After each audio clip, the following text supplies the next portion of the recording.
working on the crossword puzzle in the newspaper. It's actually pretty fun. Oh, shoot! Paimon forgot the next word. Oh, she had it a moment ago. Think, Paimon, think.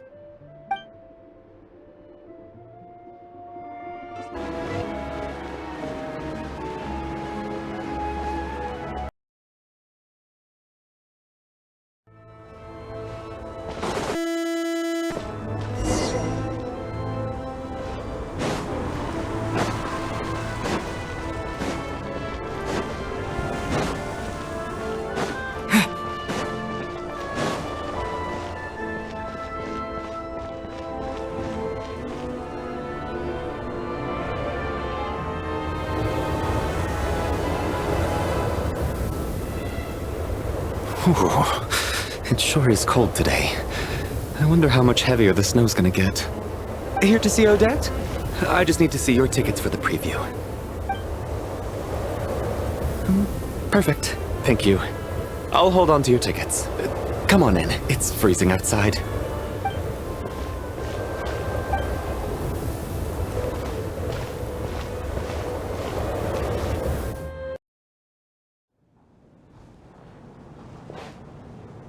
I think I'll leave the Lelic question until after the show's over. Then I'll go find Odette.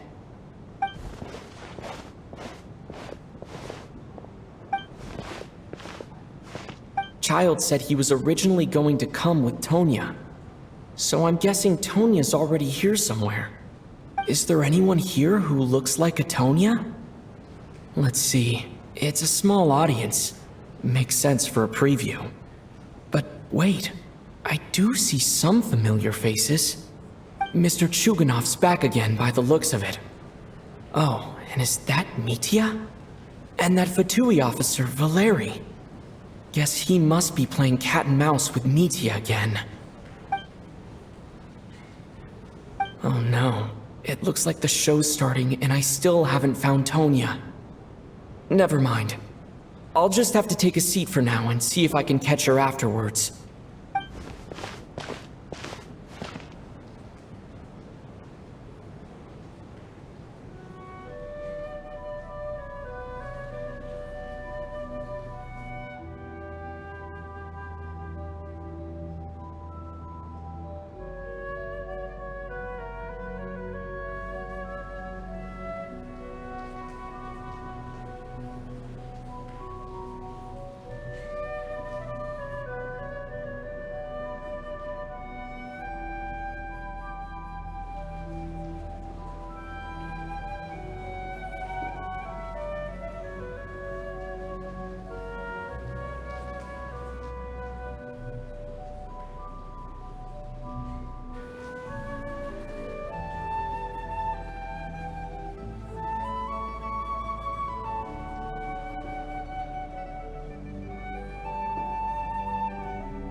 Members of the audience, I'm a staff member here at the theater. Today's performance was a very special one for us, as it marks the first attempt in a long time to revive the classic Snezhnayan ballet, Spirit Seeker. To commemorate this occasion, we would love to take a group photo of the cast, crew, and audience members present today. Could I kindly ask the audience to please come up onto the stage? All right, everyone, huddle in a little more. Now, look at the camera. 1, 2, 3.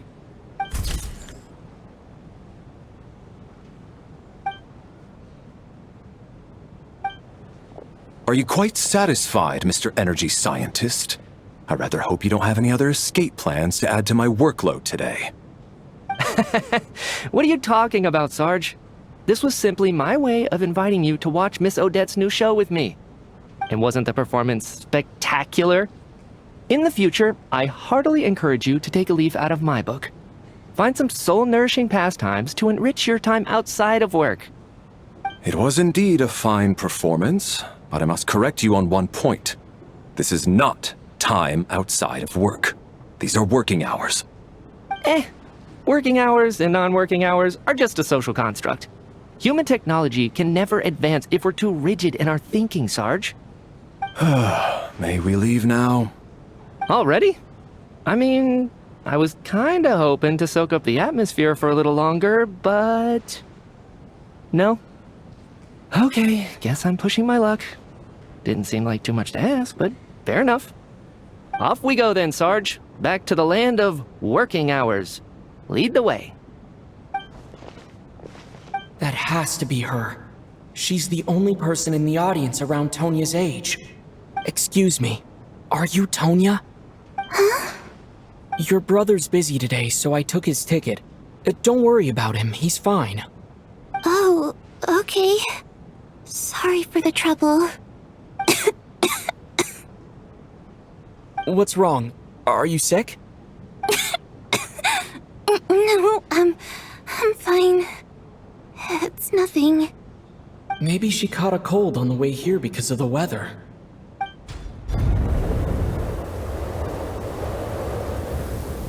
I haven't seen snow like this in a long, long time. It's most unusual.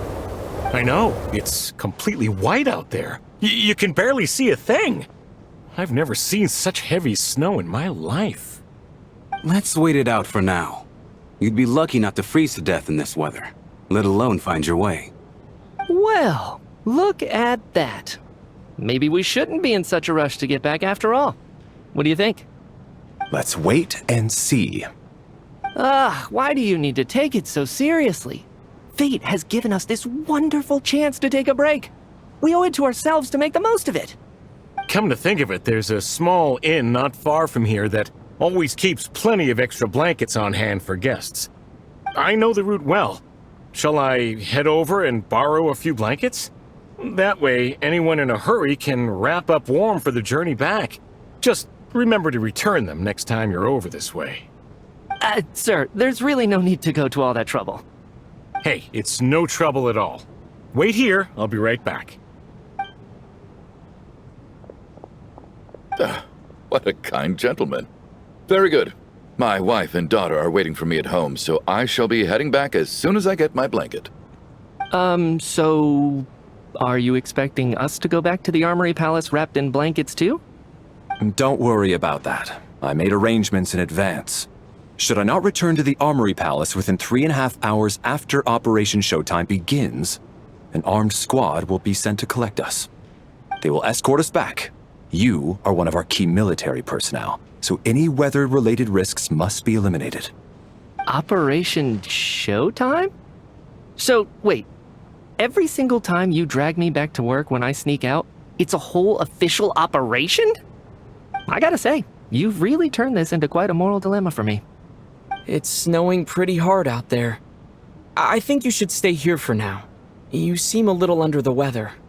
Sure. My brother might come pick me up in a bit anyway. Time to get to work. I should head backstage and find Odette. I need to look her in the eye and ask her about Lelik. Excuse me, are you looking for someone? Ah, you're a friend of Alyosha's. I think he's busy moving props backstage right now. Sorry, but that area is currently off limits to everyone except the cast and crew. Bad timing, I guess. Well, I might as well stick around. I doubt Odette will be leaving before the snow lets up in any case. What happened to the gentleman who went to fetch the blankets? How has he still not returned? I was thinking the same thing. It's still snowing very hard. Do you think something might have happened to him? Whatever the reason for his delay, I must say I hate nothing more than people who make empty promises and fail to deliver. Well, I have to treat my employees like that on occasion, but that's different.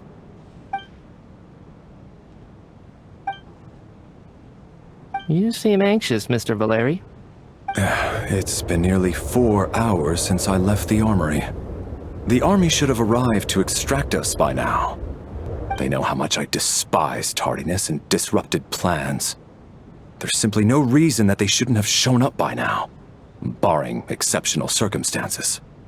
Surely a snowstorm like this one counts as such. Few things in this world can stop the Snezhnayan army, Mr. Mitya. And a snowstorm is certainly not one of them. Why don't you go out and take a look?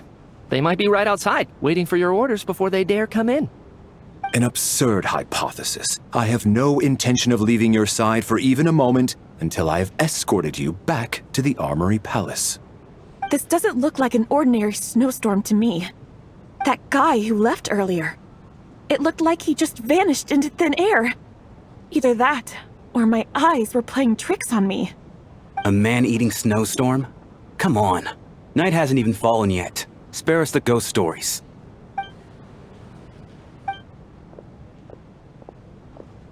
Traveler, didn't know you were coming today. How come you didn't say anything? Oh, right. I assumed you were looking for me and Vodenitsa. Odette's still backstage. Whoa, that's quite a snowstorm out there. I've been working backstage this whole time, so I didn't even notice. No wonder the audience hasn't left yet. Is weather like this rare, even in Snezhnaya? Yeah, snow like this. I'm sure I've seen it out in the wild before, but never in the city. Actually, I take that back. I don't think I've seen snow this bad even in the wild. This is something else. It's not normal. If even Alyosha thinks snow like this isn't normal, could it have anything to do with that monster people have been talking about? We can't stay cooped up here forever. Someone needs to go out and take a look. No need. I have plenty of experience with snowstorms. Besides, I work here while you're an audience member. I should be the one to do it.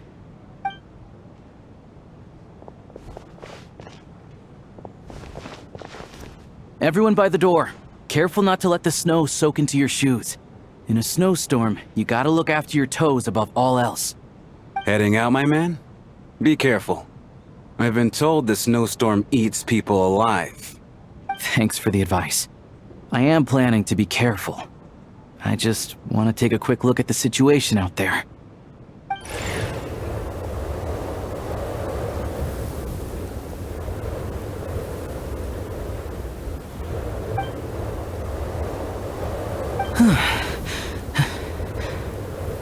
He's back! He's back!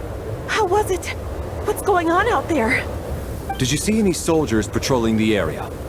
Something about this storm isn't right. There's no one out there. I didn't see a single soul. And something in the air gives me the creeps. This isn't your average snowstorm. I suspect it might be related to recent events in our nation. I strongly advise everyone to stay here until the snow dies down. Are you serious? So all of us are trapped here now? That sounds a little far-fetched to me. You want to go outside and see? I, for one, am not risking my neck in that weather. This just turned from a minor delay into a major hassle. We can only hope that our friend who went to fetch the blankets just ditched us and went home. Is it really that bad? But my daughter, I won't be able to read her a bedtime story tonight. Huh? What are you all still doing here? Whoa! It's snowing hard! So now we're stuck here? Oh, this is terrible! Luckily, it was just a dress rehearsal today, so there aren't too many people here. On the bright side, the theater's always well stocked with supplies. If the snow still doesn't let up as we get into the evening, you can spend the night here, everyone. At least, I assume that's alright? Odette? Fine by me. This seems like a sensible backup plan under the circumstances. My thanks to the theater for being so accommodating. What are you staring outside and praying for, my man? You anxious to get home too? Oh, your majesty the Tsaritsa, I beg you, please do not let tonight's snowstorm stop. This is a golden opportunity to spend the night under the same roof as the two top stars in all of Snezhnaya. It's a once-in-a-lifetime experience. I think I've changed my mind. Sir, if you so much as look at us funny, you'll be seeing stars in a whole other way. Behave yourself, or you'll be begging for that blizzard. It's getting colder. We need to keep the indoor temperature up. Close the door and lock it tight. Let's head somewhere warmer.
And then there's the aristocrats.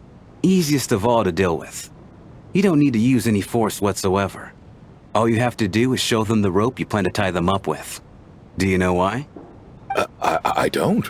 Do tell. Because nothing horrifies them more than the thought of a cheap, coarse rope leaving creases on their precious million more coat. They'll do whatever you ask to avoid that fate.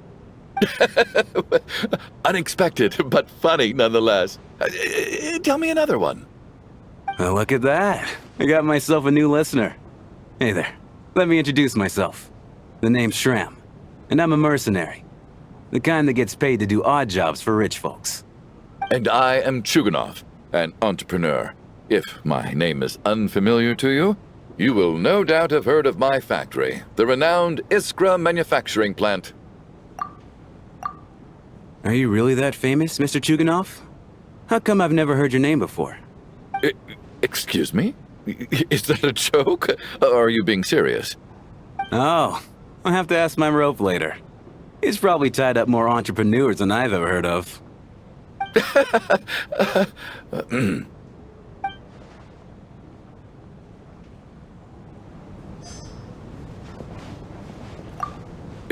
Excuse me? Is that a joke? Or are you being serious?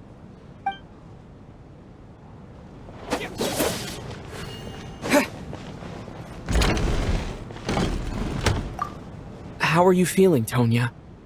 I'm fine. Sorry to worry you. I'm used to it by this point. I take medicine for it.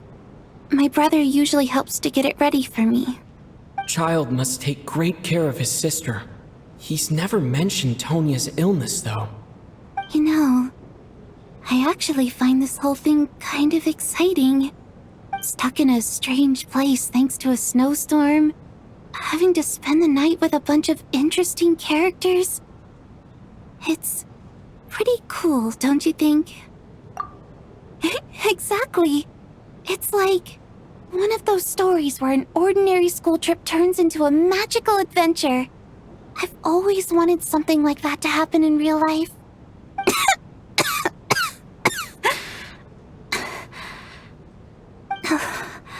I'm fine, really. Just got a little overexcited. Look after yourself. Otherwise, your brother will come after me.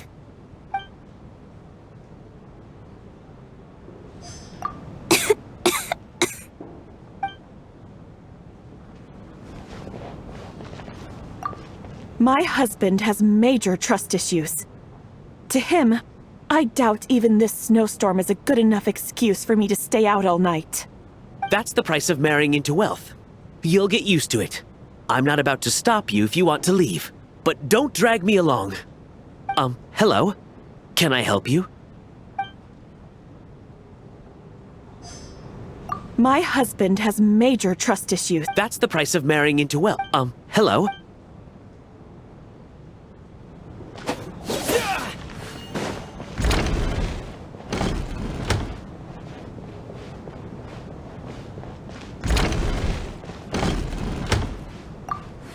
This is highly irregular.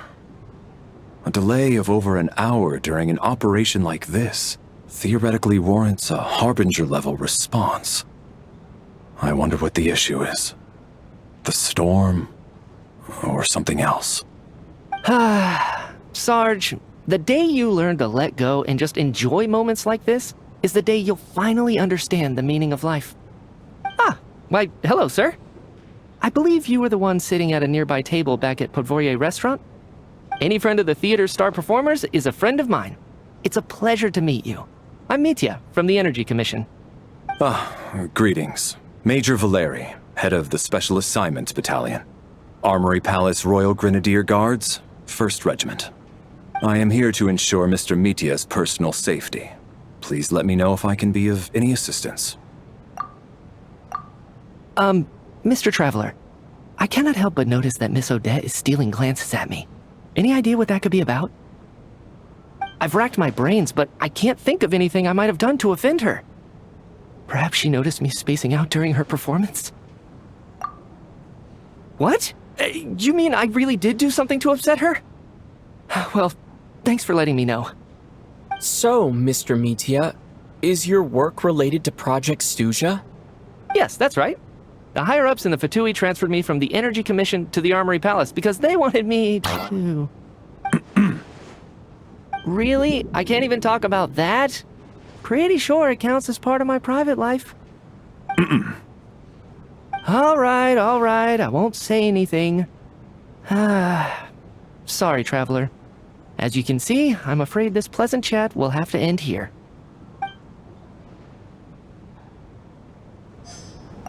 This is highly irregular. A delay of over an hour during an operation like this theoretically warrants a Harbinger-level response. I wonder what the issue is. The storm, or something else.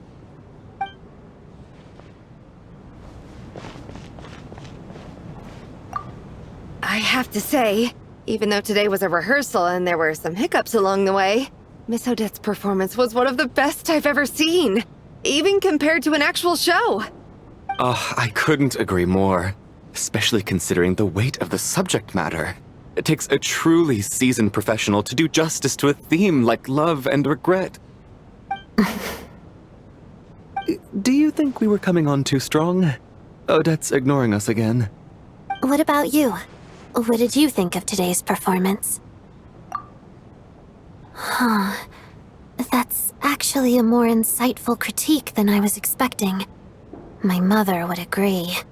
She's always thought that was my biggest flaw. Maybe I need to work on making my facial expressions appear more natural. I'll make sure to save a ticket for you when the show's performance ready. This doesn't seem like the time or place to bring up the subject of Lelik. I need a chance to speak with her in private. So unfair. Talk about double standards. And now it looks like I've been spotted.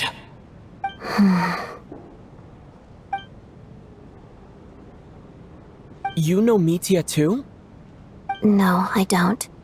I just have a feeling that he might be dangerous.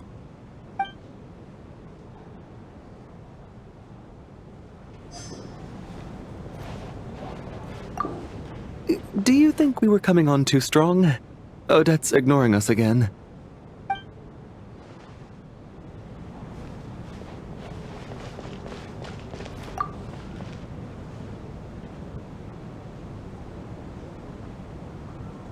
I don't think it's ever been this lively backstage before. I didn't know you were coming today. Hey, have you seen Chuganov? I heard he was coming today. Have you spoken to him at all? I'm with you. This could be just the chance we need. Yeah, I gotta figure out a way to coax some more intel out of him. I want to know why he suddenly changed his stance on Project Stuja. What exactly happened before the most recent Vetcha vote? For the Rokot, or just out of personal interest? Shh! There are other people around. Don't say the R word.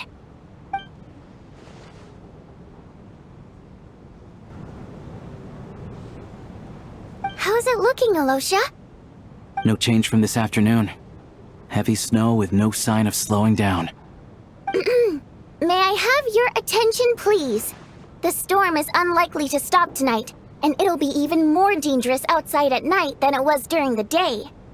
We at the theater owe everyone here a duty of care. Therefore, we strongly suggest that you stay on site overnight and avoid going outside unless absolutely necessary. In a few short moments, we'll give you a tour of the theater's various quarters. You can choose to sleep in the VIP room, the office, or backstage. Or on the stage if you'd prefer. We won't mind. I'll pass on sleeping on the stage. What if the snow is stopped by tomorrow morning? The early birds in the audience might think we're part of some experimental new show. A drama about sleeping? That could be fun. Maybe we could come up with a title for the production. What? Gotta admit, I didn't get that one. Anyone who doesn't wish to sleep on the stage, please follow me. I'll show you to the rooms. I guess I'll call it a night. Though I feel like I won't sleep very well without Paimon here. I'm sure she'll be worried that I haven't made it back yet. But as long as she looks out the window, she'll probably realize what's holding me up. I wonder if she's feeling any better yet. At least she hasn't been getting any worse. Still, I should try and get back first thing tomorrow morning.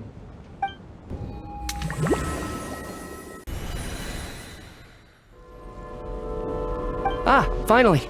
Welcome back to the world of the living, lazy bones. I was about to wake you. The black mist is almost on us.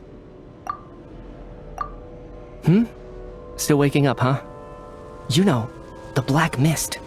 It's been chasing us from below ever since we were born. You're just dozy. There's no way you've forgotten. Come on, let's keep heading up. Onwards and upwards is the only way to survive. Don't listen to a word those black mist cultists say. Here we go again. The endless march towards survival. What's going on? That black mist down there is creeping me out. And it's rising. Guess I should head upwards and get away from it. The black mist cultists believe that being swallowed by the black mist leads to everlasting peace. But if you ask me, they're just lying to themselves. We're the only heretics left. The only ones who refuse to give in. We have to keep going. But how do you actually know that they're wrong? Dangerous question there, Torgov. The moment your faith wavers, you start a chain reaction that ends in the collapse of your will. Put the question out of your mind. Stay strong and believe that the black mist means certain death. Okay, but it's not my mind that's the problem. My body's about to give up on me. It's already starting to falter.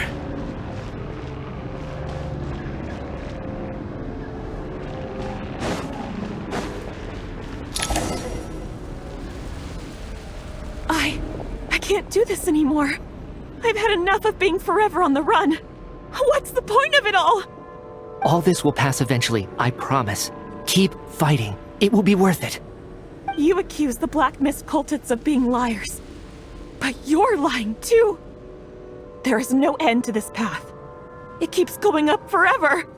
There was never any hope to begin with. The cult of the Black Mist has poisoned your mind, Sobolova. Are you thinking of giving up as well? I am. I think I'll take my chances with the Black Mist over this perpetual torture. As much as I detest the Black Mist cultists, I'm just too weary. Then I bid you both farewell. Let me put my personal opinions aside for a moment and say, I hope that you both find peace within the Black Mist. Fate always appears so impossibly complicated.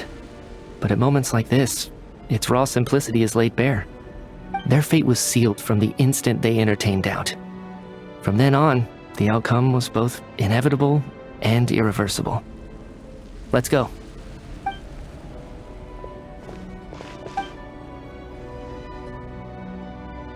Torgov and Sobolova are gone. I never thought the day would come when even they would be swallowed by the Black Mist. It's just you and me now. Yes, it looks like it's satisfied. For now. This happens from time to time, but it won't be long before the Black Mist starts chasing survivors once again. No one knows how to stop its advance for good. Well, we should make the most of the precious moments of rest that those two bought for us. Huh? Are you really that sleepy, traveler? Ah! Help! Somebody, come quick! What is it, Chuganov? What's wrong? Huh? Is it morning already? What's all the commotion? Sounds like it's coming from next door. I should check and see what's going on.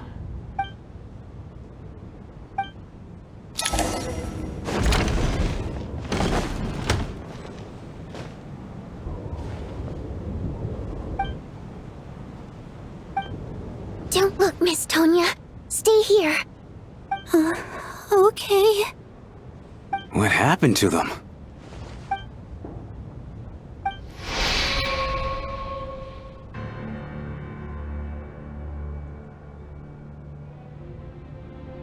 These two people have passed away. And the strange thing is that somehow, I knew this was going to happen. I knew that they would be the ones to die. Have I seen this moment before? Or did I have some kind of premonition? I can't remember what it was.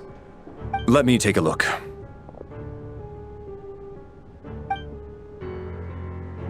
No vital signs in either of them. They're dead.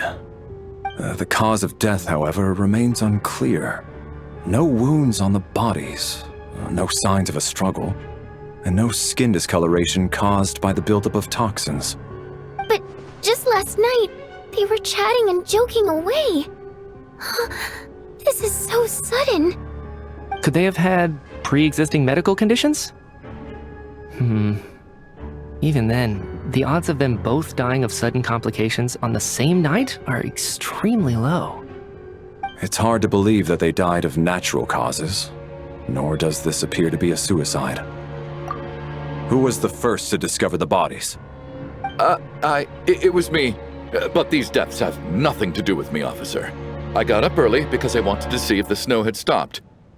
Then I noticed that the door to this room was open, and it looked like there was a man and woman inside. I just went over to see what was going on. I had no idea they were... I can corroborate this. I was doing my morning exercises near the stage. When I saw Mr. Chuganov heading this way, I followed him. I can also confirm that I didn't see a single person approach that room before him. The snowstorm was raging all night, and it's still going now. There's no way someone could have come in from outside, correct? You mean an intruder? No, not possible. I slept by the door last night as a precaution. There's no way I wouldn't have noticed if anyone had tried to open it. Everyone, split into pairs and search the theater for anyone in hiding, or any signs of suspicious activity. I'll follow up with a full search of my own shortly. Go, there is no time to waste.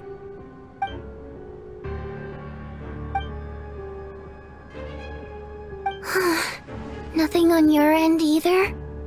Backstage is clear. No signs of suspicious activity. We checked the basement. Also clear. I don't think there's anywhere here that a living person could hide. Are we certain that the theater doesn't have a back door? Or any tunnel or passageway wide enough for a person to fit through? No, there's nothing like that. If people were sneaking in through some secret tunnel to avoid buying a ticket, we'd have sealed it off ages ago.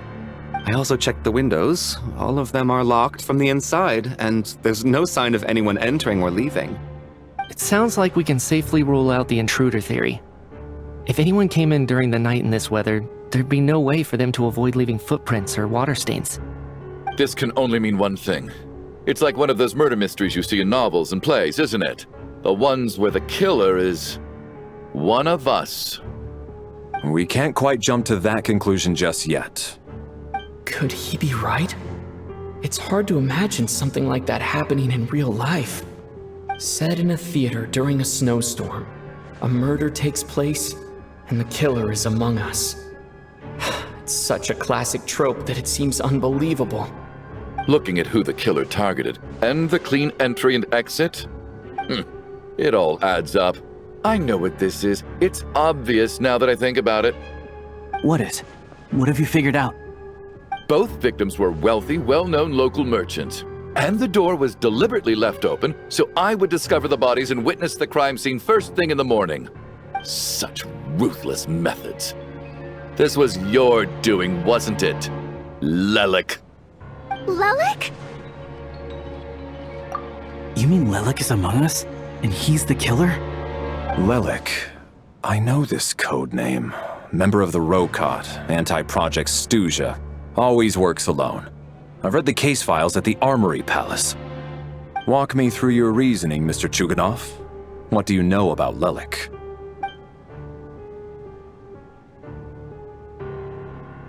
What now, huh? What now, Lelic? What more do you want from me? I already voted against Project Snezhnaya at the Snezhnaya. You snuck into my house the other day while I was asleep. Left a threatening letter. And I did all that you asked. But Project Snezhnaya cannot be so easily shaken. Not with the rooster in charge. So he really was threatened by Lelic. That makes sense. And now you're resorting to murder to threaten me. Isn't that right? I knew it. The Rokot despises the rich. The lives of the wealthy are but refuse in your eyes. Show yourself! Which one of you is Lelic, Tell me! I'll do whatever you want! Just stop playing these mind games! Was this really Lelic's doing? Would Odette really do something like this? If Odette really is Lelic, this seems out of character.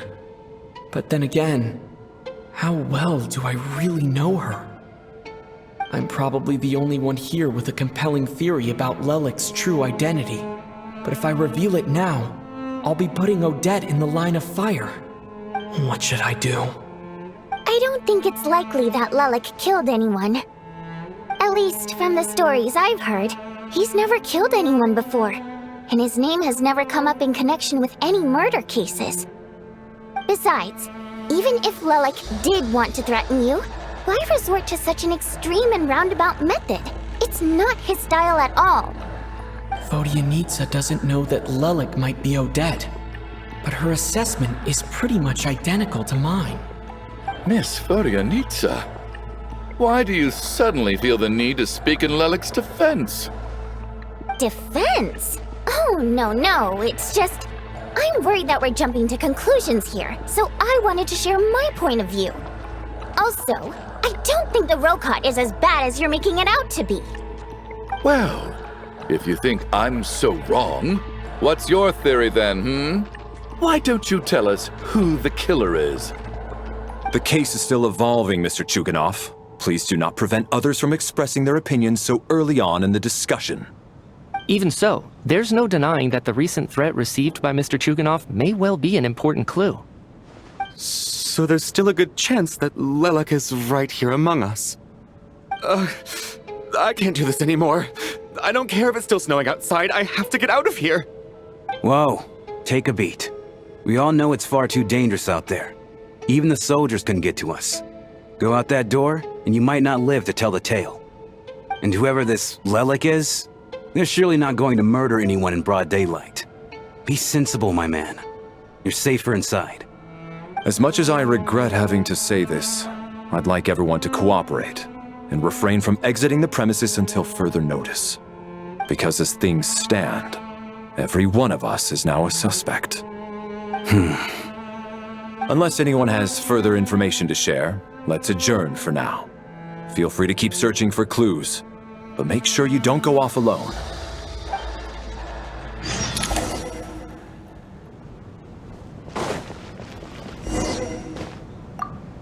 You seem to be very comfortable taking charge, Major. You took the reins as soon as things went south. I simply made an executive decision that someone needed to take control of the situation on the military's behalf. Does this offend you? No, quite the opposite. We feel much safer for it. By the way, what does Major mean exactly? Is it a pretty high rank?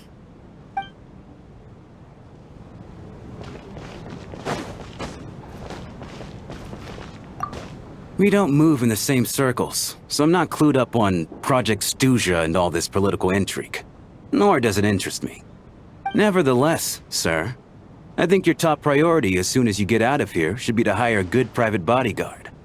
Such as yourself? Such as myself.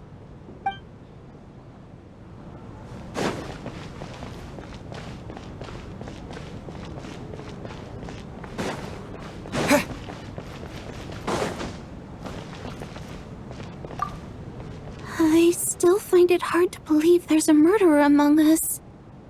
Just last night, I imagined we were like classmates out on a hiking trip. There's no guarantee that you can trust your classmates, especially not when you're locked up together. Why did they do this? Was it for money? Even then, they could have just kidnapped the people. They didn't have to die.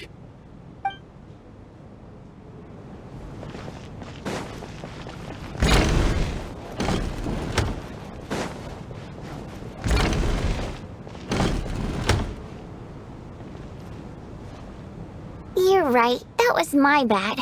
It was a knee-jerk reaction. I didn't think it through. Luckily, no one suspected my identity. Oh, phew. It's just you. I thought someone was eavesdropping. Since Vodyanitsa and I were on the same page earlier, I think I should share my thoughts with the Rokot members first.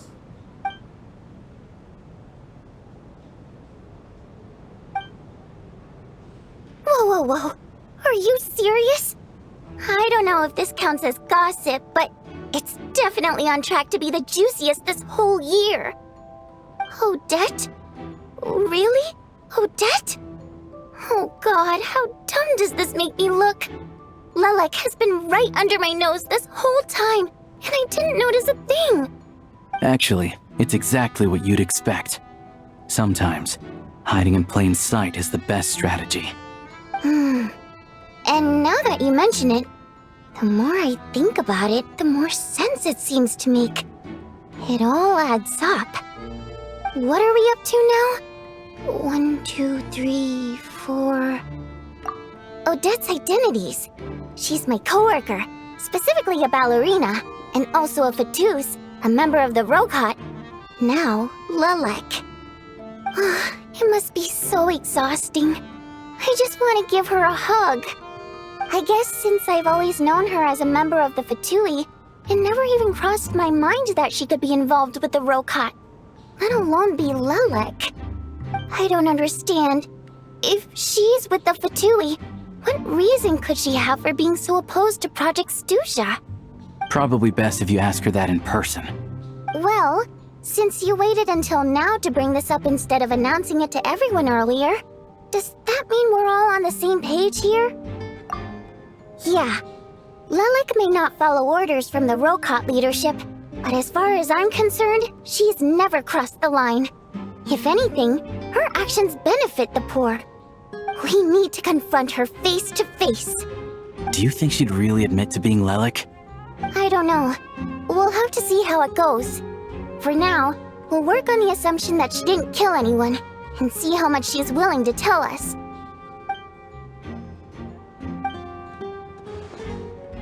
Now's her chance. Odette's alone. Let's go. Hey, Odette. What is it, you guys? Shh. Keep your voice down. We need to talk. So, you're Lelek, aren't you? Alright, fine.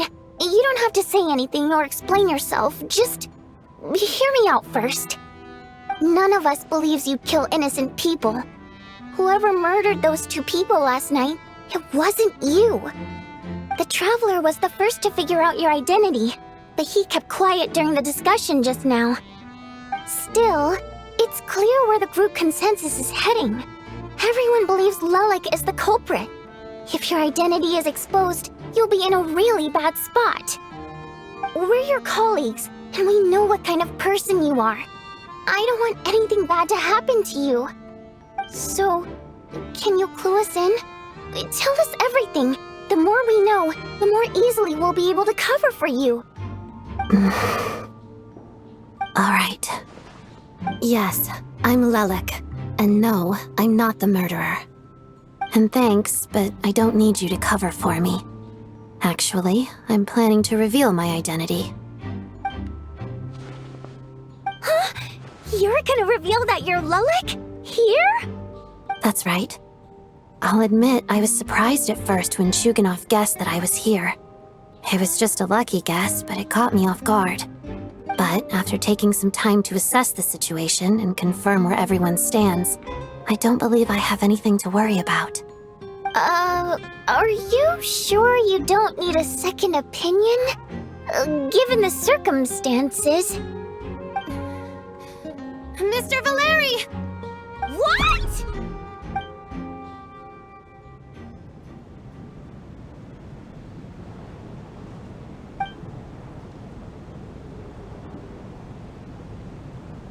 So... Odette is Lelic? I don't know what game you're playing, but you've got a lot of nerve. It's just one identity. So what if it's exposed? I can disappear and adopt a new identity anytime I please. I made my peace with this when I chose to become Lelic. But more importantly, I promise I am not the murderer, which means that someone else is. So, if anyone still insists that I did this, you'd best produce the evidence now. Otherwise, I suggest that you bite your tongue. Because if you really believe I killed 2 people without making a sound or leaving a trace, pointing fingers at me would surely only make you my next target. Is this really the truth, Miss Odette? That's confidence, all right. I believe you. A real no-nonsense attitude. I can see why Marionette said that she's on track to inherit the title of the Fair Lady. Are you seriously buying this? Hey, officer! She just admitted to being Lelic. Aren't you going to do something about this? I do have one question, Miss Odette. Why have you chosen this moment to come forward and reveal your identity? If I didn't say anything, everyone would be focusing all their efforts on finding Lelic. And that is exactly what the real culprit wants. I don't want to be the scapegoat who lets the murderer get away with this crime. Despite all the accusations, she made the smart choice. A remarkable display of rational thinking under pressure. Clearly, Odette's talent extends far beyond the art of dance. She thought so far ahead. Ugh, why do I always feel like I'm one step behind her in everything? You've convinced me. Dealing with the murder case remains the top priority right now. Let's put the name Lelic and all related incidents aside until further notice. Nevertheless, the group still considers you the prime suspect. I assume you have no quarrel with that, Miss Odette? I understand. You're welcome to keep an eye on me around the clock. I have no objections. Mr. Chuganov? For my wife and daughter's sake, I'll let you off the hook for now. But don't think you're forgiven for breaking into my house and threatening me. Just wait till we get out of here, Lelic. We'll settle the score then.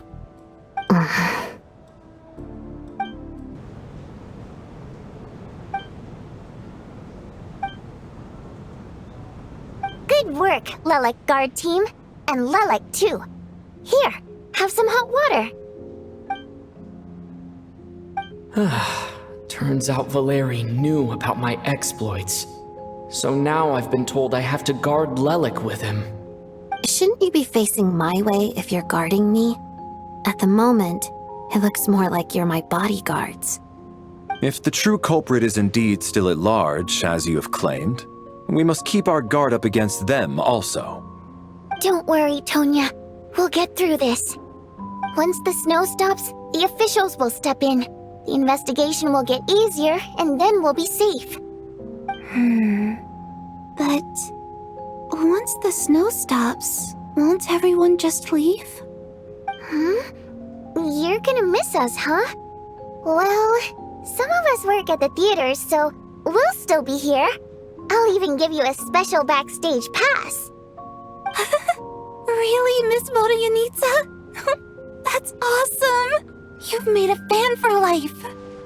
Aw, you're so cute, Tonya. All right, let's swear to it. I promise to give you the pass, and you promise to never change your mind about being my fan. Promise. Don't indulge her, Tonya. You don't have to swear an oath over things like that. You really do get carried away sometimes, don't you, Miss Vodyanitsa? Hey! Mind your own business!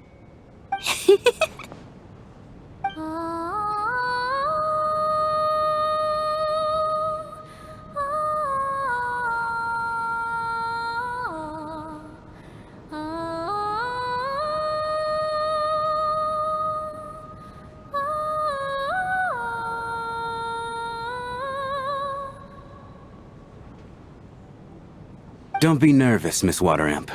Everyone's here. There's nothing to be afraid of. Excuse me? Do I look nervous? Don't be ridiculous. No. You sound nervous, lass. Oh. Wait, but how... Okay, plenty of people know that I'm a water imp, but still...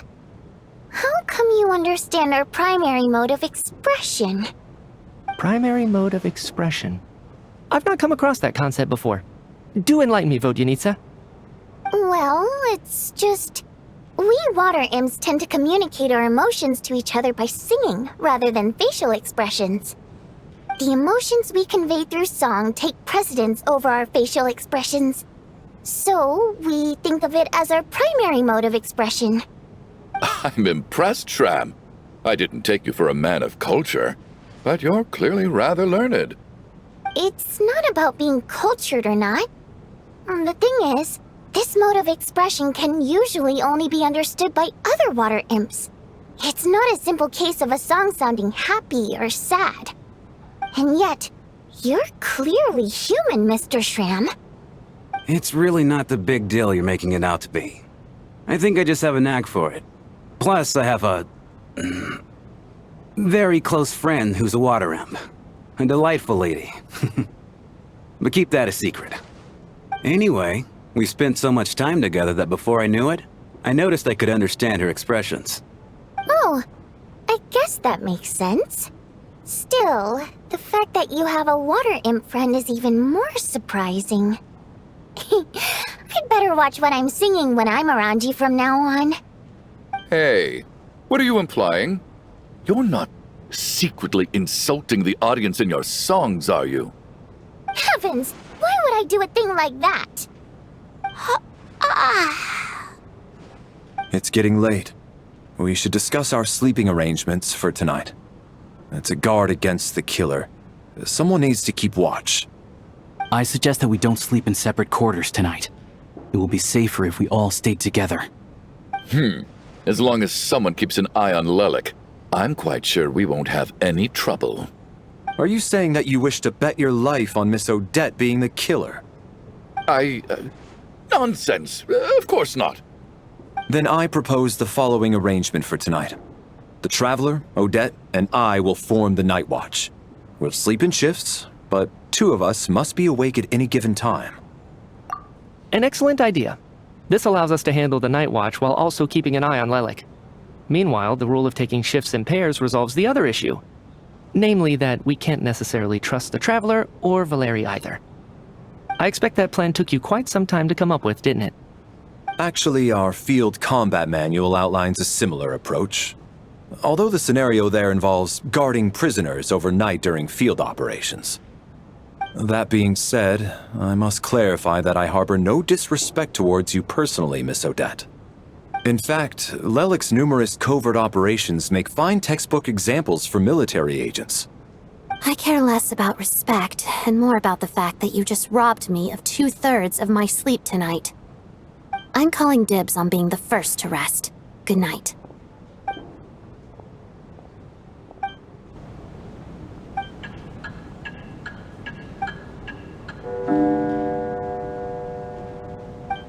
It's almost time.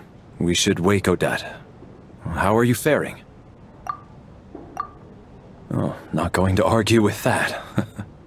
I'll take a quick nap. If you start to feel sleepy, wake me up anytime. It's finally time for Odette and I to share the night watch. I should wake her up.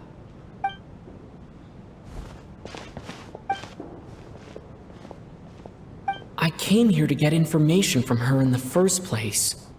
Maybe I should think about what questions I want to ask before she wakes up. How long are you gonna keep staring at me?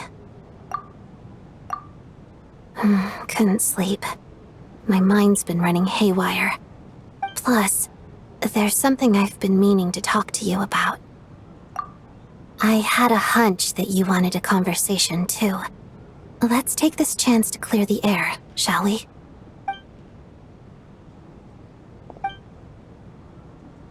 I just had a simple question for you, really.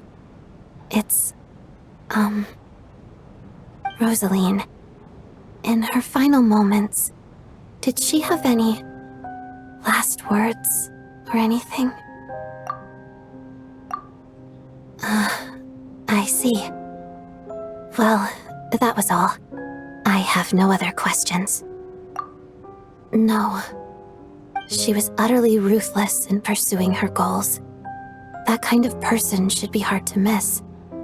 And yet, even though I never approved of her methods, and she was an abrasive person, the fact remains that I am indebted to her. Oh, she told you. I guess that makes sense. I think she and Rosaline were on pretty good terms. Yes. Rosaline wasn't the kind to gossip about this sort of thing. Not that it's any huge secret to me, though. When I was a child, I had to join the Fatui for the sake of my mother and me. I trained under Rosaline.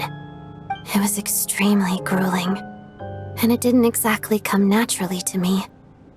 All I could do was try to ignore the biting cold and practice.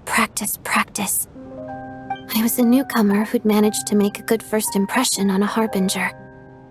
There was pressure to live up to her expectations, to be worthy of the fair lady's reputation.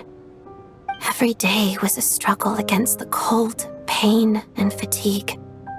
And most nights, I struggled to fall asleep. After enduring all that, I've become almost immune to the sensation of pain.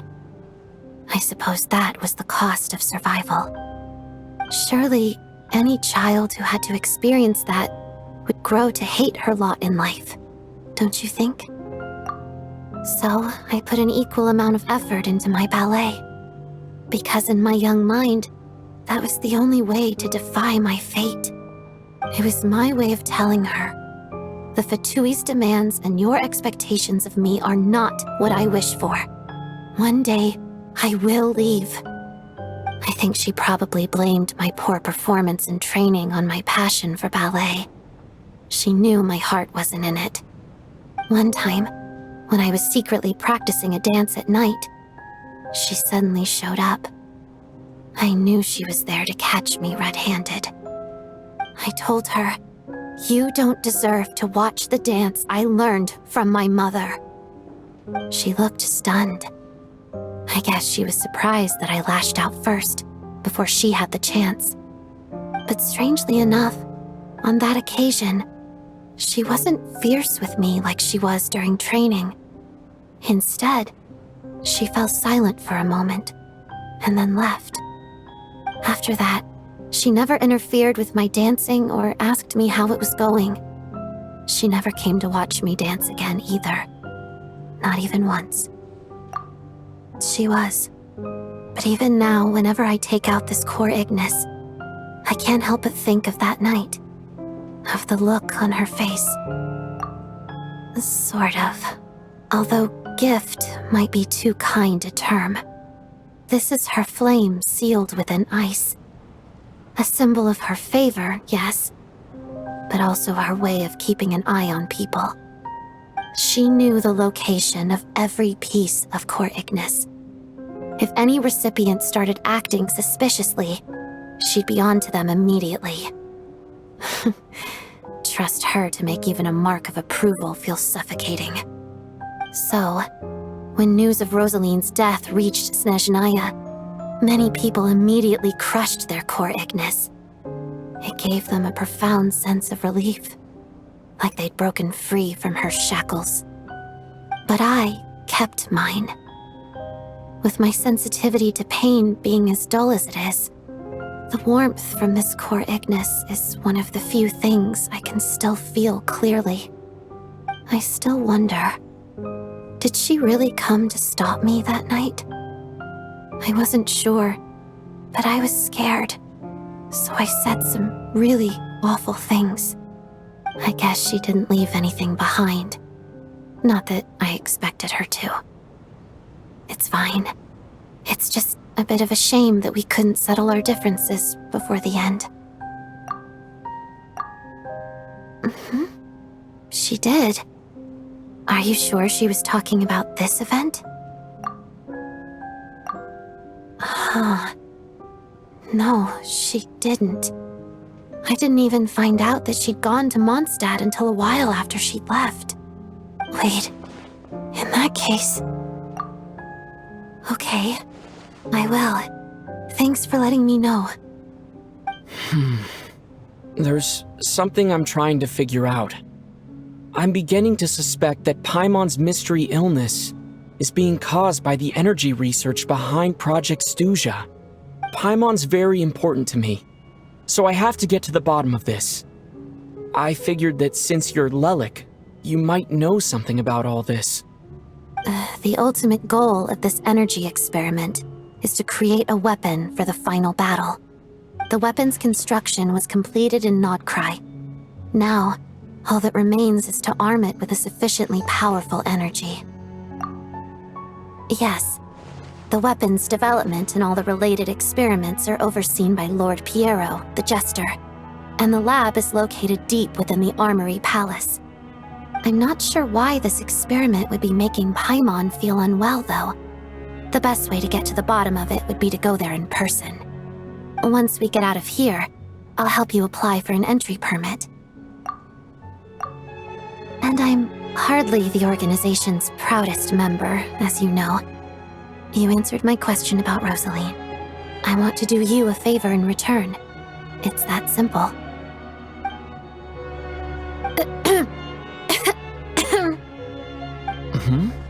What's wrong? Are you not feeling well?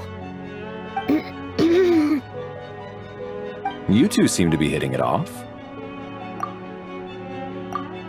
I thought you were sleeping. Of course I was. In the military, one learns to fall asleep quickly, even in the most inhospitable environments. It's vital to staying alert and energized. Why? Is something wrong? Even if he was awake, he can't have overheard us, right? Well, thank you both for keeping watch. Traveler, I'll take over for now. It's your turn to get some sleep. Sure.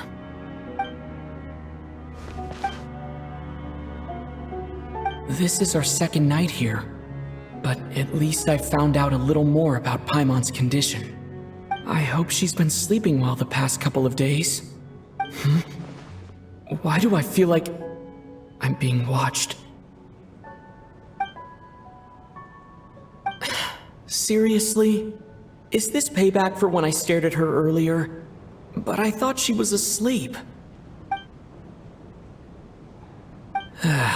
Never mind. I'd better try and get some sleep myself.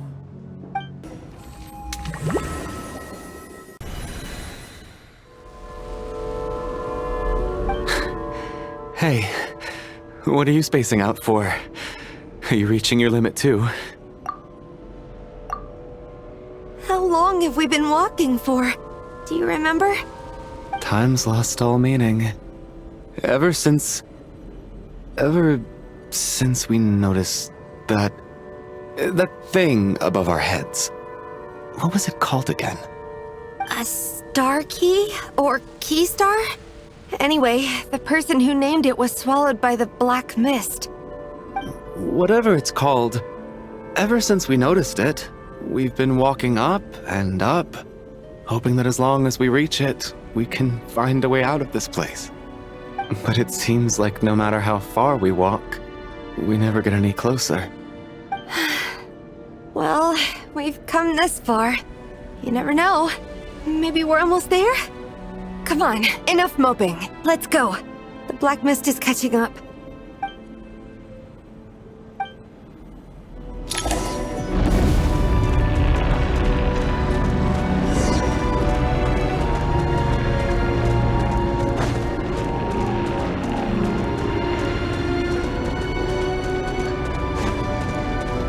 All right, here comes another one. Monsters!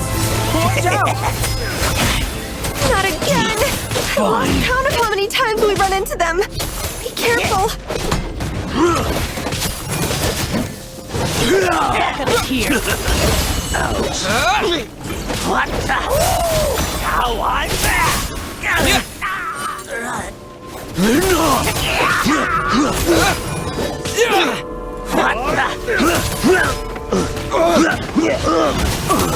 What the? Hey, tough. Shoot! Run faster.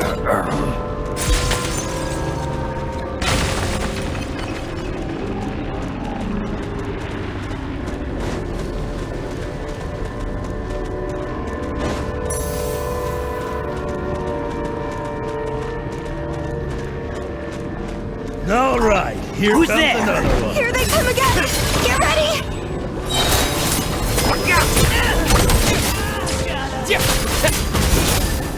Backup is here. Got it!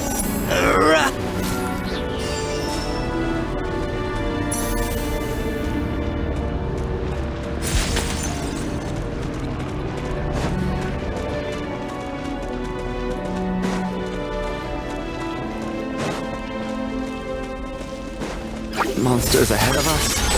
The black mist behind us? It feels like there's no escape. Fine.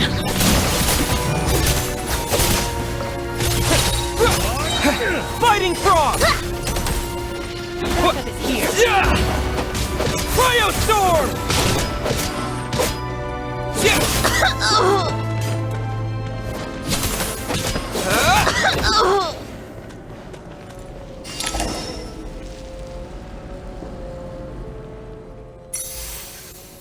Are you hurt, Coolish?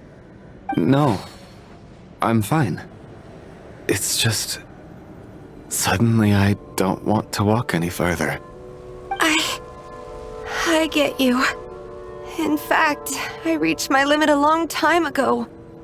Sometimes it feels like there's hope where there shouldn't be. Yeah.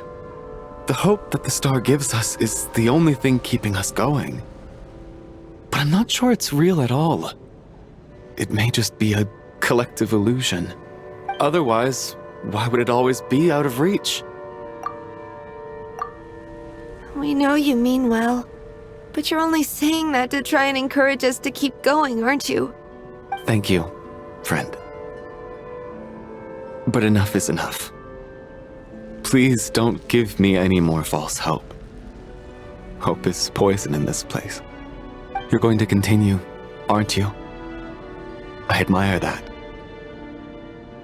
I've given up, but I wish you the best. May there come a day that you catch up to the star and leave this godforsaken place.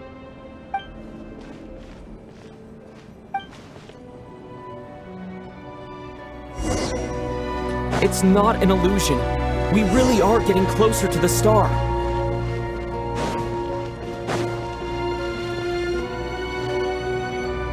Congratulations. You're the first person to make it here.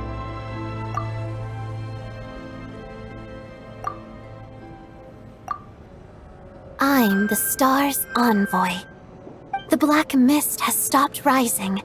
Its hunger is satisfied for now, having devoured your two companions. This is a good opportunity. I'll let you get some rest before we continue. What do you mean, leave? The star represents the starting point. It's the waypoint for the beginning. Congratulations on reaching the starting point. Once you are ready, we will head out and walk upwards. I will be right by your side the whole way.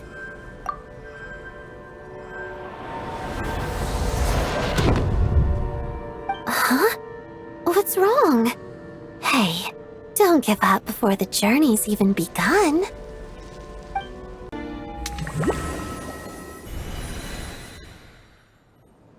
Rampana! Rampana! Is that Vodyanitsa's voice?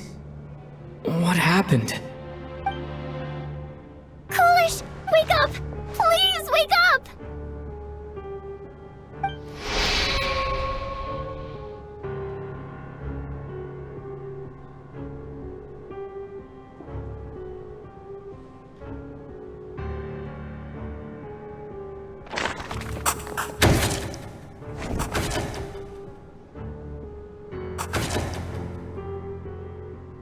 The situation is identical to that of the 2 casualties yesterday. We cannot ascertain the cause of death. At least there are some elements that we can rule out this time. They slept on the stage with everyone else, so I suppose the surrounding environment can't be a relevant variable. Rampana. Coolish. Weren't some of us keeping watch last night? 3 of us, in fact. How could you not notice something was wrong? I'm as confused as you are. Certainly nothing unusual happened on my watch.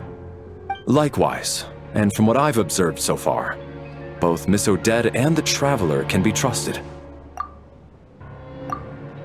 To be honest, I didn't get a wink of sleep last night. I couldn't help but think I was the target, so I just laid there with my eyes closed. I heard the Traveler and Lelic chatting, but otherwise I don't recall hearing any commotion during the night. Me too. I didn't want to wake everyone up, so I was concentrating hard, trying not to cough. I hardly slept at all. If anything had happened, I'm sure I would have noticed. Then, what could possibly be causing this? Once was bad enough. I can't believe it happened again. I worked closely with Rampana and Coolish for so long. I never imagined that one day they'd... And on this stage of all places... Vodyanitsa... 4 victims in just 2 days, and we still don't have a single lead. I need to get to the bottom of this as soon as possible. And above all, keep Tonya safe. I'd never be able to look Child in the eye again otherwise. Still snowing? Yes, I just checked. Still no sign of anyone outside either. So we only have ourselves to rely on. If you ask me, this killer can clearly strike whenever they please. The Night Watch was a useless endeavor from the start. Lelic must be an expert in poisoning. Clearly she used some poison that can't be detected on the corpse. Here we go again. Listen, I was already thinking to myself last night, was Lelic's reason for revealing her identity the real story? Well, now I have my answer. It most certainly was not. She's been playing us for fools. You get off on this, don't you? Revealing your identity, only to carry on with your killing spree? That's a hideous thought. One that only a hideous mind like yours could dream up. How dare you? That's enough. Yesterday, you named Lelic as a suspect because the victims were both wealthy merchants. Lelic might have had a motive then, but today's victims were just ordinary people. Not to mention that they were colleagues of Odette and mine. What reason would she have to murder them? Let me guess, just to scare you? Who knows? Maybe you don't know her as well as you think. I implore you all to ask yourselves, how many people are there really in this world that have what it takes to kill another person? Not many, I'd wager. Lelic is well known to be a ruthless operator, and now she has revealed her identity. How could it be any more obvious? Everything you've said so far is still just conjecture, which doesn't constitute a concrete lead. You need to back up your claims with some evidence. How can you defend her, officer? What did she say to you while you were on Night Watch? Maybe I shouldn't be so surprised. You military types are always colluding with criminals to target the rich. All so you can get your grubby paws on our hard-earned fortunes, then tell us to fall in line. The Fatui, the Druzhna, and the Rokot. Thugs, the lot of you! Don't you dare! Sir, but you were the one who told us not to stop other people from expressing their opinions yesterday. 4 people have already died. Only yesterday I was chatting with Mr. Coolish. Then we woke up in the morning and he's... Turning against one another is the last thing we should be doing right now. Little girl. Even if Mr. Chuganov is a puffed-up, pig-headed windbag who doesn't have a clue what he's talking about, he's still one of the victims here, isn't he?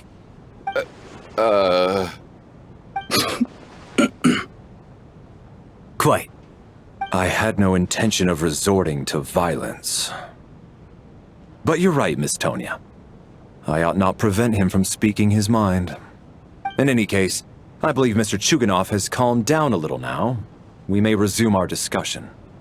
I don't think there's any need for that. What is there to discuss? Nothing about this situation is normal. Did you have an idea, Mitya? You're the brainiac here, right? Come on, clue us in. I've been mulling something over. All the leads we have so far concern things from outside the theater. Miss Odette's alter ego, the threats Mr. Chuganov received. But then there's the 2 double murder crime scenes themselves, which have given us absolutely nothing to go on whatsoever. That's highly unusual. Even with the most careful killers, there's always some evidence left behind. So what are you suggesting? I think this could be a supernatural event. It isn't characteristic of human-on-human homicide at all. Correct me if I'm wrong, but aren't you supposed to be a scientist? That doesn't sound like a conclusion someone like you is supposed to make. I got into scientific research because of my insatiable curiosity. But if the present situation defies all known scientific explanations, I don't mind shifting my curiosity toward the paranormal instead. Now that you mention it, I remember when I first came to the theater. I heard rumors about this place being haunted. Haunted? Yeah, I think I heard the same thing. But I mean, they're only rumors, right? We've worked here for years. Surely we would have noticed any spooky goings-on by now. Well, this has taken an unexpected turn. A haunted theater? If Paimon were here, she'd probably be hiding behind me in fear right now. Why don't we take this opportunity to look for clues again with a more open mind? Maybe a different perspective will help us see something different. Very well. Whether it's criminals or ghosts we're looking for, the same rules apply. Everyone needs to tread carefully. I'll move the bodies into the same room for now.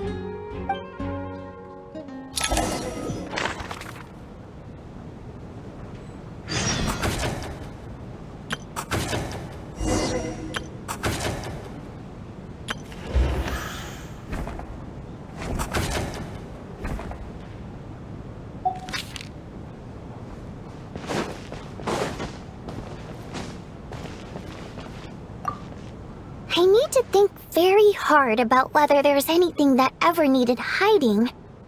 After all these years, there must be some things even I've forgotten about.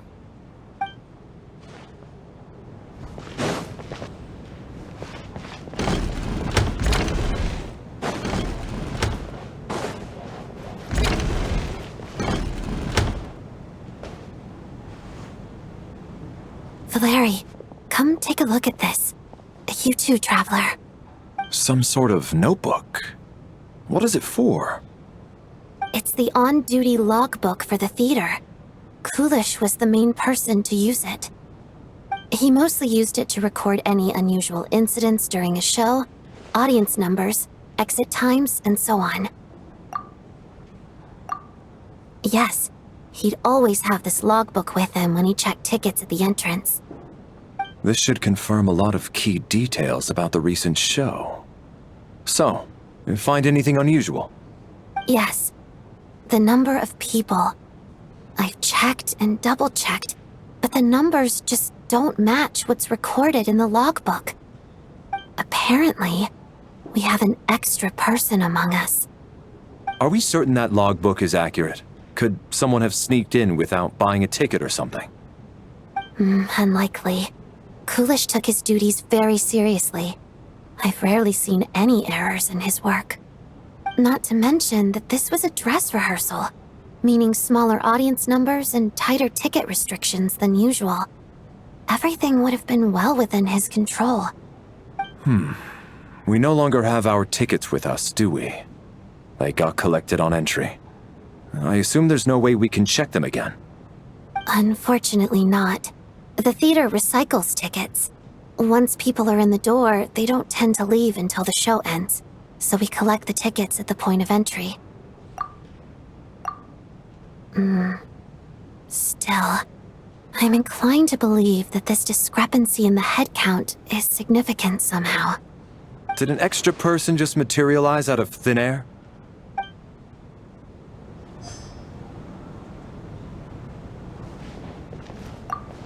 Did an extra person just materialize out of thin air?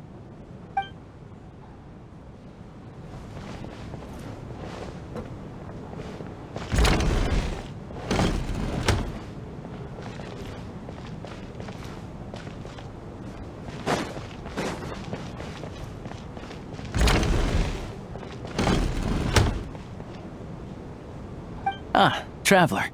Since you're here, come take a look at this. Alyosha found it. We're both curious to hear your perspective. It appears to be an investigation report. And the focus of the investigation was the rumors of haunting we heard about earlier.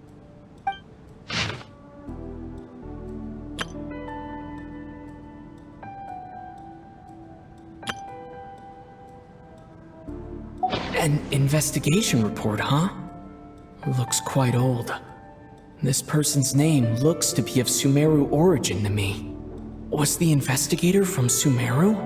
The theater manager must have hired an investigator once specifically to look into this issue. But it doesn't look like anyone ever looked at the report. Presumably, the manager wanted to know if the supposed haunting was dangerous, while also being fearful of word getting out in case it affected the theater's business. Anyway, the bottom line is, the haunting is actually real after all. It's caused by an obstruction in the ley lines. Is there any chance this is the key to finally making some progress with the murder cases? Ley line problems are pretty unexceptional to me by this point. And while it certainly offers an explanation for the ghosts, it's hard to imagine what connection it could have to these two murder cases. Some of the language that appears at the very end of the report caught my eye. Angel civilization, ley line renovation? My area of research doesn't touch on any of that, so it's completely outside of my wheelhouse. Huh? A piece of paper just fell out from the report. It landed right by your feet.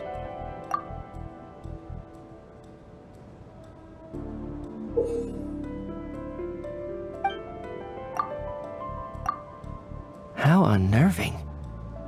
It was tucked inside the report, so it must be a note left by the author. Death is near. Is that supposed to be what's going on here? With us, in the theater? But if so, how did the author foresee it? Could he predict the future somehow? Maybe things are more complicated than we thought. No, wait a second.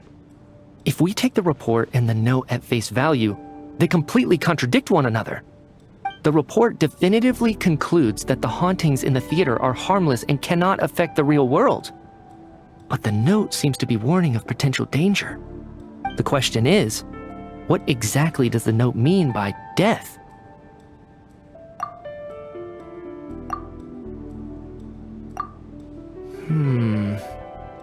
The various ways we could interpret this keyword lead in completely different directions.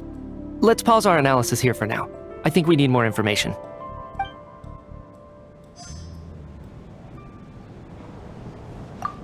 The question is, what exactly does the note mean by death?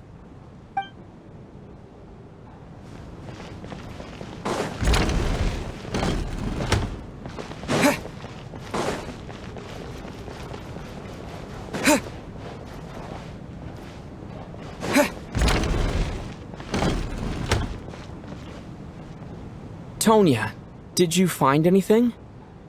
Not yet. Still looking. So...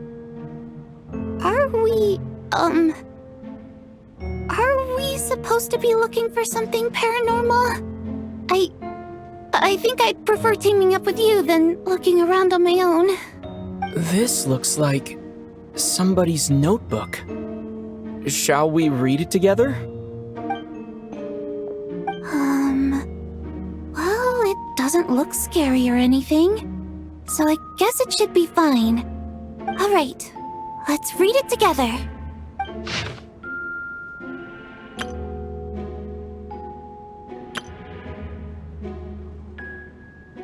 Huh. This has to be Vodyanitsa's writing, surely.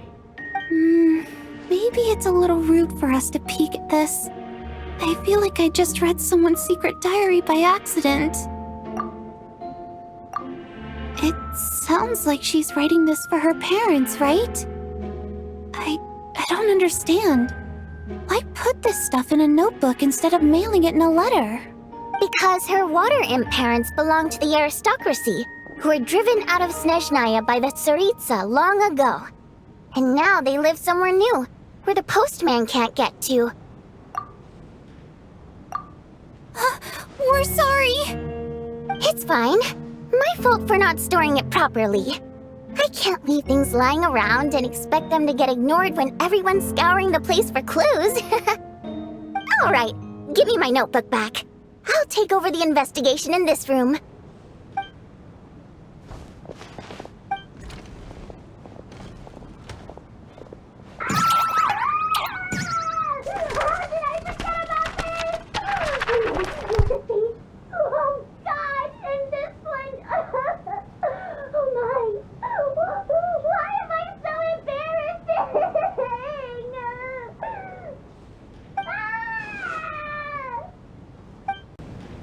If we take all this together, it's not impossible, is it? If anything, it's the natural conclusion. Oh, I beg to differ. This sounds to me like a product of a researcher's vivid imagination. And perhaps it's because I'm still viewing this through the lens of a typical murder investigation. But still, I'm struggling to be persuaded by your theory. Does it really sound that far-fetched? Alright, well, let's treat that as speculation for now. I do agree with what you've said, so let's go with your idea for now. Good. Okay, now that we finally have some meaningful leads, I think it's time to reconvene. Let's get the others.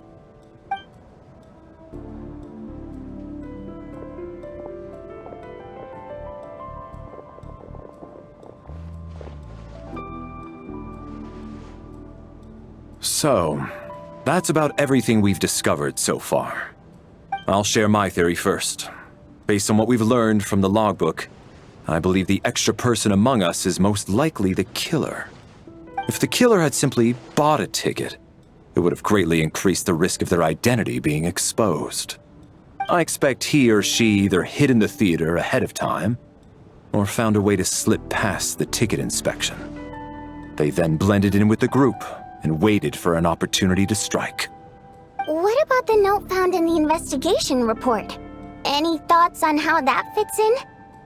The killer may have simply planted it there as some sort of sick joke. I've seen my fair share of psychopathic killers. They love playing cryptic mind games. So, it has nothing to do with the haunting of the theater after all. This theory makes sense to me. If we have an audience member unaccounted for, chances are they didn't come here to watch the show. Could it really be that simple? So, in other words, all we have to do is find out who got in here without a ticket, and all our problems will be solved? Then let me make one thing clear. All the theater staff should be well aware that I came here for the rehearsal legitimately, yes? There's no way I'm the one who didn't have a ticket. It's true. I hear you used every trick in the book to get a hold of that ticket, too. Everything short of throwing a temper tantrum and rolling around on the floor at the entrance. I most certainly did not degrade myself in such a way. Probably a stupid question, but I might as well ask. Did anyone here get in without having their ticket checked? Hmm? Guess it was naive of me to expect them to just admit to it. Especially after the unprompted Lelik reveal. Once was already a miracle. Twice would be unfathomable.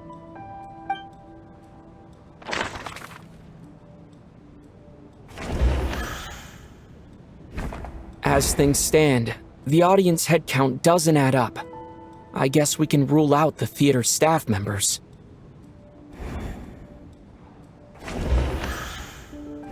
Sounds like Chuganov went to a lot of trouble to get his ticket, because everyone at the theater knows about it. I got my ticket from Child. It was all above board and my ticket was checked at the entrance, so there's no way it's me. Tonya received her ticket the same way I did. I assume Child got both of them together. In any case, I knew in advance that Tonya was coming. As things stand, the audience head count doesn't add up. As things stand, Valeri came to the theater to catch Mitya. Those two should be able to vouch for one another, and their motives are clear. Valeri came to the... I don't believe any of us here knew Shram before all this. If no one can verify Shram's identity...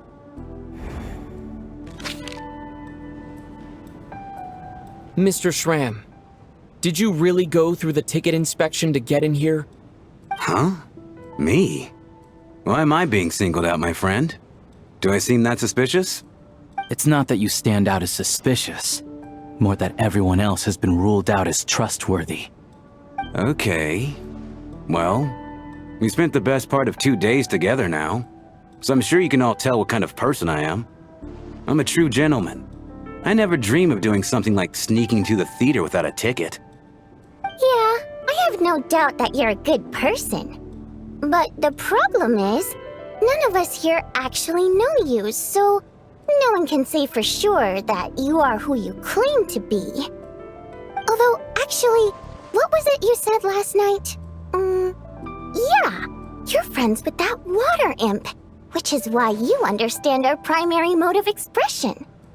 Last time I checked, there were barely any of us remaining in Snezhnaya, since most of the water imps left. Could you tell me a little bit more about your friend? There's a good chance I actually know her. And I suppose it's also kind of a way for everyone else to get to know you a little better.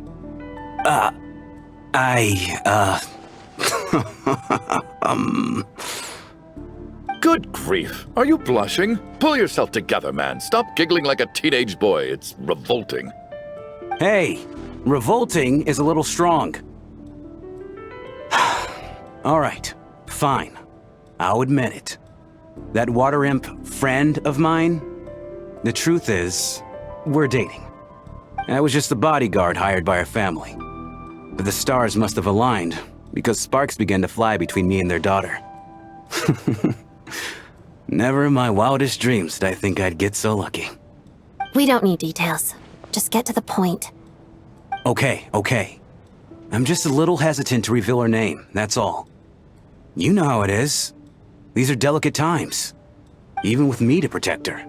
If word gets out that she's dating a human, both the Fae and human factions will give her a hard time. Really?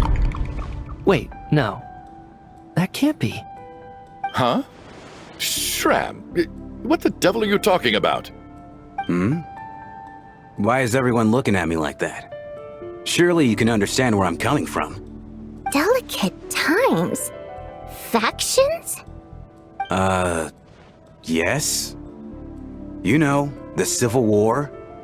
Last time I checked, the Fae and the humans were still at each other's throats. If I'm not mistaken, the last significant civil war in Snezhnayan history was over 400 years ago, when Her Majesty the Tsaritsa had just taken the throne and was consolidating her reign. What do you mean, 400 years ago? What's going on here? Is Shram from the past? All right, Mr. Mitya, you win this round. As far-fetched as it is, it appears that your theory may be correct. I'm just as amazed as you are. I didn't even believe it myself, to be honest. Is someone going to explain what's going on here? From the look on your face, you figured it out too, haven't you, Traveler?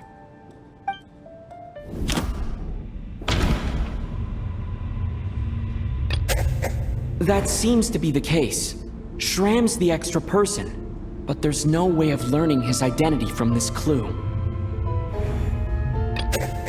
Vodyanitsa's private letter touches upon the history of the Water Imp aristocracy's exile, but reveals nothing about Shram's identity.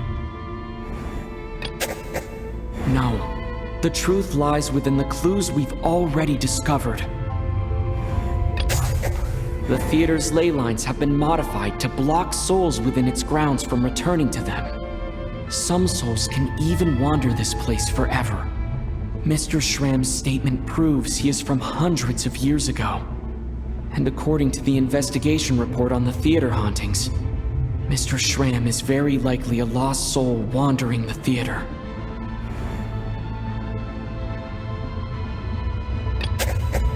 I don't think I'm that redundant.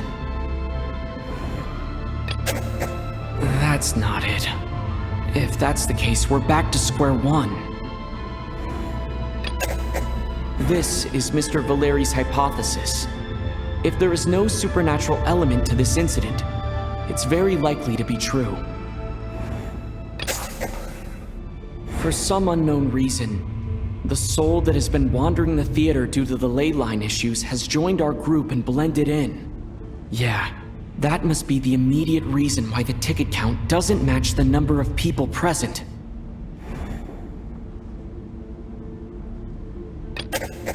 Since we discovered that Mr. Shram is from the past, it seems we need to broaden our assessment of this incident beyond the bounds of common sense. All of last night, Lelik, that is, Odette was under surveillance, which rules her out. We've basically proven Lelik's innocence. The death of those victims is an irrefutable fact. It is the outcome of whatever's going on here. What we need to do now is find the truth within this information. The contents of the investigation report have been verified. There are indeed ley line issues and wandering souls in the theater. Death likely symbolizes the deceased. Mr. Shram, for instance. Death is near. That must mean that there's a dead person in our midst. That's the truth, isn't it?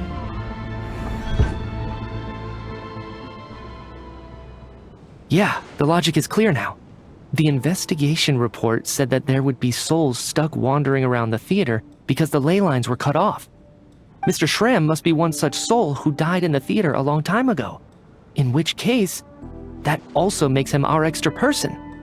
So when the note said death is near, it must have been referring to death as in the deceased, people who died a long time ago. Someone who died a long time ago. In short, there's a dead person among us. The extra person we've been searching for is a ghost from the past. You mean I'm a ghost? No. Don't make jokes like that, my man. There must be some mistake. But even if I was dead, I know for a fact I didn't kill anyone these past 2 nights. Yeah, even if all that's true, the report also said the souls inside the theater can't affect reality, right? They're harmless. Then what if the problem isn't the souls at all, but the ley lines themselves? The ley lines have a powerful ability to attract and devour souls. Let's say that the ley lines are like a black hole, constantly seeking to engulf souls. But the souls that don't want to return are trying to avoid being sucked in. Why does this analogy sound so familiar? What happens when the black hole can't achieve its goal? I'm only speculating here, but what if it ended up swallowing innocent souls by mistake, or intentionally taking other souls to compensate? That could explain why we weren't able to determine a cause of death. If you're right, and their souls were devoured by the ley lines, it does make some sense. It does seem to explain a lot of the things we couldn't make sense of. Does that mean it's true? Except there's no concrete evidence. Mitya is relying on a lot of logical leaps. Still, it seems like the best explanation we have under the circumstances. Alright, so how could Shram not know that he's dead? Seems a little unlikely that he hasn't noticed anything unusual even after several days interacting with us. On the contrary, it's perfectly normal for a soul to wander the theater for centuries without questioning their existence or reason for being there. It's simply what's natural for them.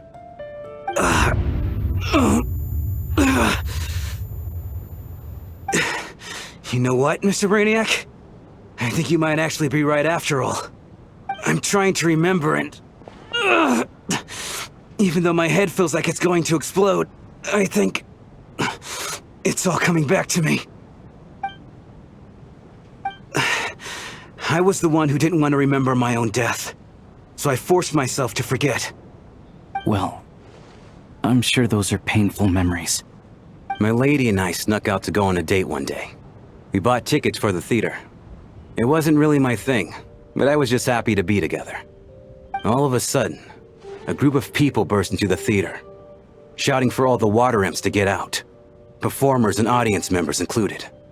It was clear the conflict between humans and Fae had reached a boiling point. This time, the extremists were even coming after the water imps who had nothing to do with the war.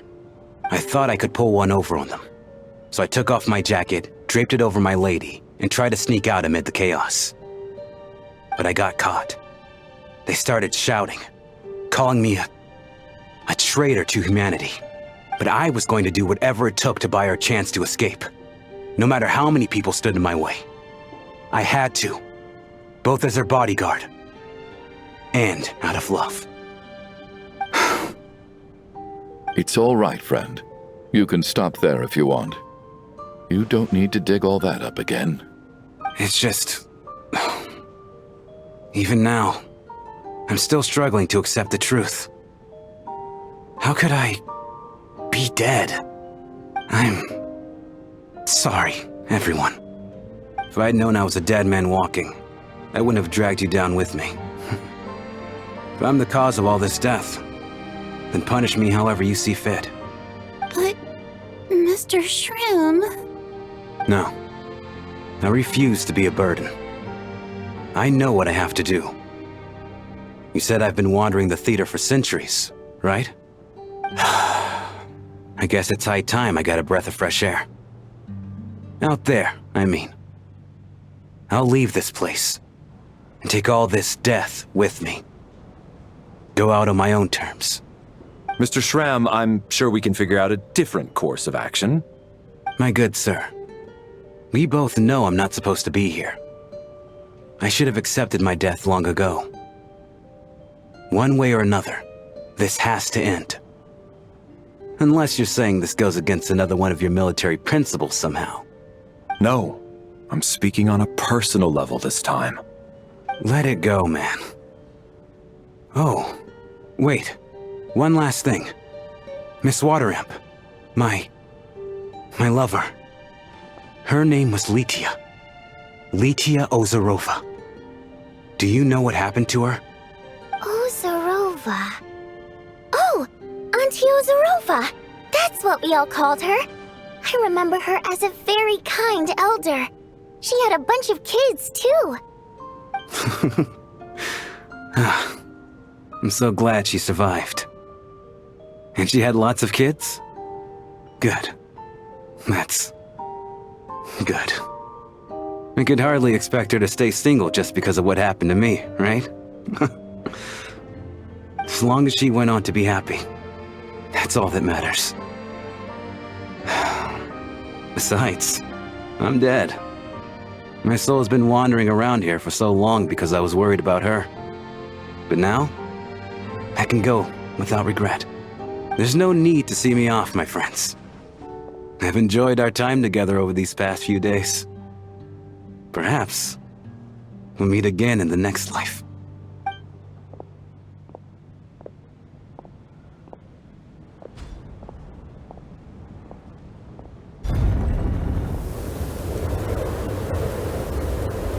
Take care, my man. I knew Mr. Shram was already dead, but I still feel so sad. Death is cruel, no matter how we might try to make sense of it. So, was the conflict between Fae and humans really that bad back then? I was only little, so I don't remember much. It's terrible to think that so many innocent people had their lives turned upside down. Even the historical records about that time period don't say much about it. All people know is that the Tsaritsa founded the Fatui, drove out most of the Fae aristocracy without explanation, then used her terrifying power to suppress the humans. It seems to me like the Tsaritsa chose to make herself the enemy. She downplayed the conflict, directing whatever animosity both sides had for each other at herself instead. That's also why, despite how brutal the conflict was at the time, there hasn't been much lingering tension between humans and Fae since. Things have been fairly harmonious for the past few centuries. So, the Tsaritsa banished the Fae to protect the Fae living in the city?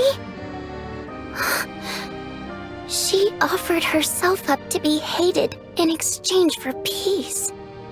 Maybe it's not quite as bad as it sounds. I don't think Her Majesty is too concerned if mortals hate her or not. And besides, there are very few who truly do. All this time, I had no idea. All right. If Mitya's theory is correct, then I think we can consider this matter settled. Let's all take a break. Ugh, if only this blasted storm wasn't still raging on.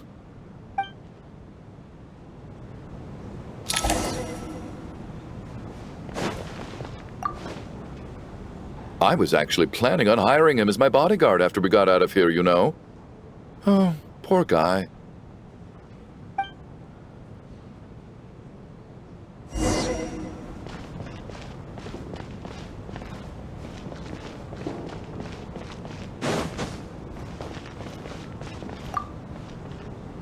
At least the lingering regret that kept him here has been put to rest. That's not necessarily a bad thing.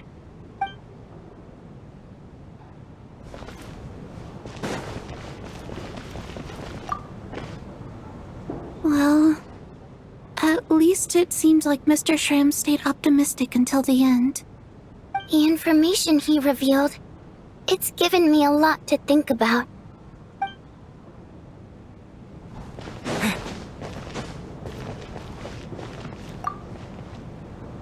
Even though Shram was already deceased, his decision to walk into the snowstorm was still a sacrifice, and a very brave one. This is one of the few times I don't feel at all happy to have my theory proven true.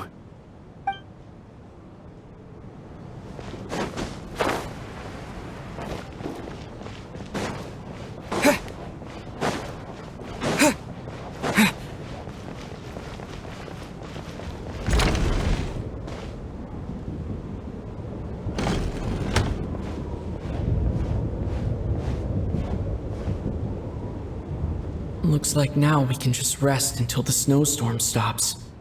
I still can't believe Shram turned out to be a ghost who'd been in the theater for hundreds of years. To think he was dead this whole time. What a strange turn of events. Knock knock. Huh? Knock knock. You know the door isn't closed, right? You don't have to knock. Think of it as a signal then. When I'm entering someone else's room and I knock, I'm here as Odette. If I don't knock, it's Lelik. Thanks. So, why did you come to find me? Is there something I can help with? Vodyanitsa said you knew about my secret identity from the start. But when everyone was discussing who Lelik could be, you were worried that revealing what you knew would be unfair to me. So you kept it to yourself, right? Yes, I'm extremely grateful for that. It's nothing. I mean, you didn't hold what happened with Senora against me, so I should thank you for that as well. Actually, there's something else as well. I found myself in a situation similar to the one you were in when you helped conceal my identity. So I thought I'd come and ask you for advice. It's about Mitya. Before all of this, the last time I saw him, he was dead. As I'm sure you know, my goal as Lelic was to stop Project Stuja.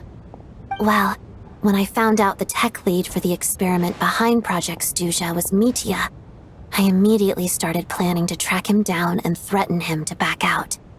I often saw him around the theater, but I soon concluded that making my move there would risk exposing my identity. So I decided to infiltrate the Armory Palace and go directly to his lab. That way, the threat would be much more effective.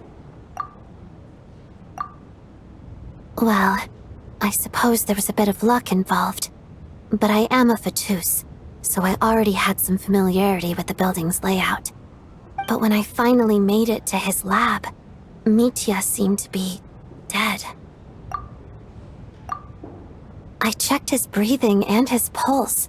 He had no vital signs whatsoever. I'm certain of that. I thought maybe another anti-Project Stuja activist had beaten me to it, and chosen a much more brutal method, so I made myself scarce. That's why you were so on guard around Mitya that first night here. Yes. When I saw him sitting in the audience during the performance, I could barely contain the shock. To me, it was a miracle. Somehow, he'd come back from the dead. But then, the murder started happening and things got so complicated that it wasn't really at the front of my mind. That is, until Mitya himself said there must be a dead person among us. Then, I couldn't ignore it any longer. And yet, you thought that bringing it up right away would single Mitya out. Just like when everyone was suspecting Lelic.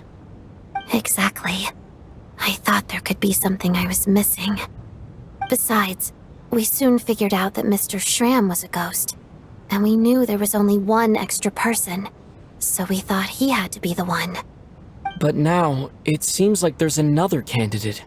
I understand why you kept it to yourself. There was so much information being thrown around during that discussion. Bringing up Mitya would have just introduced more confusion. So, what do you think we should do? Let me confirm one thing first. When was it that you found Mitya dead? Around a week ago. Sometime in the afternoon. A week ago? That's earlier than I thought. I saw him just a few days ago at a restaurant. That definitely would have been after you found him dead. He seemed completely normal to me, chatting with Vodyanitsa, trying to avoid Valeri. So he was definitely alive on that day. Huh. Well, all I can say is I know what I saw. Here's a thought. The reason we even suspected a dead person could be among us was because of the problem with the theater's ley lines. But Mitya's death happened inside the Armory Palace. The ley lines affecting the theater shouldn't reach that far. You're right. I guess he doesn't fit the profile of the person we were searching for. I think the chances of it being him are very low. Surely he can't have died for real in the Armory Palace. Unless... Unless what? Unless he really did come back from the dead. You're right. Do you think we need to disclose this to the others? Huh, what's this? A private meet and greet? Where do I line up? That's not what's going on here. Well, I was just making the rounds. Thought I'd try to lighten the mood a bit. Vodyanitsa's handing out food if you're hungry.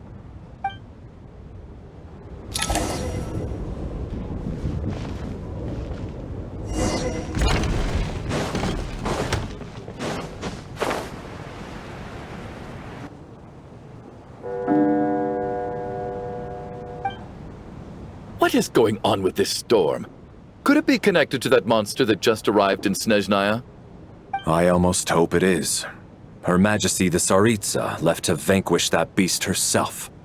We just need to wait for her triumphant return. Do you think people still feel the cold after they die? I'm wondering about Shram. Oh, maybe we should have given him a coat before he went out there. Death itself is cold, isn't it? I'm sure the storm will embrace him. Well, I hope he has a safe journey. I'm going to miss him, I think. It's not like we can blame him for Rampana and Kulish's deaths. Thinking back on it, we barely made it out alive ourselves. Once we get out of here, how are we going to explain what happened to their families?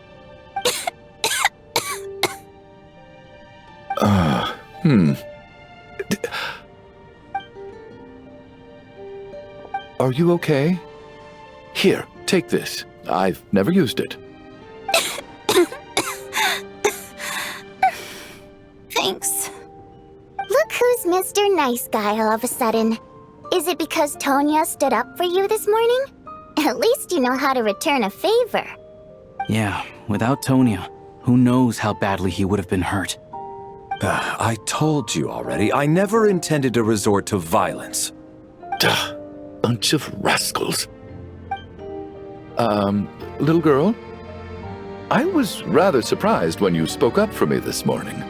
I didn't think I had many admirers here, so, thank you. Oh, no need to thank me. I said some bad stuff about you too. I've been, too embarrassed to admit it, but, you remind me a lot of my daughter. So kind to everyone, but never lets her old man off the hook. Unless my wife and I are having a fight, then she's always on my side. Especially when she was little. Every time I took her out...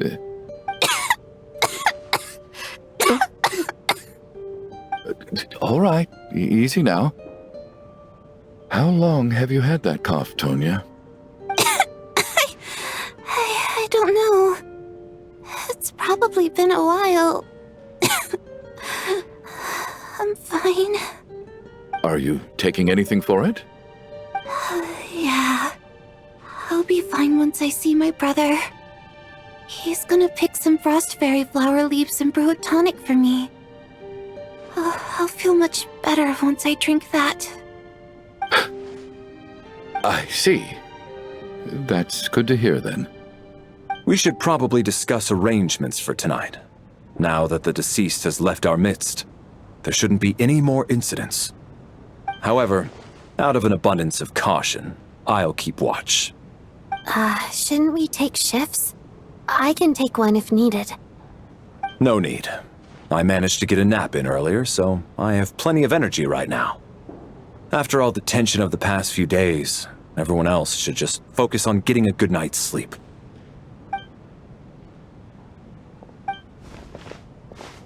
What a long day. This whole situation turned out to be way more complicated than I expected. But Valeri's right. I should just try to calm down and get some rest. The last thing I want is to give myself nightmares.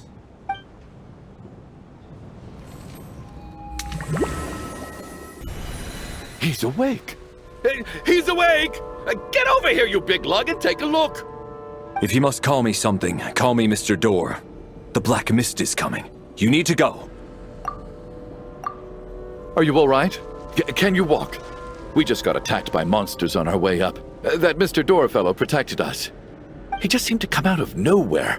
Not much of a talker, but when it comes to taking down monsters, that man doesn't hold back. Curses! The Black Mist is catching up to us. We need to keep going. Mr. Door, I don't believe I've ever seen you around here before. Why is that? There's no need to try to get to know me. I'm just Mr. Door. I have to Mr. Door! Looking for trouble! Get rid of them! I can just push these ones off. Having second thoughts? Well, anyway, we're lucky to have you here. Thanks for saving us earlier. No need to thank me. This is where my duty lies. Get a load of this! What the?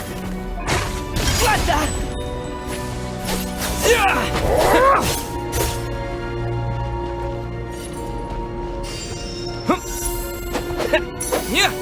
Cryostorm!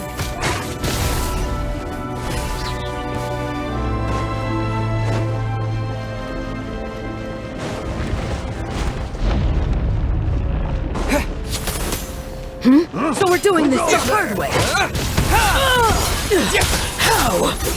You win this one.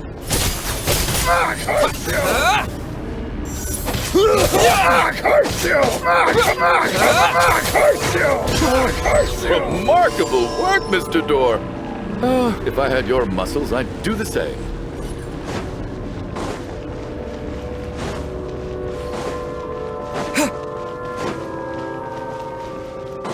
Are none of these doors the one you're looking for?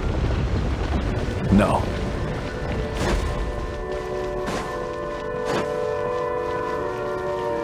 Biting frog! Come no closer. Frost? Sir! My command. Oh no! Could this be?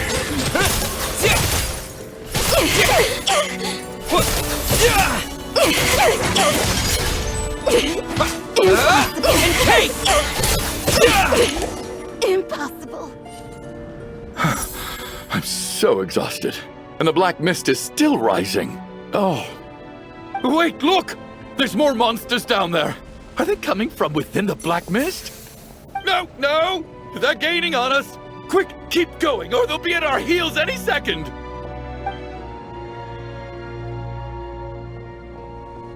Mr. Door, what are you doing? We need to get out of here. They're coming! Found it. This is my door. What? You mean you're going to stay here? I am a door. This is where my duty lies. No! You saved us. We can't leave you behind. You must keep going. A door can only keep things out for so long. You must make haste. But... Oh, you're right. Let's go. We can't let Mr. Door's sacrifice be in vain. The black mist isn't moving anymore. Looks like both the monsters and Mr. Door are gone. I didn't just imagine all that, did I? Surely I wasn't so scared out of my mind that I hallucinated a door as a human being. Oh, okay, good. There's no way we both hallucinated the same thing. Getting sleepy? Well, looks like we're safe for now. Go ahead. Let's get some rest.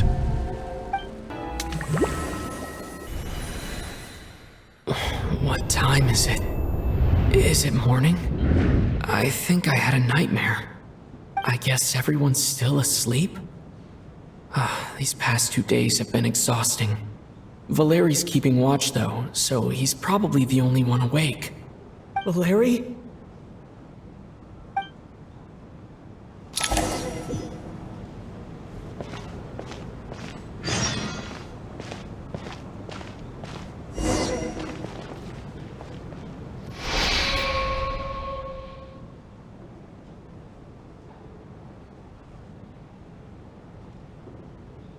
Wake up!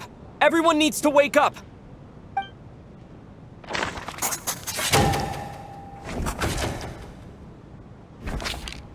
Just like the last 2 nights. No clear cause of death. I've been a real thorn in your side, haven't I, Mr. Valeri? Now you can rest in peace. But for me, life will be all the duller for not having to run away from you, my friend. How's Tonya? Is she okay?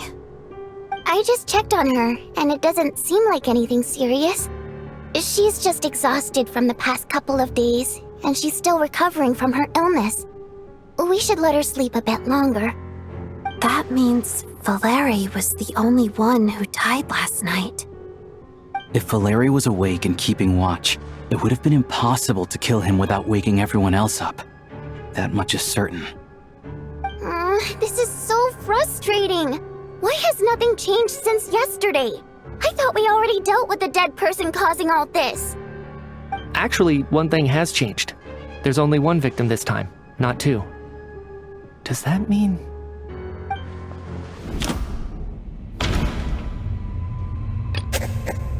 No similar cases have ever been confirmed, so this theory doesn't seem to hold up. But Mr. Schramm was already deceased to start with. That doesn't seem very likely. Can a death at night even be defended against?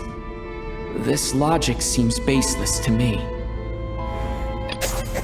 After the deceased Schramm left, there was one less victim last night. That more or less tracks. It's a reasonable conclusion, considering the only variable that changed. The number of people who die each night is equivalent to the number of dead among us. That's your theory, right? Exactly. We identified Mr. Schramm, and the night after he left, the death toll dropped from 2 to 1. By that logic, there must be one more dead person left among us. Another one? But there was only one person unaccounted for in the ticket checks, right? The head count should match up now. Having an extra person was definitely a cause for alarm, but being one person short isn't nearly as unusual. Someone could have left in the middle of the show, or made it out before the storm hit. One more dead person among us. If Mitya's theory is right, then what Odette told me seems a lot more relevant. It's just, at the time, we had no reason to think there was more than one dead person. If only we'd taken it more seriously as a possibility, maybe this could have been avoided. I'm sorry. This is my fault. I had information that could have been helpful, but I held back. I should have brought it up right away. I'm partly to blame as well. I was too quick to dismiss Odette's concerns. What is this about? What have you two been getting up to behind my back? Sounds like there's some big news you've been keeping from the rest of us. Well, we're all ears.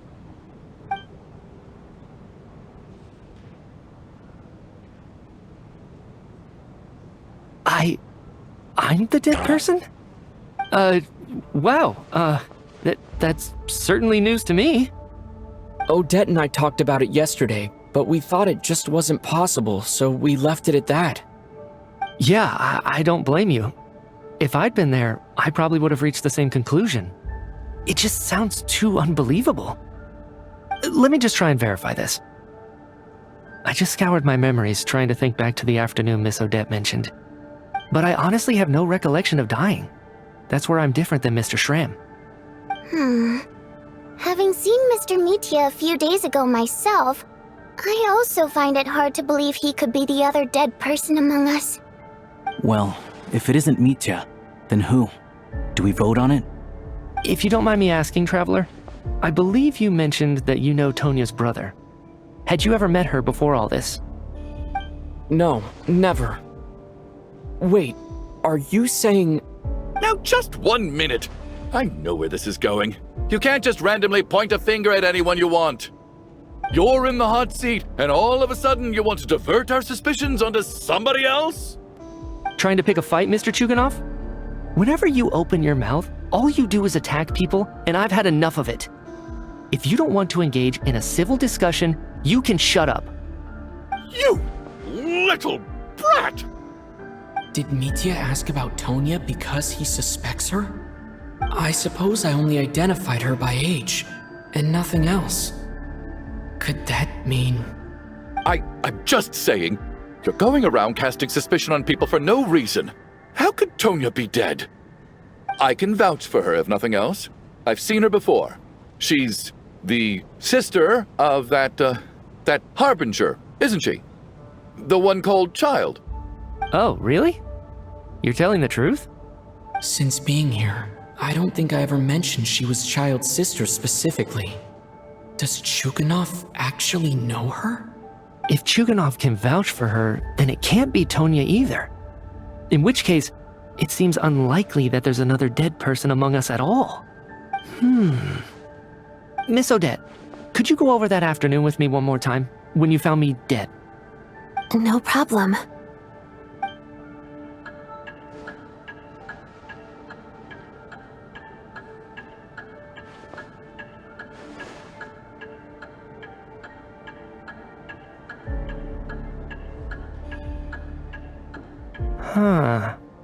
No matter how hard I try, I just can't remember anything about dying. But but I do remember something else.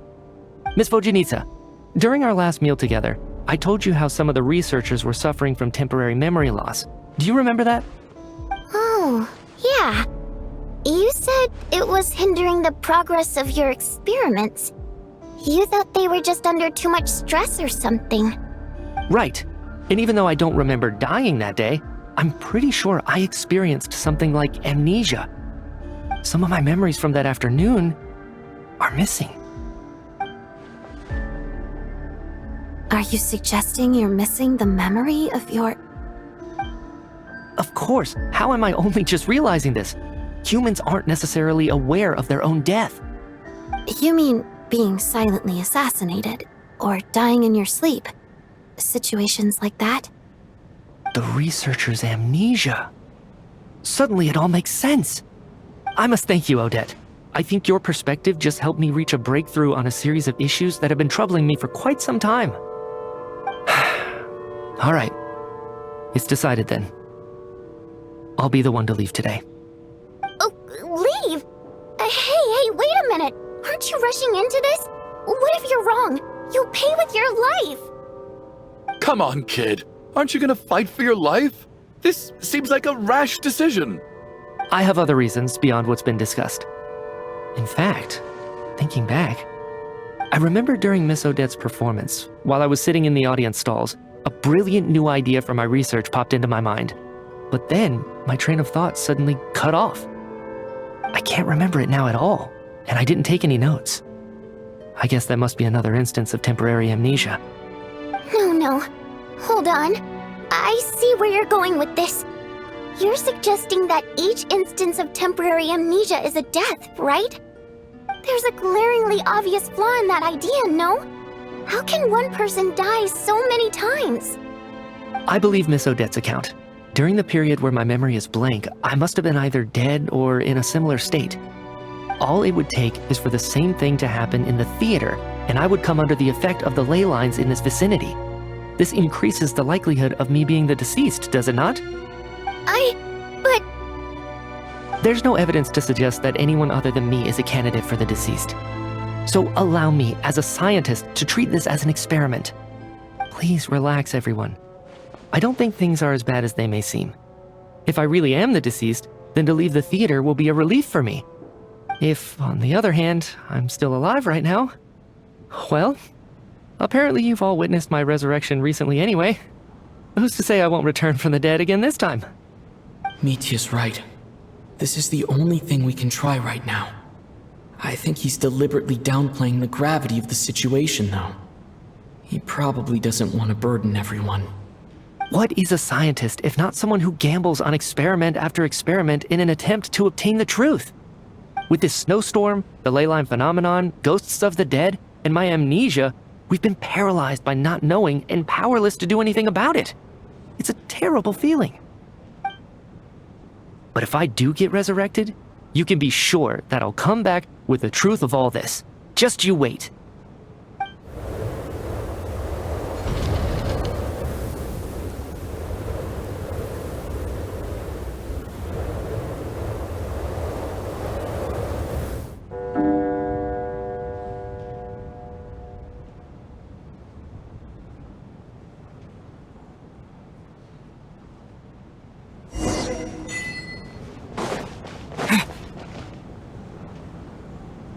Poor Mr. Mitya. I didn't even get to see him one last time. Maybe it's a good thing that you weren't there to see it. It was a hard thing to watch. I hate goodbyes. Why does it feel like everyone around me is slowly disappearing? Not just in here, I mean. In the outside world, too. Maybe it's the realization that, at the end of life, everyone has to face it alone. Come to think of it, the main reason we're still alive right now is pure luck. Each morning here, for every one of us, there's the chance that we might not wake up. You could take it a step further and say that the same is true outside, too. Who can ever be 100% sure when they drift off to sleep that they'll open their eyes again in the morning? If I make it out of here, I'm going to cherish every moment that I'm awake. and live without any regrets. Without regrets. I feel like a strange sense of anxiety has been quietly growing inside me over the last 2 days. Are you okay? You look really glum. If something's bugging you, let's talk about it. There's only a few of us left here now. After everything we've been through, what's the point in keeping things bottled up? I have a travel companion named Paimon. Alyosha and Odette have met her before. She's been feeling unwell recently. You're worried about her, aren't you? That makes sense. We've been trapped in here for days. To be honest, I used to feel like I was just a spectator in this world, watching everything that happens from the sidelines. Maybe it's because I'm a descender. A descender? But with Paimon by my side, over time, I slowly felt my connection to this world growing stronger. She loves eating, sleeping, and having fun, but she's also a great guide. It's her authenticity that makes this whole world feel more real for me. Over the last few days that we've been apart, I've often caught myself wondering, what would Paimon say if she were here right now?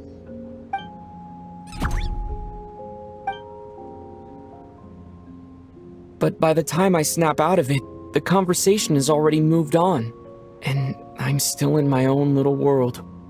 I'm trying to overcome this sense of detachment, but I really miss Paimon. I guess, in a way, she means the whole world to me. I bet she misses you when you're not there as well. Maybe you're her entire world too. I don't know if this will make you feel any better, but back when the water imps left Snezhnaya in droves, I also felt like the whole world was suddenly empty. I could be surrounded by people all smiling and having fun, and still feel completely separate from it. So, I totally understand how you feel. Later on, I started to think, maybe accepting the fact that our loved ones won't always be with us is something that takes a lifetime. All we can do is cherish their companionship from moment to moment. So, once we get out of here, you better hurry back to our side as fast as you can. You can't let your story end in regret. That's the trope I hate the most. Thank you. That's exactly what I needed to hear. But Vodyanitsa, if you hate goodbyes too, why didn't you leave with your people? That's just the choice I made. I used to regret it, but I don't anymore. Like I said before, singing is a water imp's primary mode of expression. It's how we convey our emotions. Our songs have echoed through this theater for hundreds of years, each one a story pieced together through moments of joy and sorrow. But does a story exist without someone to read it? To me, the answer is no. So I made the choice to stay. That way, there would still be someone left to sing these songs and listen to their stories. Otherwise, they could have been lost forever. Could you teach me how to understand your people's songs sometime? I want to be able to truly hear them, like Mr. Shram. A fan after my own heart. Thank you, Tonya. How about I sing something for you, and you tell me what you hear? Okay, I'll do my best.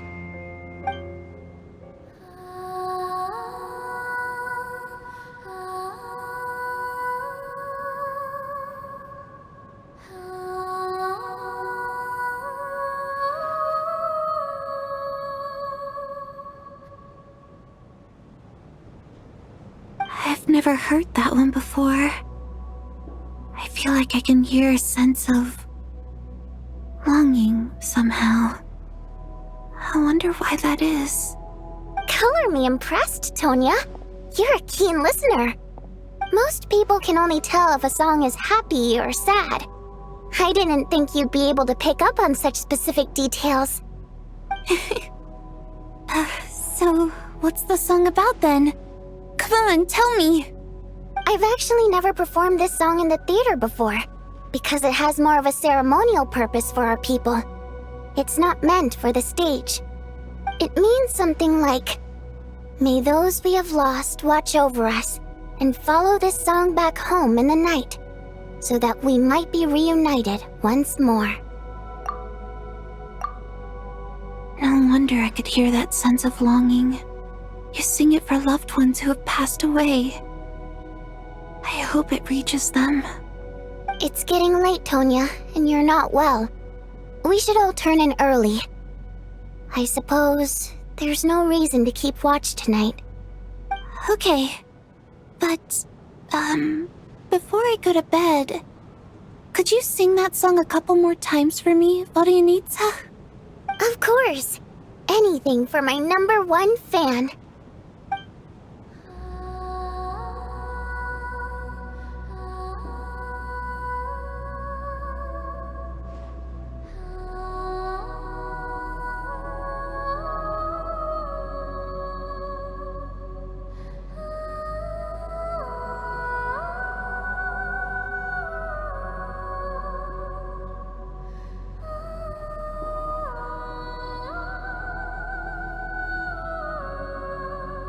Once I get out of here, I definitely don't plan on ever coming back. But I guess that means I'll never get to hear Vodyanitsa sing again. That's a sad thought. Before I fall asleep, I should cherish this moment of companionship while it lasts.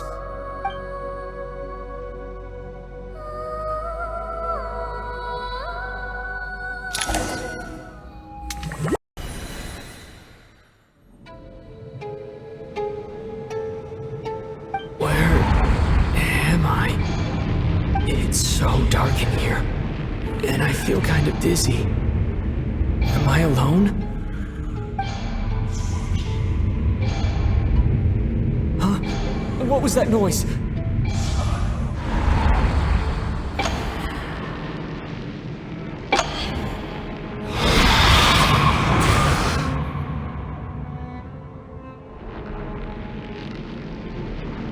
Return, O spirits. Fulfill your oath of protection.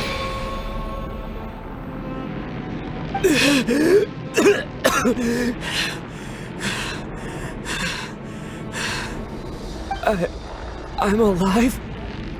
What just happened? No time for questions. Quick, over here. Turn on the switch. We need to bring back the light.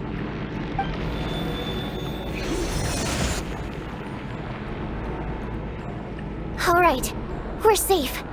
The spirit just now is called Night Prayer. The light subdues her, but she'll attack without a second thought in the dark. Sort of. I know it's hard, but you can't let this place go dark, or she'll kill you again. Yep. Luckily, I was here to resurrect you. Otherwise, that'd have been a real bummer. A bit more than a bummer, I'd say. Wait, so you have the ability to resurrect people? Sure I do. I'm your guardian spirit after all. I specialize in soul recall. Oh, it's nice to meet you, by the way. Thanks. It's nice to meet you too. Alright, there's no time to waste. The black mist is already catching up. We need to avoid it and Night Prayer at all costs. Come on, let's go. We need to reach the next switch before the place gets too dark. If we bring the light back, Night Prayer won't be able to get to us. Sweet, sweet light! It's back! Now that's a sight for sore eyes. Shh! It's Night Prayer.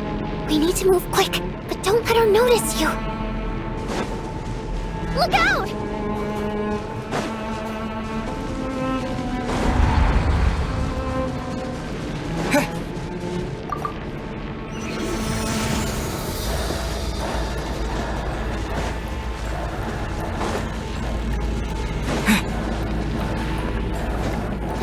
Which is over there.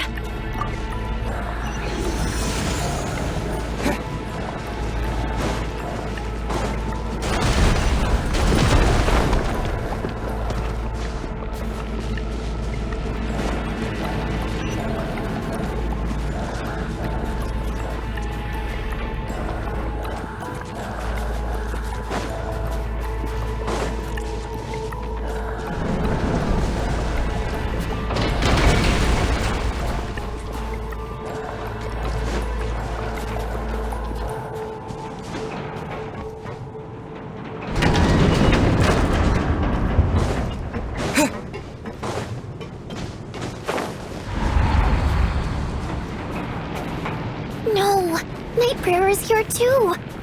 This can't be the only path. Let's head up there and take a look. The switch is just up ahead. Hurry!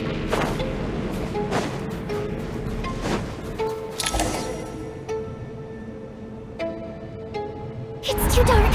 We're not gonna make it. Come on, faster!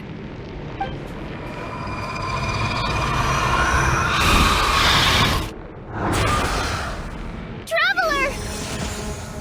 I won't let you die like this. Not on my watch.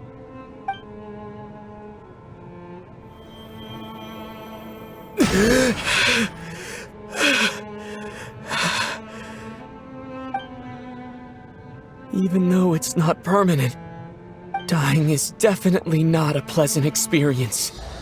Great. You're back. Yeah, thanks to you. Time for you to get out of here.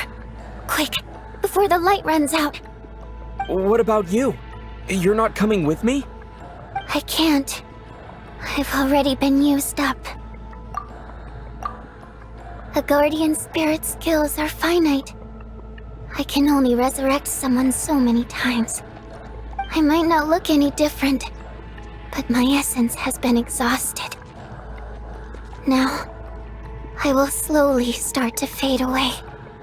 I can go no further. The black mist is where I belong. It's okay. Why didn't you tell me sooner? Because it wouldn't have changed anything. That knowledge would have just burdened you. And a guardian spirit's role is to protect. But... Go.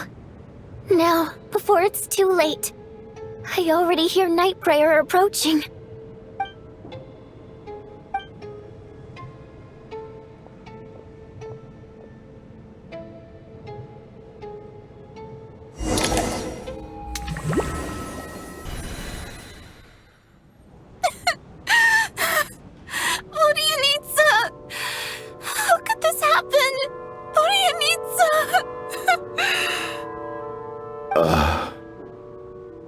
Well, I guess there's no need to inspect the body.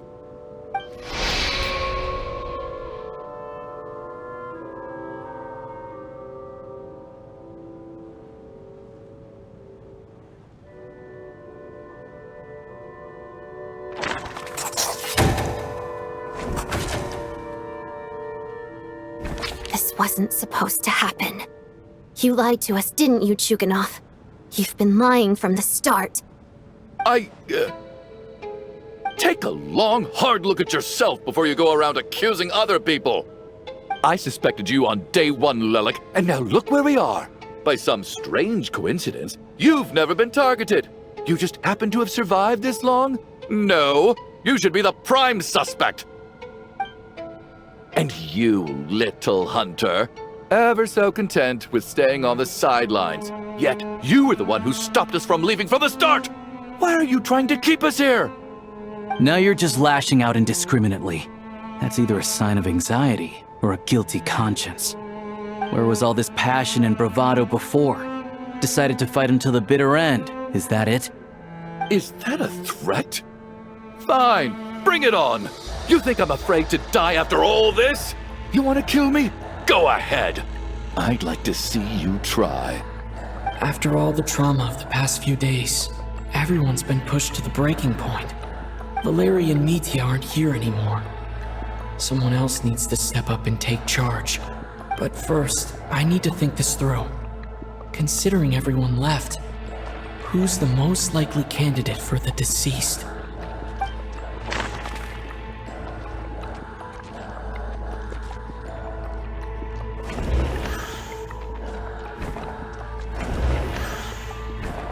He's arguably the first friend we made after arriving in Snezhnaya. While he works at the theater, we've also met him outside of it, so he can't be the deceased. She's been recently active as Lelik, so she's unlikely to be the deceased. I clearly remember Mr. Chuganov from the first time I visited the theater. He made quite an impression. That was just a few days ago. So he's unlikely to be the deceased. My memories are perfectly coherent. Even after racking my brain, I can't recall any scenes of my own death. They're dead, yes, but the deceased should be a spirit who's been wandering the theater since long ago, not a recent victim. Of those who remain, the only person we've never met before is Tonya. There is room to doubt her true identity. People are easily misled by first impressions. Now that I think about it, Child Sister was in fact a label I imposed on her due to my own assumptions. But Mr. Chuganov vouched for Tonya's identity yesterday, with basically no other possibilities left. Could it be?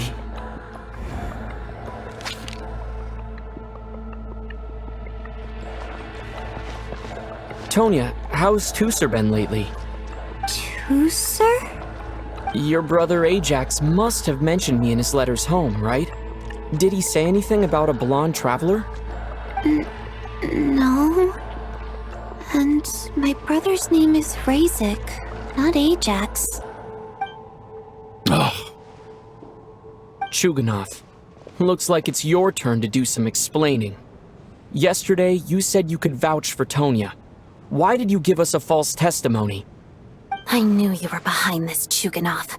You've been lying through your teeth from the start. Everything about you is fake, down to the wife and daughter you're always talking about. Your entire family man persona is a charade, isn't it? That night, when I infiltrated your place as Lelik, I noticed you were home alone. Didn't think much of it at the time, just thought everyone else was out. But thinking back on it now, that doesn't seem very likely. My guess is, you live alone, don't you?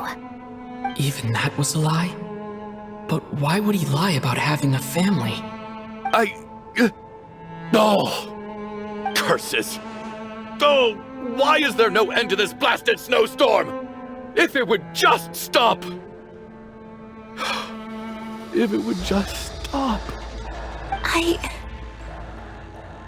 think I remember now. I know how I ended up here. It feels like a distant memory. But at the same time, it's just like it was yesterday. The reason I'm always coughing is because I got sick with frostbite. The locals usually call it the snow cough. It's not a very common illness.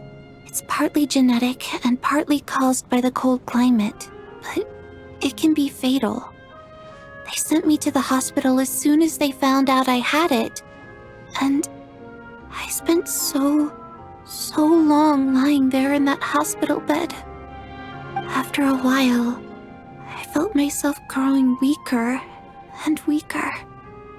Nothing seemed to be working anymore. Neither the treatment that the doctors were giving me, nor the medicine my brother was brewing from frost fairy flower leaves. So one day, I told my brother that I wanted him to take me outside for once, so things could be like they used to, just for one day. I wanted to meet loads of friends, experience new things. He agreed. He snuck me out of the hospital, and we escaped. We got to the theater, bought tickets, and went inside. Oh, it was all so exciting. I remember the show very clearly. It was amazing. But I found myself getting sleepier and sleepier. Oh, Tonya. When I woke up, I couldn't find my brother anywhere, so I guessed he'd already left.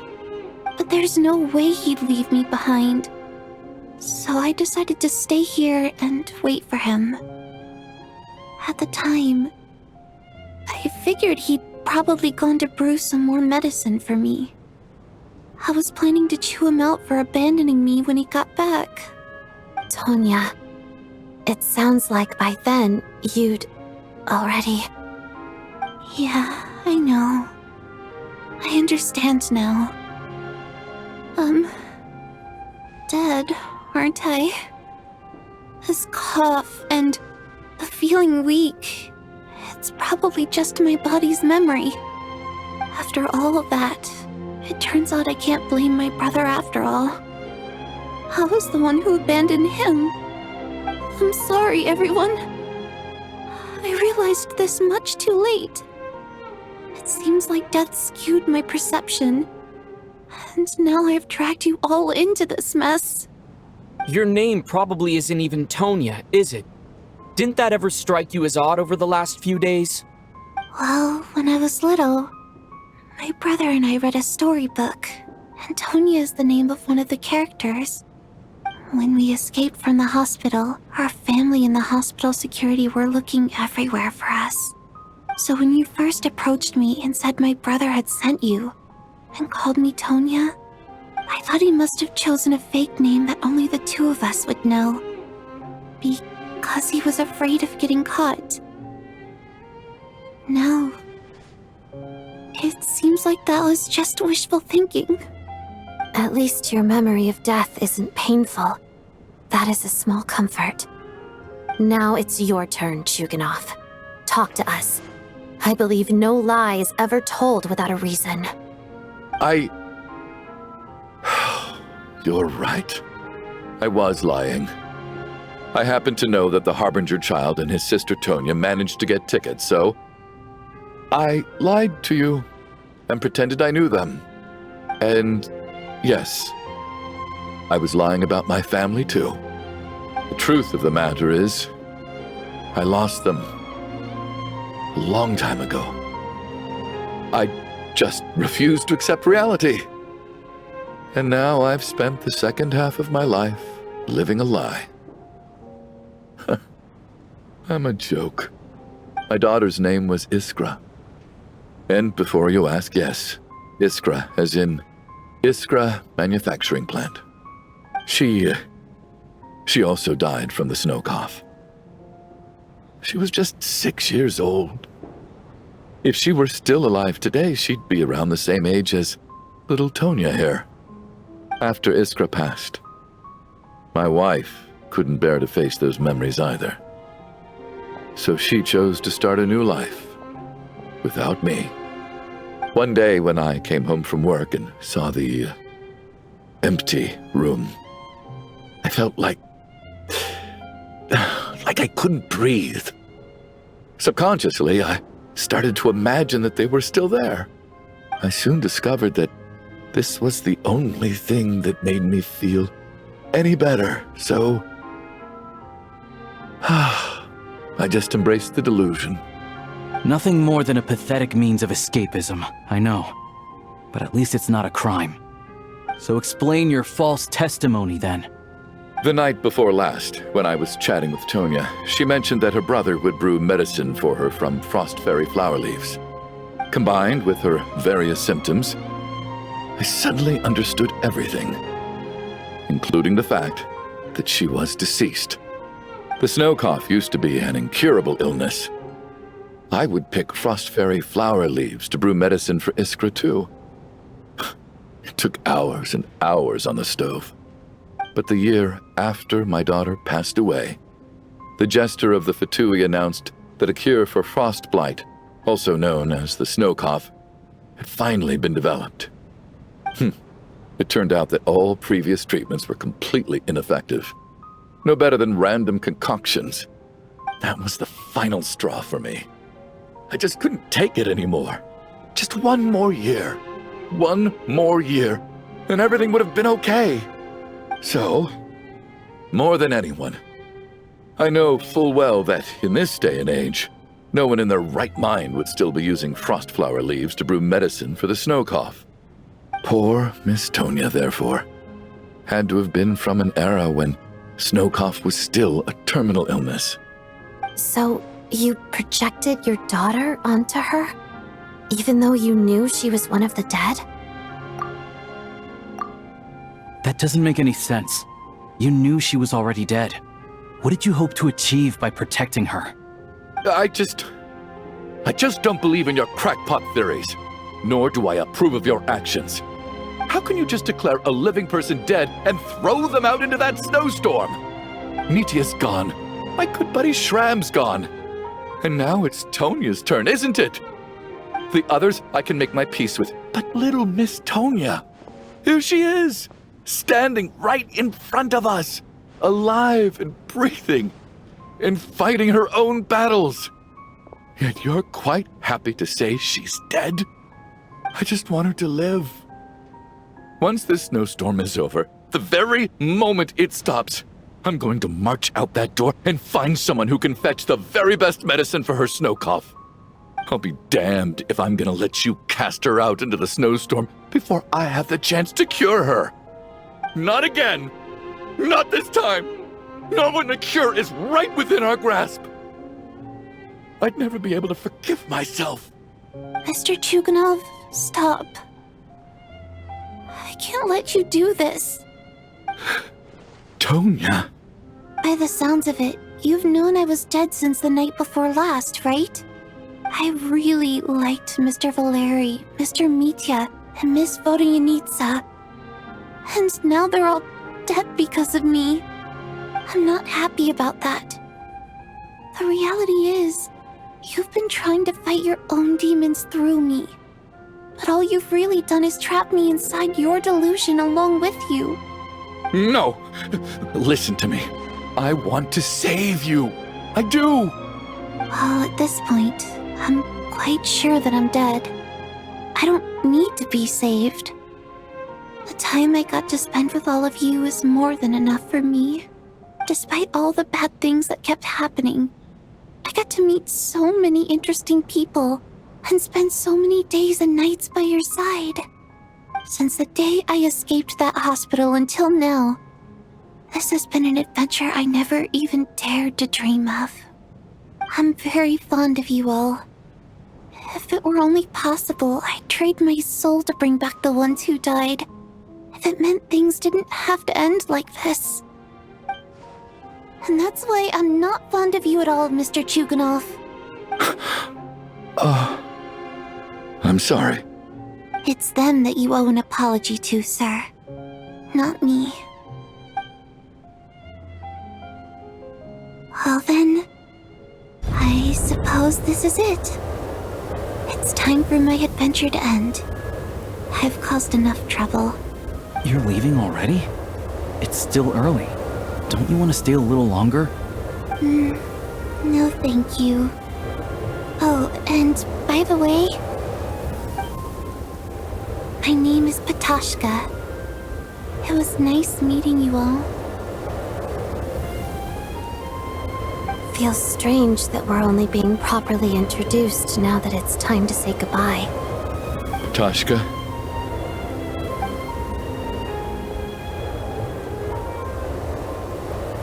What are you doing, Chuganov? Are you crazy? Let me leave. I can't keep lying to myself anymore. In your dreams. Don't think you're getting off that easy when you had a hand in the deaths of so many people. The Fatui have honed quite an array of enhanced interrogation techniques since they were founded. Once we're out of here, Lelik will personally give you a taste of every last one.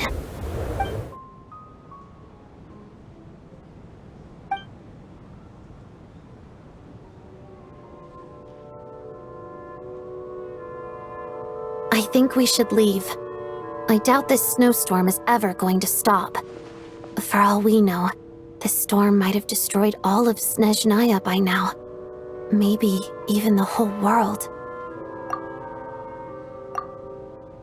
Wait, we finally solved the mystery of the haunted theater today. Maybe let's at least try to enjoy tonight? Fair enough. I don't particularly feel like dying in Chuganov's company anyway. And yet you won't let me die first. Hey, Chuganov, on a serious note, if we do make it out of here, you should close down that factory of yours. A lot of people are freezing thanks to you. Is this really the time to be discussing my factory? All right, fine. I'll shut it down. Doesn't matter to me anymore. Am I hearing things? Or was that a knock at the door? There it is again. But I don't understand. The snowstorm hasn't stopped, has it? Should we open the door? Is this it? Is this nightmare finally over? If the last few days are anything to go by, I probably shouldn't be getting my hopes up. Whatever lies beyond that door at this moment, it could be something even more terrifying than everything we've been through so far.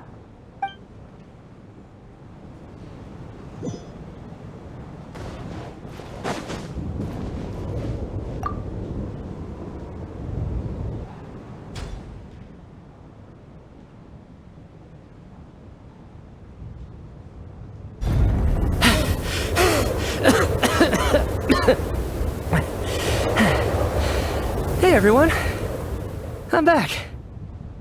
How are you doing? Feeling any better? Much better, thanks. Whew, it is so good to have you guys here. I was a little worried that the theater would be empty by the time I got back. Let me see. Tonya and Vodyanitsa are missing, which means Vodyanitsa died last night. And then you discovered that Tonya was the other dead person. Am I right? Not Tonya. Pitashka. First, tell us how you made it back here. Given the conditions outside, no one should be able to return alive.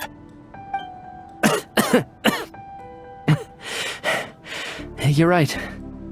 The thing that got me back safely was a song. I heard someone singing. After walking into the snowstorm, my mind grew hazy. I don't know how long I walked through the storm before my mind completely slipped away.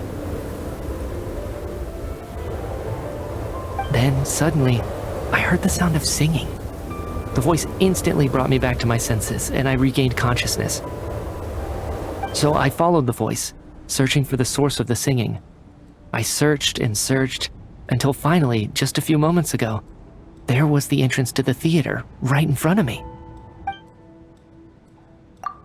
I've actually never performed this song in the theater before, because it has more of a ceremonial purpose for our people. It's not meant for the stage. It means something like, "May those we have lost watch over us, and follow this song back home in the night, so that we might be reunited once more." That must have been Vodyanitsa's Requiem. Who knew it actually worked? That song is meant to guide the souls of the dead. Mitya, that must mean that you... Huh. No kidding. Seemed like I guessed right then. This is what I've been so desperate to tell you about. When I first stepped out of the theater, I was still quite lucid. My memory of it is still pretty intact. I remember the outside world being completely different than what I'd expected. It was like this was a world where only the snowstorm existed. There wasn't a trace of any humans or buildings ever having been there. I don't know how else to describe it, except to say that it just didn't seem like the real world. And as for the Requiem, if I was guided here by Vodyanitsa's song, it can only mean that I must already be dead. And this is my soul, not my body. But I didn't experience a clear moment of death while I was out there. Nor do I feel any different now than before I walked into the snowstorm. You don't seem any different to me either. In fact, this is something I've been wondering about for a while now. If souls aren't physical, shouldn't they lack tangible form? Both Shram and Pitashka were clearly deceased, and yet their souls didn't look or feel like ghosts at all. They were visible, tangible, no different than you or me. This raises a truly terrible thought. Is that really what Mitya is suggesting?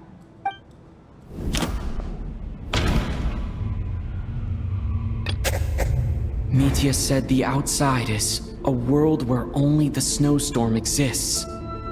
It must be connected to the ley lines, so going out there will only take us further away from the real world.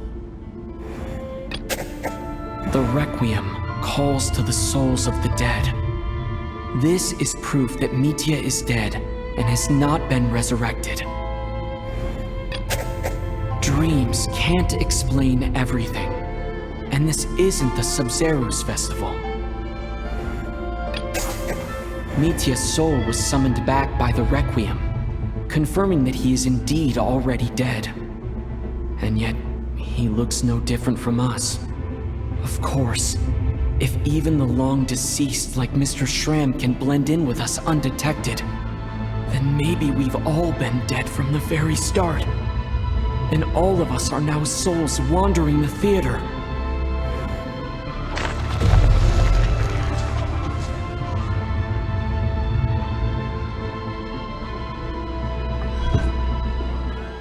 Yes. I think that this is probably the afterlife. What did you say?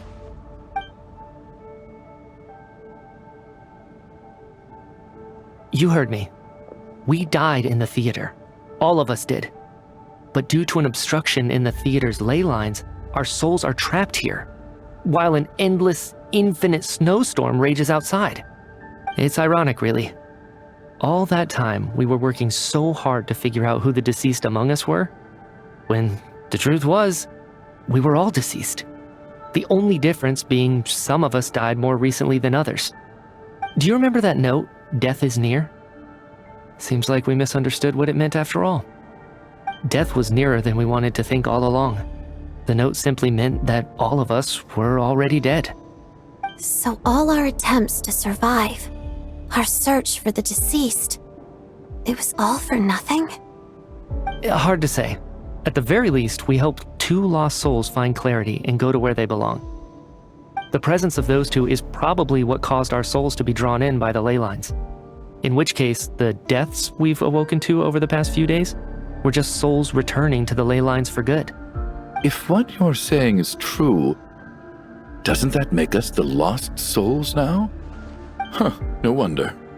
This afternoon, when I was moving Vodyanitsa's body, I noticed that the other bodies in the room hadn't decayed one bit after all these days. That's further proof that those aren't physical bodies at all, but merely our shells here in the afterlife. Am I really dead? This doesn't feel real to me at all. No, that's impossible. This cannot be how it all ends. I still find it hard to believe that all of us are dead. How exactly did we die in the real world? None of us have any memories of dying, right? Not even knowing how we died is preposterous. Good grief! Surely there has to be some reason. Exactly. It's hard to rest in peace when you don't even know how you died. It gave me lots to think about as I strode out into the snowstorm. I racked my brains trying to remember the cause of my death, the exact moment I died, the root of all of this, right up until my consciousness faded. Wait. Hold on. Right before I lost consciousness, I think I saw something. I can't remember. And I think I lost my notebook and pen. Mitya, your hand. Is that blood on your fingers? Huh? You're right. There's blood on the fingertips of my right hand. Looks like it's already dried. When did that happen? What the? I guess this was what I saw. I must have desperately drawn it in my own blood right before losing consciousness. What's wrong? Do you recognize the symbol? It's Ronova, the ruler of death. Alyosha, do you still remember that Snezhnaya folktale you told me about? It was about the Grim Reaper. When someone's about to die, he appears as an incarnation of someone familiar to guide their soul into the afterlife. And as soon as you recognize his face, your life is over. I heard a similar tale when I was little. You think the Grim Reaper in this story refers to the ruler of death you mentioned? That's right. In which case, death is near could also mean that the Grim Reaper is here disguised in a familiar form. Death, the deceased, and the Grim Reaper? So it's a triple entendre. When I first saw this note, I thought it contradicted the investigation report. But now it seems like that was the whole intention. So the Grim Reaper deliberately misled us. Then, We started suspecting each other and searched for the deceased while they hid in plain sight. By that logic, the one person most likely to be the Grim Reaper incarnate is...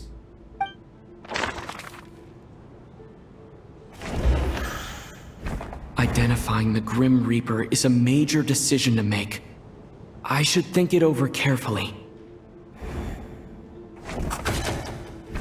The Reaper is right here among us, and won't leave until everyone's souls have been claimed. Identifying the Grim Reaper is a Identifying the Grim Reaper...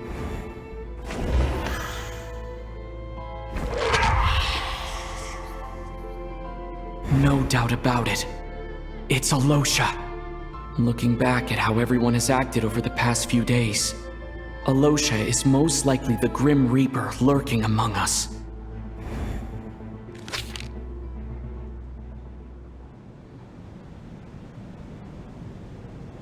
Is it you, Alyosha? You were the first to discover the investigation report, and you had plenty of time to slip the note inside to mislead us. So? Surely you can't suspect me based on that alone. What if someone else found the investigation report first, slipped the note inside, and then put it back without telling anyone? There's no denying it. The note could easily have been slipped in much earlier than it was discovered. That's not all. I've also noticed that although on the surface, Valeri, Mitya, and sometimes I were the ones taking charge of the situation. Looking back now, even though you didn't say much, you were always subtly guiding everyone from the sidelines. What do you mean? You were the one who emphasized how dangerous it was outside and insisted we all stay here. It was also you who suggested that we all sleep in the same place.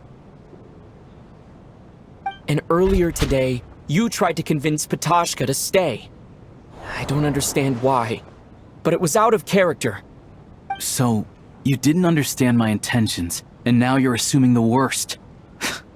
Seems pretty unreasonable if you ask me. He still won't admit it. Fine. Let's see how he responds to the most damning evidence of all. The biggest question I have right now is, if the Grim Reaper is impersonating Alyosha, then where's the real Alyosha? When did they switch?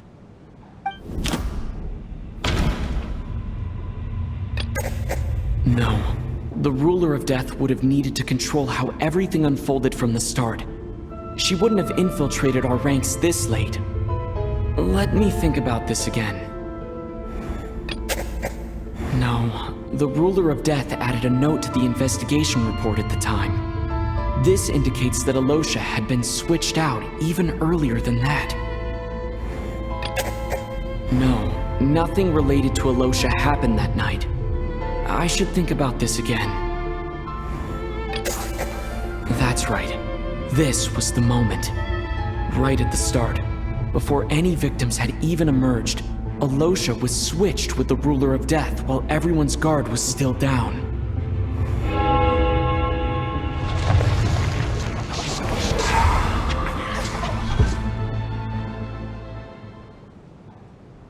When all this began, right after the performance ended and the snowstorm began to pick up, no one suspected anything unusual. We just assumed we were snowed in. It wasn't until we discovered the bodies the morning after that we realized something out of the ordinary was going on. But it's clear now that the oddities actually started earlier than that, when Dimov walked into the snowstorm and never came back. Right. So Mr. Dimov was the first victim, not Sobolova and Torgov. And if we pinpoint that moment as the beginning of this incident, then one thing becomes clear. Alyosha, you are the only person who walked into the snowstorm and came back without the help of Vodyanitsa's Requiem. More precisely, Alyosha never came back at all. The one who came back was the Grim Reaper. Not bad. Well, since you've backed me into a corner, I suppose there's no point in keeping up the act anymore. Alyosha? You're the Grim Reaper? I am no such tired cliché. Mortals should address me as the ruler of death. Before being wiped out for good, you identified the two deceased, and even sensed my presence. A commendable achievement, far beyond what I expected. I heard you can ferry souls. Those deaths each night. Were they your doing? Your initial conclusion was correct. Due to the existence of the two deceased, the Ley Lines yearned to reclaim those long-lost souls. Every night they devoured an equal number of souls to fill the void. This required no intervention from me. Though of course, ferrying souls is indeed my authority. Here, take a look.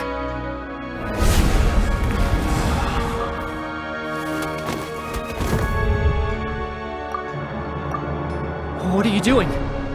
That takes care of today's two. Don't get so worked up. You are already dead, and your souls must return to the Ley Lines. I know we're already dead. You murdered us, didn't you? Murdered? No. Murder is when mortals usurp my authority. Death is my jurisdiction. If I require someone to die, I need not resort to such laborious methods as murder. You simply met the criteria to trigger my curse of death. I know about the curse of immortality. So there's another death-related curse too? You cursed us? When? And why would you do such a thing? So often, humans pray to me, begging to know when their death will come, and what form it will take. But few people ask why. If you must have an answer, know that death comes simply because one's time has come. So you're not gonna tell us the truth? Hold your tongue. By all rights, you shouldn't even be allowed to speak with me. Those angels from the past are to blame for the reckless renovation of the Ley Lines here. It's made my work on this occasion infuriatingly complicated. Work? So trapping us here, making us watch our friends die, that's just another day at work for you? You clearly have a lot of questions. Fine.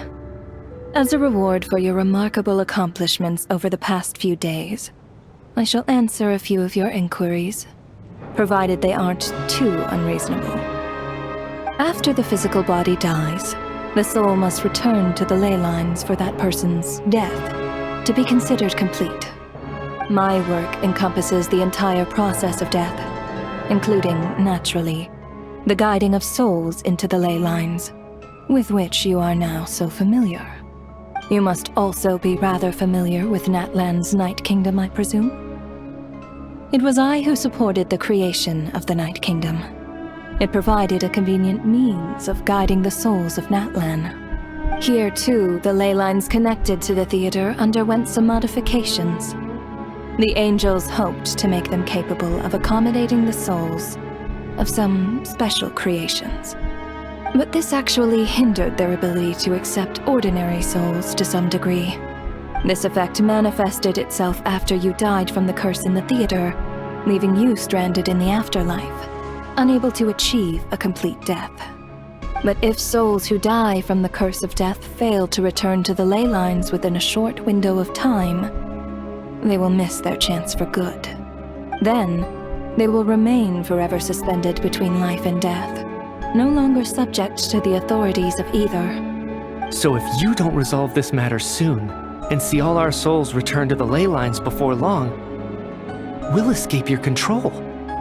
Mitya is sharp. This must be what Ronova was worried might happen, and the reason she got involved to begin with. But if you have the authority to guide souls, why didn't you just show yourself and get it over with? Why hide among us in the form of Alyosha? You seek to understand the mind of a god. Very well.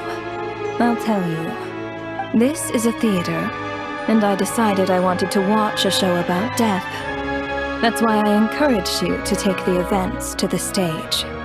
I found myself getting quite immersed. I suppose the entertainment you provided makes up for all the trouble you've caused me by being so defiant in the face of death. There. Are you happy with my answer? Can't say I am. Really? But it fits the stereotypes you humans have about gods. Just moments ago, you were complaining about how infuriatingly complicated your work here has been. Work is work, I get it. There are times when it's a huge pain, but you just have to get it done, right? That's a rather unique perspective for a human. You are in fact correct. There is a pain point in this case. Due to the obstruction in the theater's ley lines, there is a hard limit on the number of souls they can receive each day, making it impossible for me to ferry all your souls at once. Revealing my identity too soon would inevitably have led to futile resistance, and there was a risk that any souls who chose to run would disappear. Then there was the issue of the 2 lost souls you called the deceased. The way you resolved that quandary was all part of my design. That's what I don't understand. If all of us were souls of the dead, what made their presence among us special? For centuries, they have refused to return to the ley lines, exploiting the issues created by the angel civilization to resist being drawn in. Centuries of obsession accumulated during this process.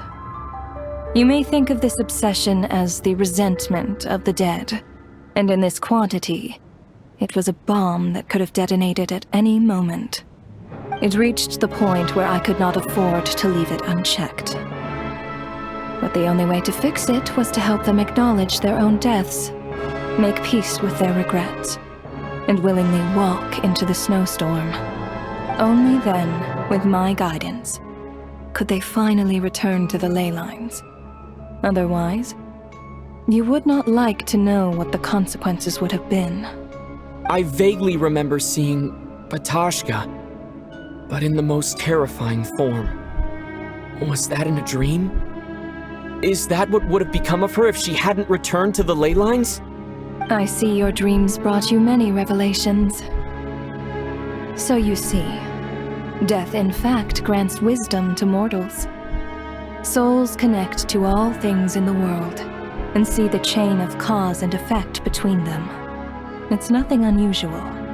Anyway, giving psychological counseling to lost souls is not my strong suit. That is more of an angel's role. It was something I could not resolve directly using my authority, so I decided it was easier to leave the bomb defusal to you.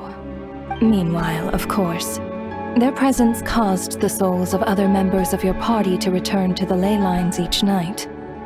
From where I stand, that was killing 2 birds with 1 stone. As both issues slowly resolved one another without me having to lift a finger, all I had to do was stay close by and keep the situation under control. Then use my authority to wrap things up at the end. And, of course, while I was at it, I thoroughly enjoyed watching this drama, dealing with death from a mortal perspective, play out on the stage. Sounds like you had it all figured out, Grim Reaper. I just did the math. You said there's a hard limit to the number of souls the ley lines here can receive each day. It's 2, isn't it? That much is obvious, even to a fool. It's time to review this whole affair. If the ley lines can only take in 2 people per day, I need to go over the deaths from these past few days again.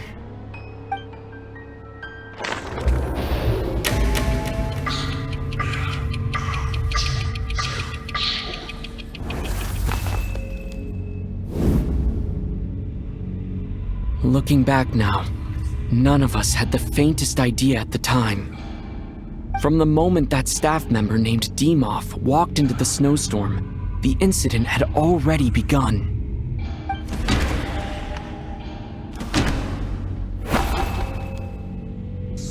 No, let me go over this again.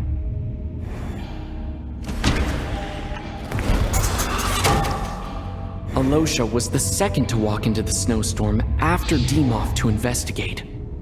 During this process, the ruler of death assumed his identity, making him one of the victims.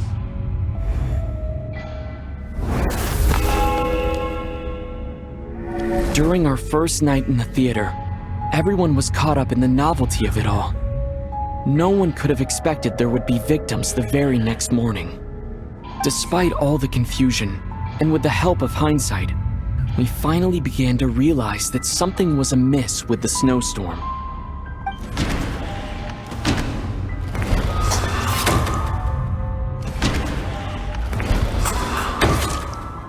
The Ley Lines devoured Torgov and Sobolova on the first night. At the time, we thought this might be a murder case connected to Lelik.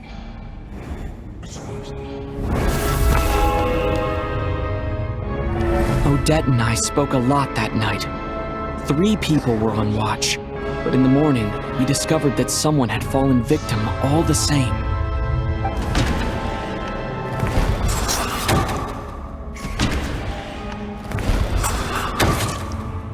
The deaths of Kulish and Rampana caused everyone to stop suspecting Lelik.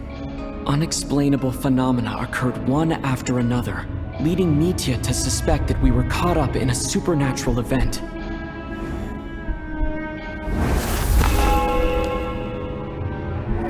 Later, we discovered that there seemed to be an extra person among us, and subsequently discovered the existence of the deceased.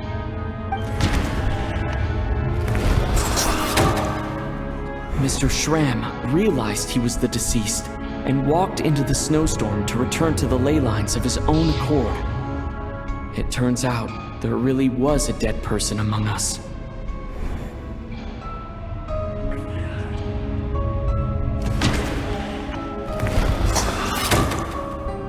We thought it was all over, but Mr. Valeri's death was a rude awakening for everyone. The ley lines consumed him during the night regardless. A lot happened today. Mr. Valeri's death led us to discover the connection between the number of deceased and the number of victims during the night.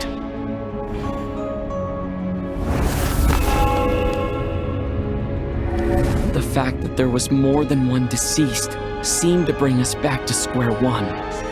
Odette revealed some information she had been keeping to herself.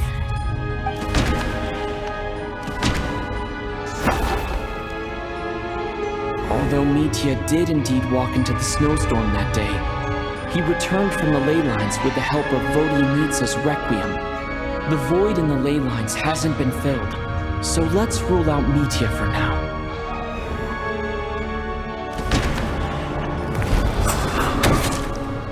Vodyanitsa was swallowed by the ley lines in her sleep, but the Requiem she sang before falling asleep was quite a game changer.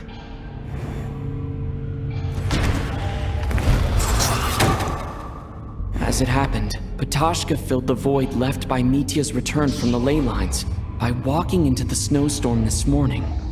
The girl I thought was child sister Tonya turned out to be another of the theater's deceased. Come to think of it, Patashka was about to walk into the snowstorm at that time. And Ronova, unaware that Mitya would return, was concerned that her soul would overflow from the ley lines. That's why she used Alyosha's voice to try and persuade her to stay behind. Looking back, I suppose that was an early slip-up on her part.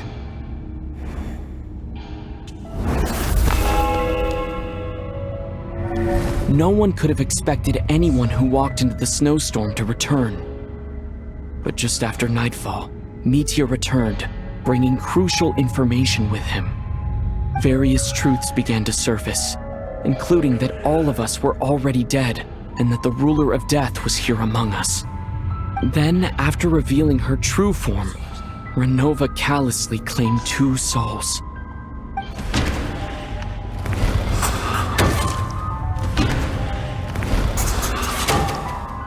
In fact, everyone was already dead by the time we took the photo. And in the days since, we've experienced many more partings in the afterlife. Now, only Mitya and I remain, and the true culprit behind everything still stands before us. In Mitya's eyes, I see the same anger and frustration that I feel.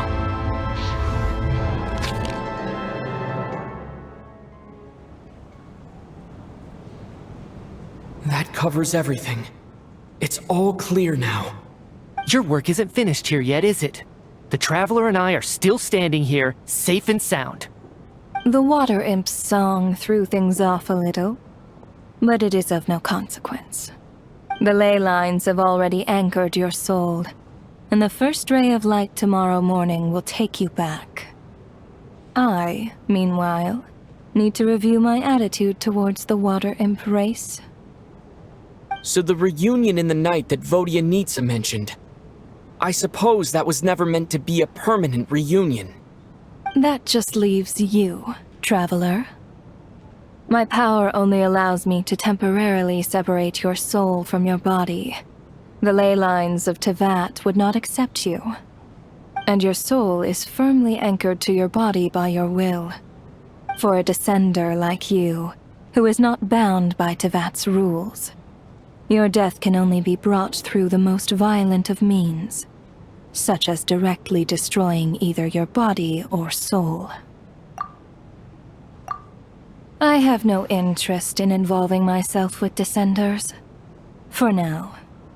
Although, this may change if Asmoday remains missing, or you insist on interfering with our affairs. One last question then. All our struggles and sacrifices here, they were meaningless from the very beginning, weren't they?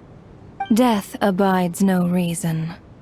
Besides, what you call sacrifice is merely a concept created by humanity. To me, it is nothing more than a self-indulgent charade in the face of death. Mere mortals fantasizing that their actions could reclaim something from my grasp. A truly laughable idea.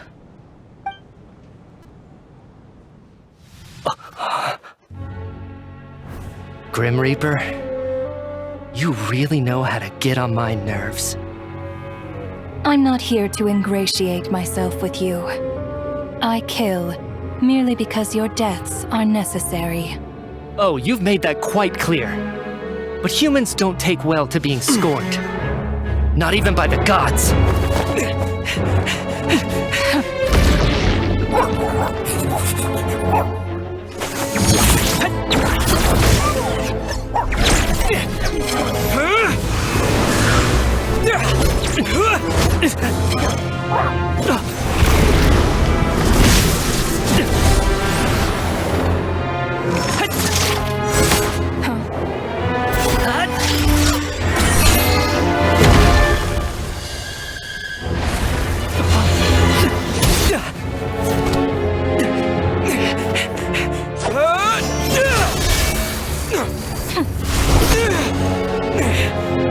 This is futile.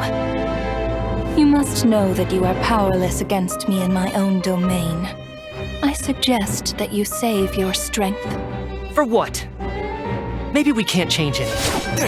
But if nothing else, we can at least teach you to have some respect for the dead. Audacious.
How are you holding up, Odette?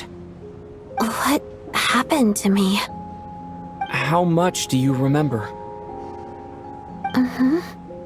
What do you mean? Is the performance over? I can't seem to recall what happened. Has Odette already forgotten?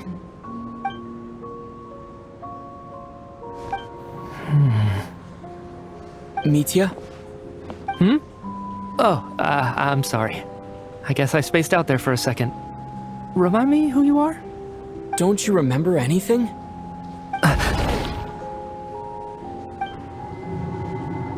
Yeah, I remember now, comrade. Looks like we guessed right. Just like me when Odette found me at the Armory Palace. For some reason, everyone killed by the Ruler of Death eventually came back to life. Just with one catch. They forgot what happened while they were dead. Odette and the others have already forgotten everything. Why were you able to remember this time? Could this be the reason? You said this is the Ruler of Death's symbol, right? I don't see anything there. You don't? Huh. Okay, I guess that makes sense. I carved this into my hand in the afterlife, so it's not visible in the physical world. Does that mean I carved this symbol into my soul? What an unsettling thought. Still, at least I get to remember what happened. I suppose it's a blessing in disguise. What about you, though? The Ruler of Death mentioned that you're a descender? Is that why you can remember? A full explanation would get complicated very quickly, but that's essentially it. Well then, now that it's all over, let's figure out what we've learned. The first thing I notice is that everything here is precisely as we left it, right before our deaths. This confirms that time passes differently in the afterlife than in the real world. They say that right before death, time slows down, and your whole life flashes before your eyes. That must be how you know you have one foot in the afterlife by that point. Anyway, clearly the few days we spent in the afterlife probably only amounted to a few short minutes in the real world. This also aligns with previous reports of widespread temporary memory loss among the Armory Palace personnel. Now it seems likely that those were all brief deaths caused by the Grim Reaper's so-called curse of death. To those unaware of the truth, dying and coming back to life must feel similar to a short bout of catatonia. This leaves me with a couple big questions. What are the conditions that trigger this so-called curse of death? And why are we resurrected after we die? If nothing else, I think it shows that killing us wasn't her ultimate goal. We still don't know her true reasons for subjecting us to death. Right. This time only got complicated because of the situation with the theater's ley lines. That's why she had to approach it differently. If the previous incidents of amnesia among the researchers are anything to go by, killing us is usually a pretty routine matter. Come to think of it, wasn't I about to note something down before I died? I can't remember what it was, but I think it was something related to my research project. Sorry, Traveler. I'll catch up with you again later. Right now, I have to make a trip back to the Armory Palace. Sir, if I may, no one of your description has ever shown up in my investigations into Mr. Mitya's friends. Yet, you two seem very familiar with each other. Could you perhaps tell me where he was in such a rush to get to? And, by the way, have we ever crossed paths? Forgive the presumptuousness, but I feel a vague and indescribable sense of familiarity about you. I can explain everything. Could you help me gather everyone in the theater in one place?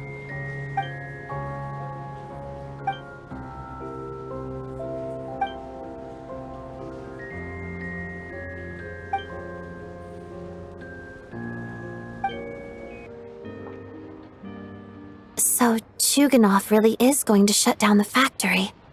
I guess this theater incident actually did us some good after all. So, you said I promised to take you to the Armory Palace while we were in the afterlife, yes? I believe you. I think I even have a vague memory of it. Agreed. Let's check in on her first. The whole reason for our trip to the Armory Palace anyway is to figure out what's going on with her health.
I'm finally back, even though a long time has passed from my perspective. As far as Paimon's concerned, I probably just went out to watch a very short show. I should keep my emotions in check when I see Paimon again, or it'll seem weird. Wait. The atmosphere here feels off. Shh. Stay quiet. Let's go inside and take a look.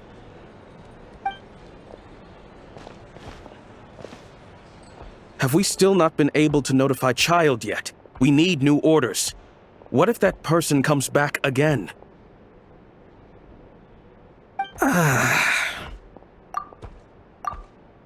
I'm so sorry. Under the circumstances, there was really nothing we could do. Tell me, what happened to Paimon? It was the Jester. He came here in person and escorted Miss Paimon away. He's the director of the Fatui. His authority supersedes all others and cannot be questioned. There was nothing we could do. How long ago did he leave? And what was Paimon's status? It was about an hour ago. Miss Paimon was fast asleep at the time. The Jester simply walked off with her as if it was only natural. I assure you, he absolutely did not use any force. Do you know where they went? The Armory Palace, most likely. Lord Piero, the Jester, has been overseeing the experiments there lately, keeping a close eye on their progress. Everyone in the Fatui has heard about it by now. I'm surprised he came in person. Whatever his reason for taking Paimon, he'll most likely return to the Armory Palace first, which is exactly where we were headed anyway. Then lead the way, Odette. Okay, let's go. It's just up ahead. Quick, let's get inside. No, I'll go alone. You know I'm planning to force my way in. You're with the Fatui, so you should stay outside.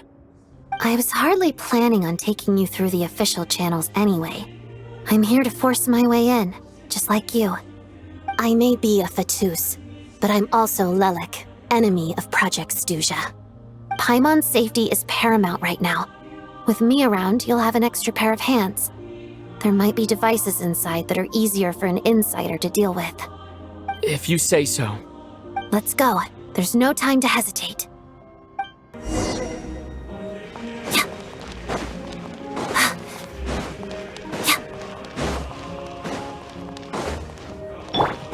Hey, who are you? This part of the Armory Palace isn't a restricted access. What do you think you're doing? No questions, please. We're short on time.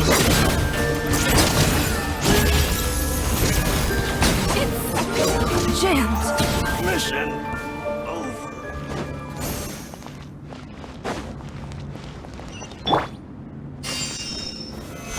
Solidify!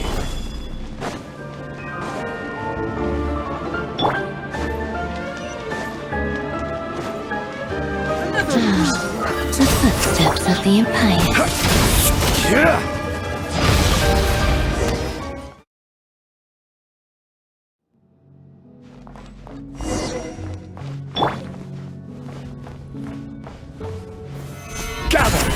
Do you have a pass? Where are you coming from? So, you're intruders, huh? Don't blame me for what happens next!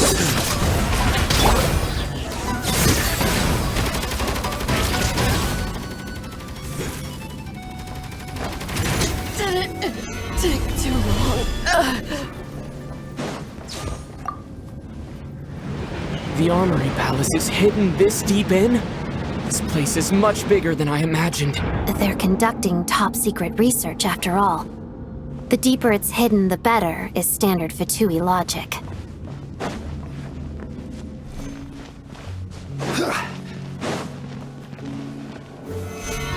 Stabilize! The style doesn't really look like the Fatui's handiwork, though. They must have requisitioned some structures from a past civilization. It also serves as a bit of a disguise.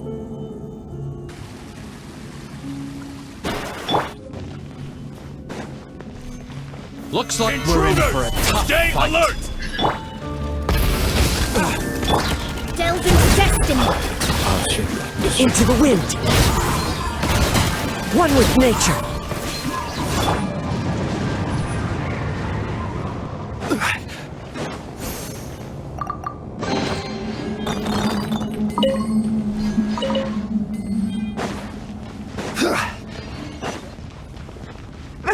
Intruders? Don't come any closer! Just what are you guys trying to do here? Short work of It's your skull! Light it up! time for the big one! The wind knows me.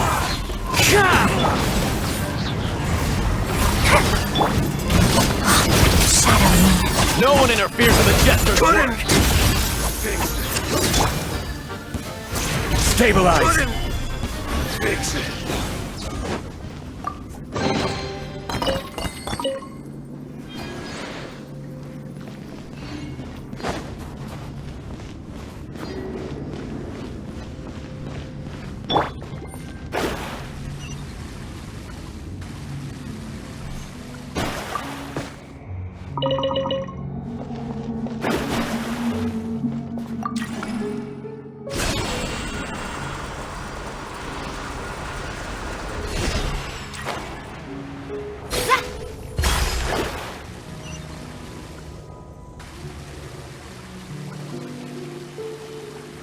Looks like no one's guarding this place. There's something off about that decoration over there.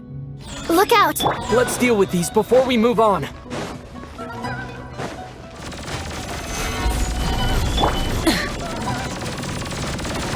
Rise with the sun! One with nature.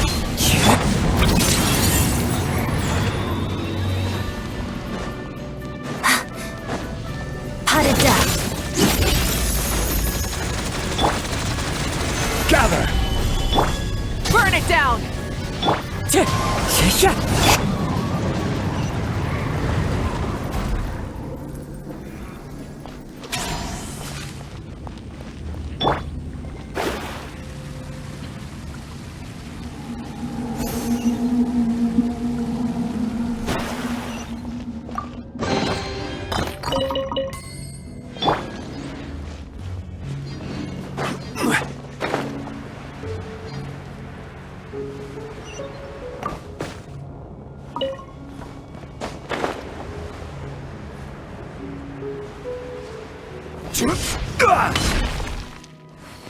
The researchers here probably don't know that we're uninvited guests.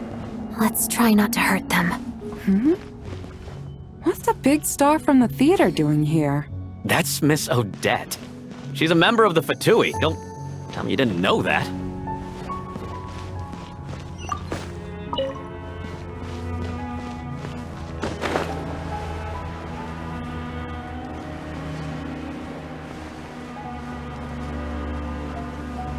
Was the whole reason for Project Stuzha to support the research here at the Armory Palace? Just what are the Fatui and the Tsaritsa planning?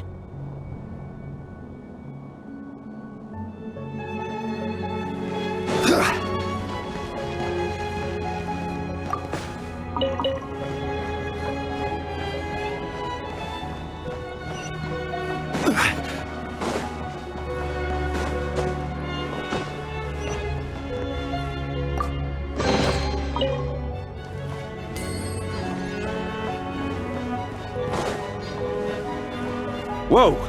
Who are you? Never seen you around here before.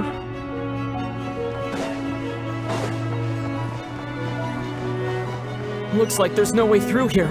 Maybe using the power of this prism could help?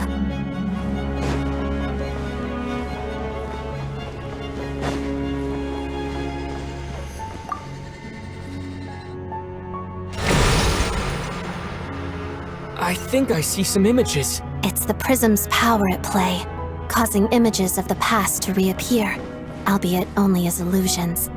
Let's make our way through here. Paimon. And the Jester. Is this another scene from the past? Yes. It looks quite old, though. I don't think it happened in the recent past.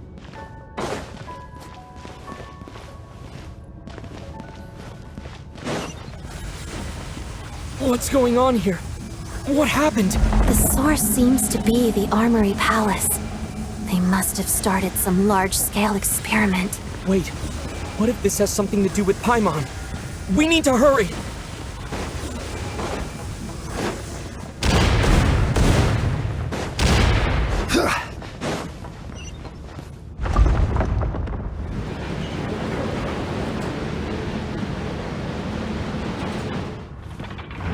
We're almost there. The Armory Palace is just up ahead. Paimon, please be okay. I'll make short work of you.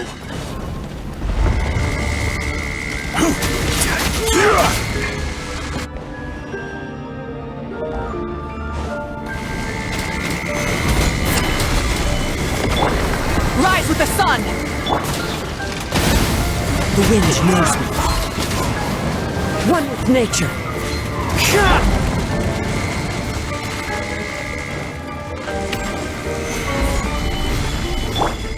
Burn it down! Let's begin.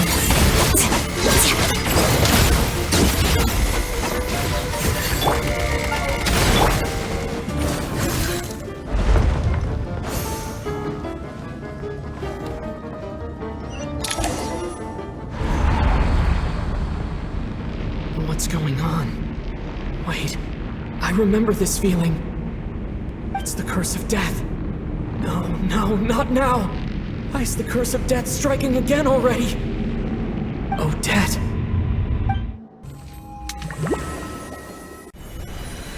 Is this the afterlife again? I need to find a way back to reality. Is that Odette's core Ignis? Could that be what just woke me up?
Odette?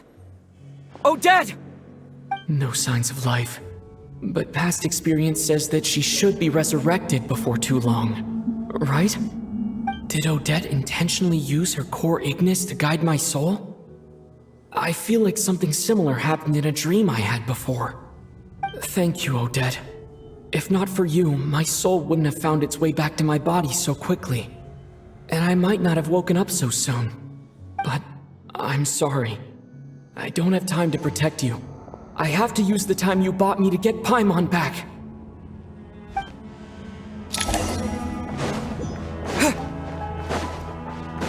Sure enough, everyone here has been affected by the curse of death.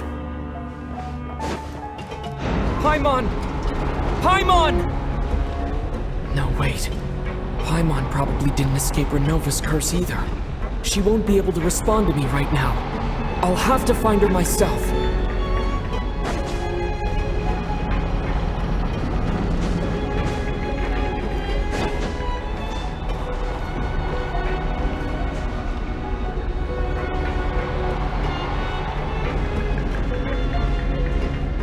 Mitya! Is this the laboratory he works in? What happened here to trigger the curse of death again so soon? I'll have to ask him when he wakes up. Finding Paimon has to take priority now.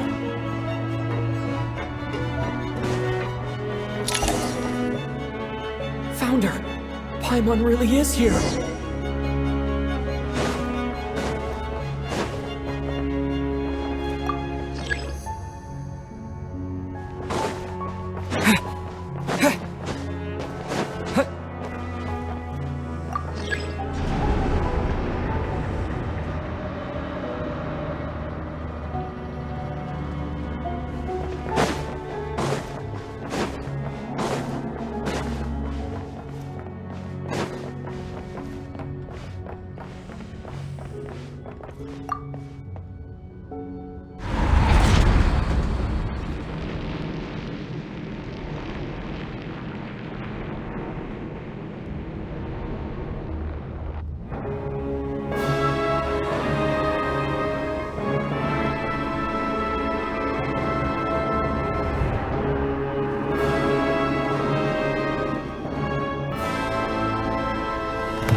You don't learn, do you? You've already been involved in one mass death, and now you show up at the scene of another. This might have passed for a coincidence the first time, but a second time? Am I to assume you are intentionally interfering in Snezhnaya's affairs? Judging by your expression, it seems that you understand little of what is going on here. In that case, a word to the wise. Do not interfere in Snezhnaya's affairs. A civilization that fails to learn its lesson constantly depletes its own worth.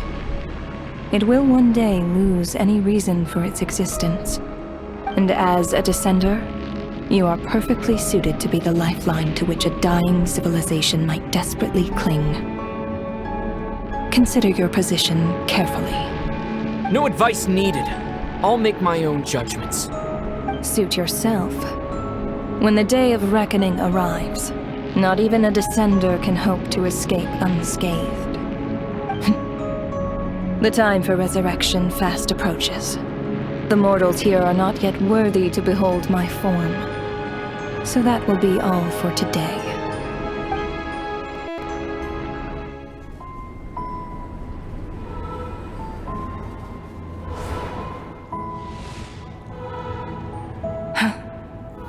That thing is coming with me.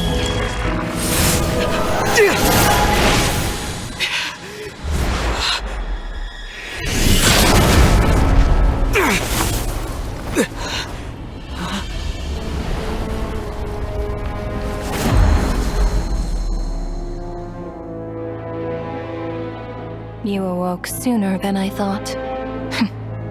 The curse of immortality is stubborn. Unable to enter the ley lines, yet not content to remain a spirit. Ruler of death. What do you want? You perplex me. Both you and you. That thing may be a creation of Celestia, but it possesses none of Celestia's power, let alone authority. Your obsession with it baffles me. No matter, the resurrection will soon begin. It's worthless anyway. I'll reclaim it next time.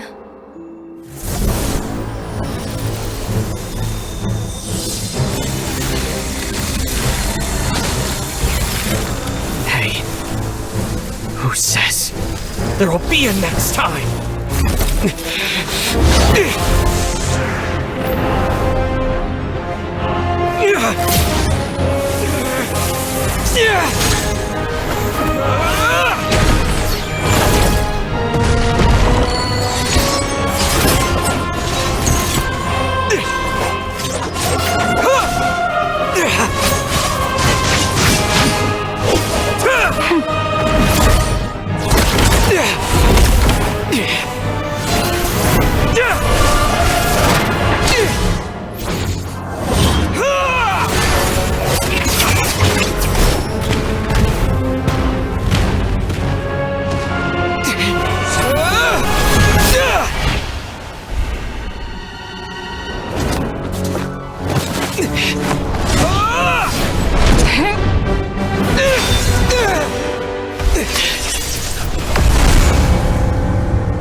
I missed you, Paimon.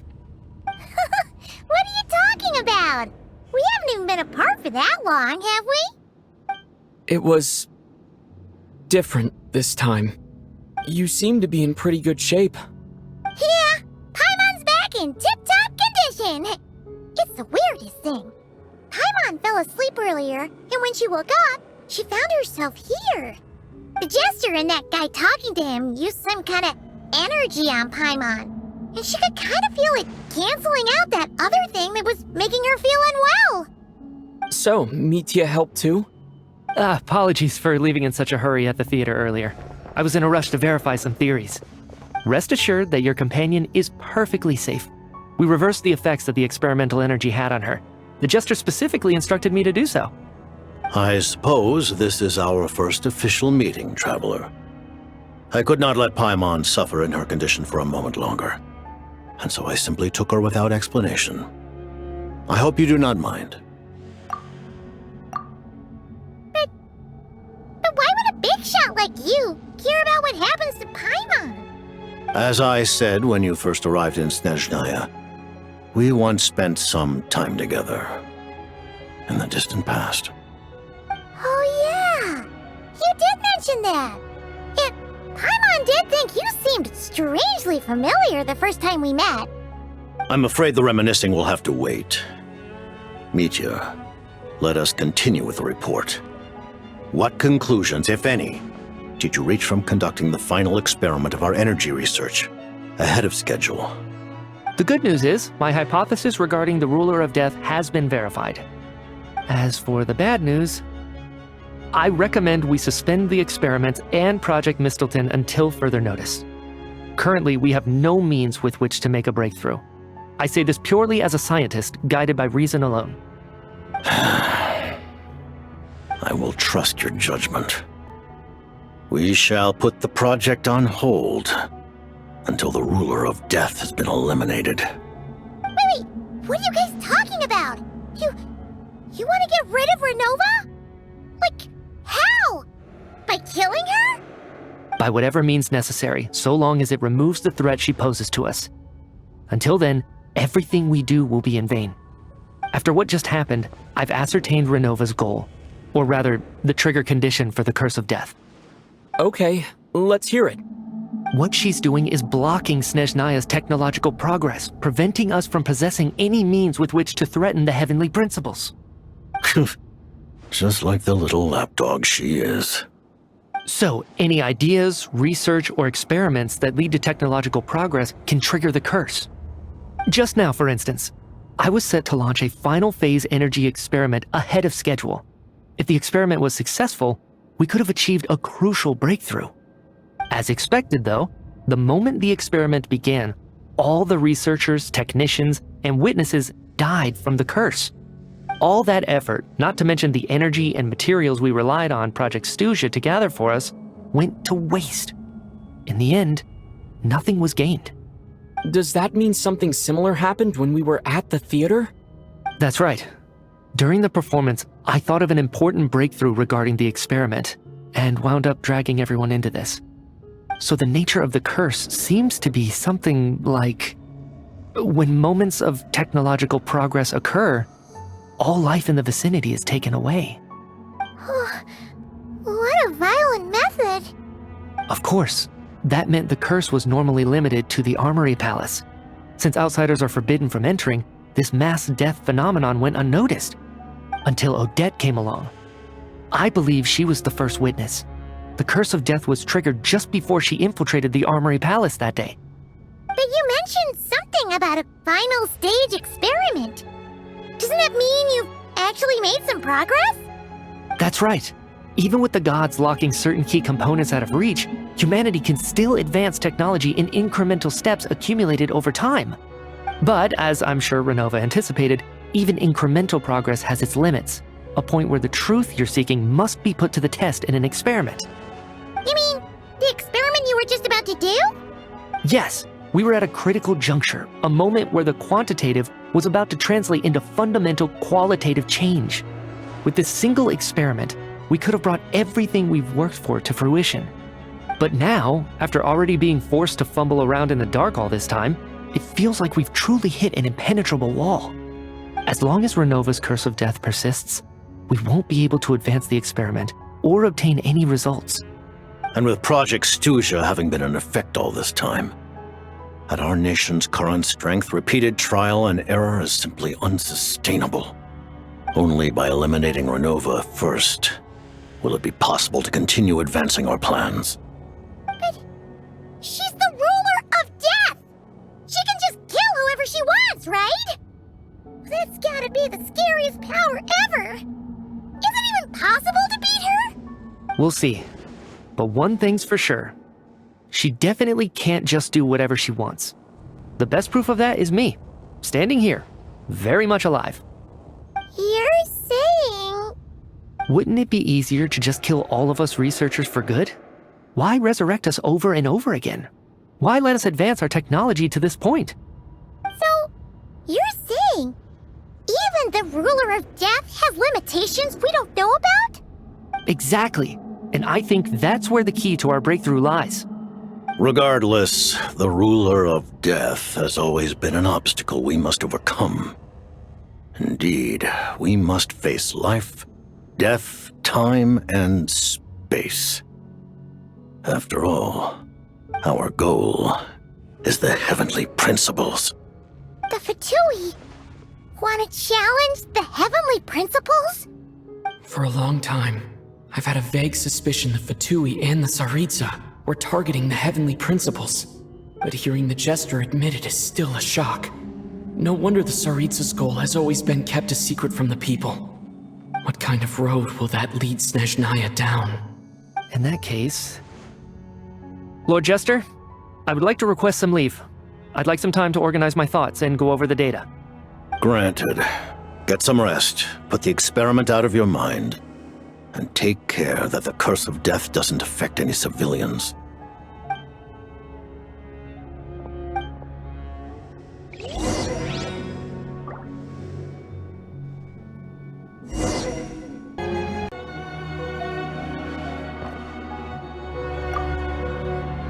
While there is yet time, Allow me to offer you my hospitality, honored guest of Snezhnaya.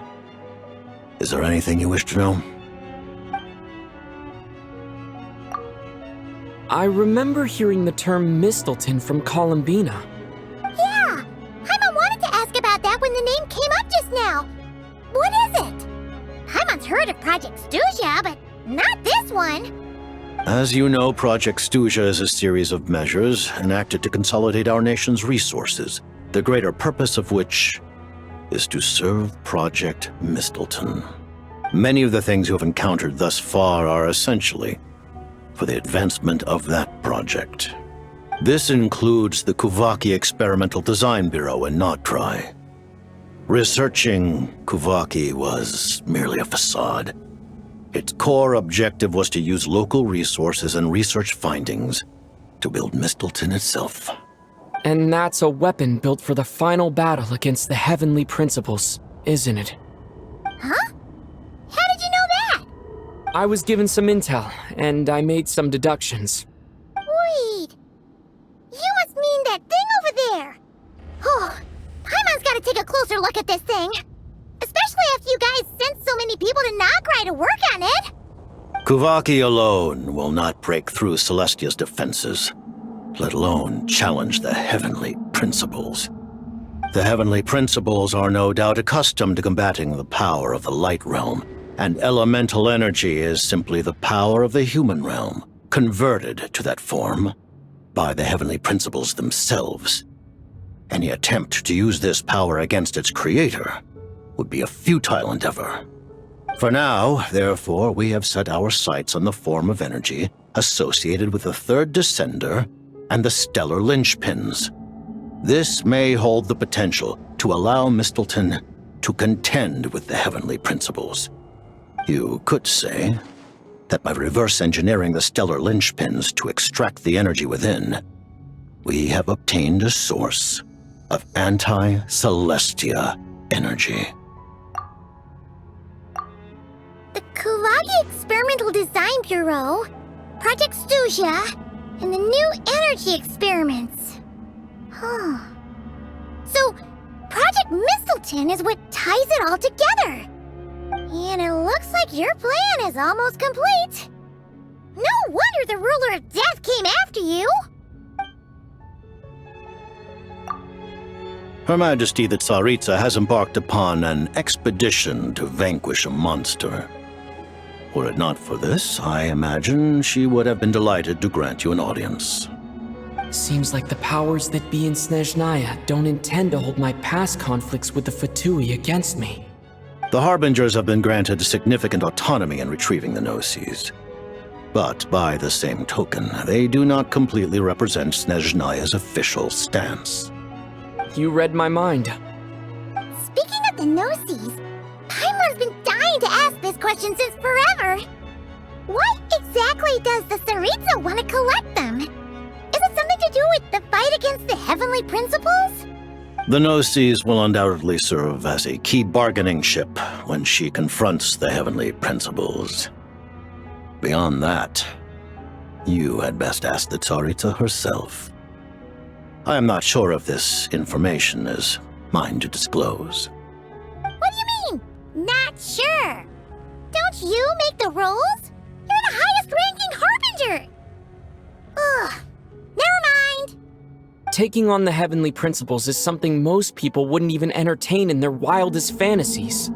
Why is the Tsaritsa so fixated on this? Intervat today. Civilization is nothing but an illusion. Something whose very existence can be negated at any moment. Our civilization may very well be destroyed in the struggle, but as things stand, the Heavenly Principles could choose to negate our existence on a passing whim. And we must not sit back and accept that fate. Only by changing the state of affairs, only by overthrowing the Heavenly Principles, can our civilization truly be said to have taken root. Otherwise, The fate of the people of Khaenri'ah and Hyperborea is a cycle doomed to repeat itself. Accepting potential destruction in return for getting to control your own fate. Furthermore, perhaps this is still somewhat difficult for you to understand. Are you aware that all the rules of this world are made up of curses? Huh? All of them? Paimon knows about the curse of death you mentioned, and the curse of immortality that you and Dainsleif have. Then the birth of the Hilichurls, the rules of Natlan's Ode of Resurrection. Those are curses too?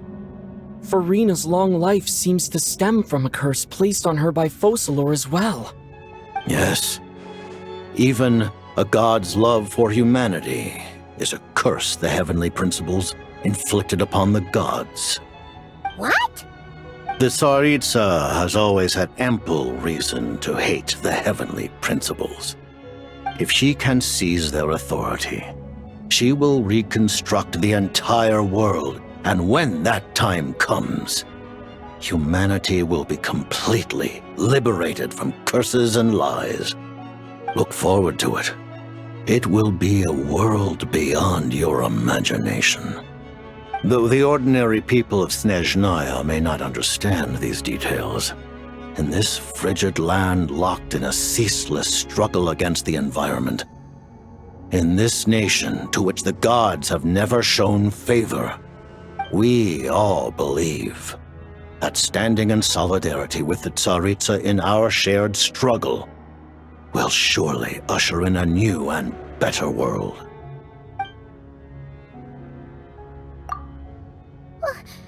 Paimon really doesn't remember! He's basically a stranger! You gotta believe Paimon! Allow me to explain. The reason Paimon reacted to the anti-Celestia energy developed by the Armory Palace is because she comes from Celestia herself. More specifically, she is one of its creations. Paimon? A creation of Celestia? Oh, right. I was blinded by anger earlier, but thinking back on it, Ronova also said that Paimon is a creation of Celestia. But she lacks Celestia's power or authority. As you know, the lunar fragments in Nocturne were pulled down from the sky using Fatui technology. But the first application of this technology was in Khaenri'ah over 500 years ago. I used this technology upon the heavens, and the response I received was none other than Paimon descending from Celestia. I presented her to the Vinster King, but he took no interest in this gift, nor did it satisfy him. Paimon then took up temporary residence in my palace until, of course, the arrival of the Cataclysm. Wait, Paimon's a little confused. You're talking about things that happened in Khaenri'ah 500 years ago. You're saying Paimon was there for that? But Paimon doesn't remember any of that. Falling from the sky? Being given away as a gift? None of it! Having lived through the Cataclysm, perhaps you too were burdened with some manner of curse. Although, losing your memories would indeed be the smallest price I've ever seen paid. But it's not just her memories from Khaenri'ah. Paimon doesn't even know how she spent the last 500 years. She only has memories from the past few years. No matter how hard she tries to remember. What was Paimon like back in Khaenri'ah? Did she know a whole lot because she came from Celestia? Was she super smart? Unfortunately, when you arrived in Khaenri'ah, your consciousness was like that of a newborn infant. None could say what kind of being you once were in Celestia. During the time you lived in Khaenri'ah, your personality was no different from how it is now. Ah, man! Paimon's plan to get her memories back and become super smart is ruined before it could even start. You know, even though Paimon lost her memories, she still feels weirdly close to you for some reason. That must mean you took pretty good care of Paimon back then, huh?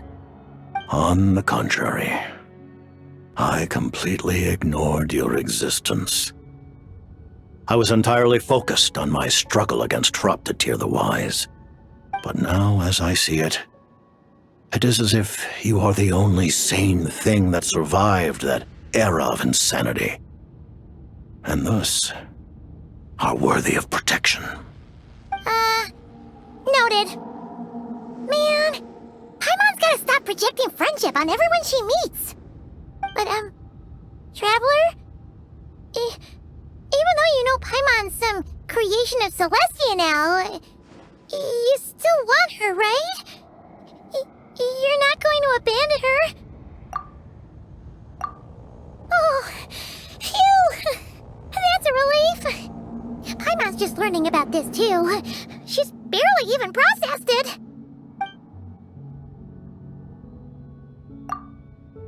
Thank you for telling me so much.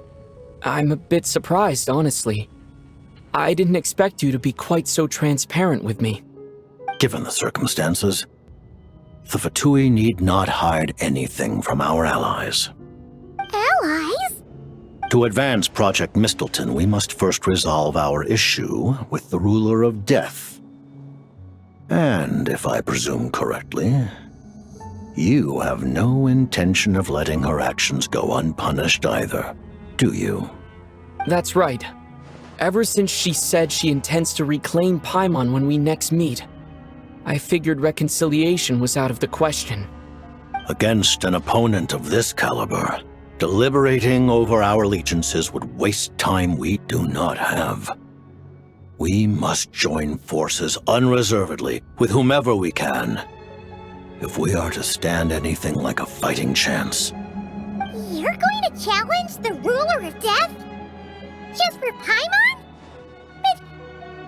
But Paimon's only... Thank you! Oh, thank you! Oh, gee! Now Paimon doesn't even know what to say! Anyway, Paimon's super touched! The Tsaritsa will return in triumph in short order, and the Fatui shall hold internal discussions regarding the enemy. The time for us to meet again will come very soon. Got it. Thanks for your help with Paimon. I'll be sure to look after her for you. There was just one other thing. Well, it's just a request, really. Paimon really wants to see what this Mistleton thingy you're gonna use against the Heavenly Principles looks like. Of course, Paimon knows it's top secret and stuff, but she just had to ask. It's okay if the answer's no. Certainly you may. Oh, for real?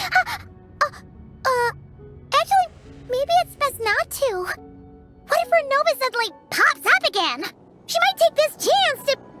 While the technology is not yet fully developed, it has nevertheless reached the stage where Celestia's creations are unable to damage it. In that regard, you may rest assured. Oh. Wow. No wonder Paimon felt so out of sorts recently, even though it was super far away. Alright then! Paimon's ready to take a sneaky peek at this top secret super weapon!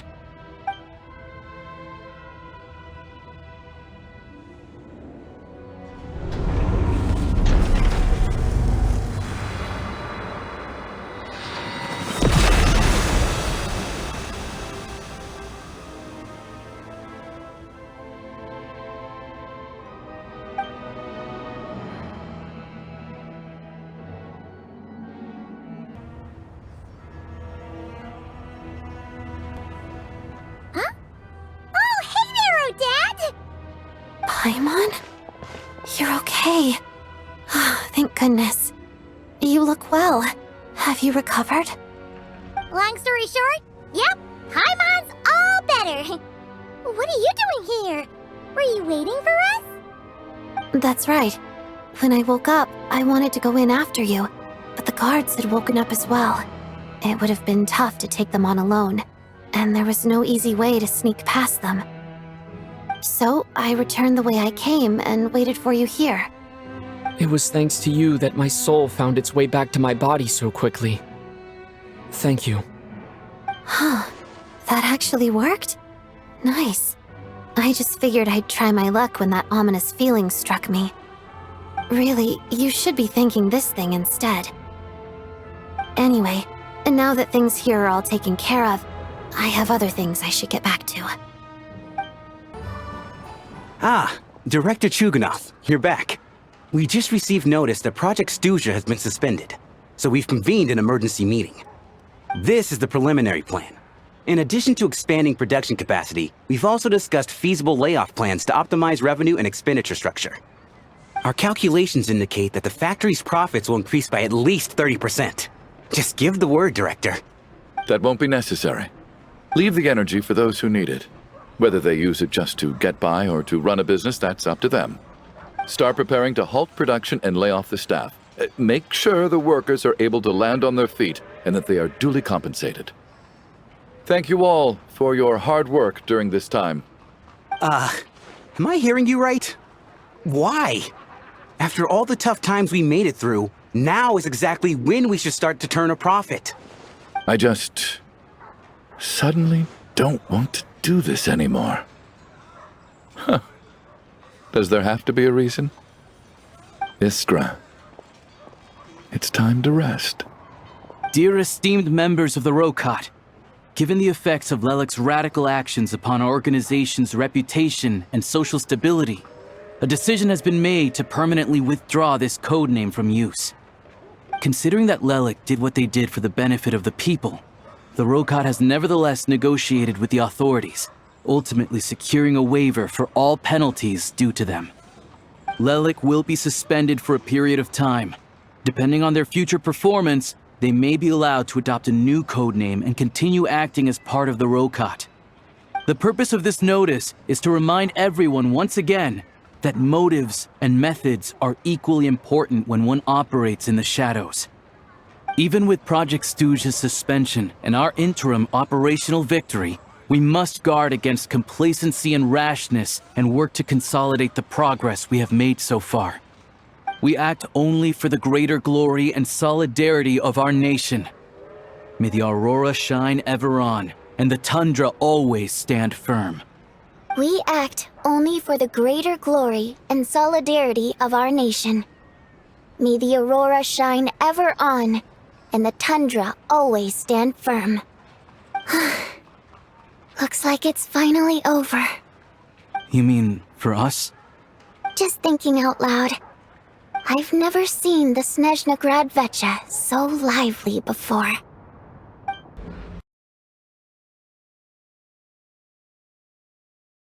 I never once thought I'd come here. But I understand everything now, Rosaline.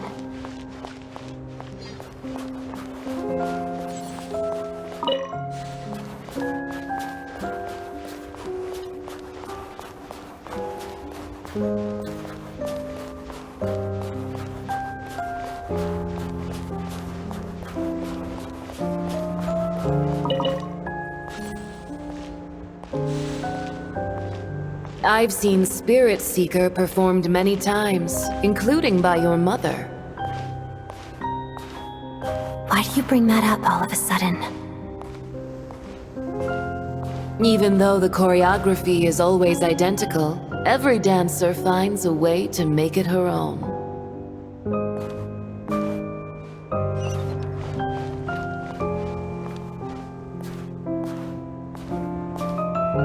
So you actually want to talk to me about ballet?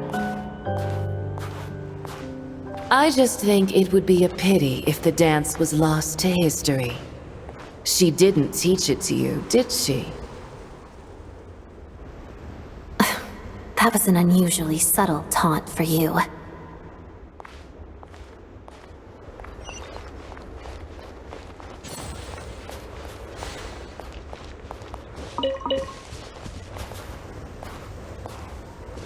We embraced one another on the snow-swept plains, melting the ruthlessness of time. But when our bodies, in pieces, are cast to the winds, what of our love will remain behind?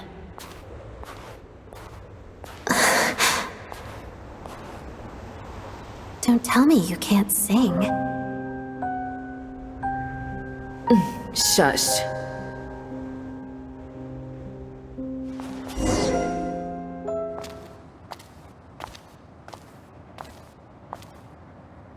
I understand her hatred. The Fatui robbed her of the life she should have had. I never opposed her dancing. Yet still I became an enemy of her ballet. I'll just keep my distance. Many despise me. I'm used to it. You're certainly not one to shy away from confrontation. But children, they need a different approach. I'm hardly the most maternal figure. Yet she is a child. In my experience, while a father commands authority, he must still yield to love. You should tell her what you think about her dancing.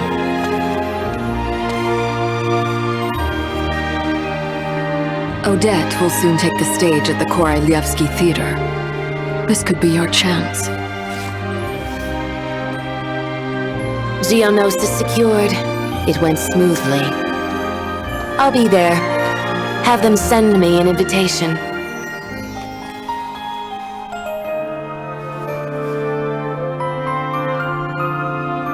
Sadly, things didn't work out. Her final words are inside that block of ice. This? Aren't these for monitoring her subordinates? Not yours.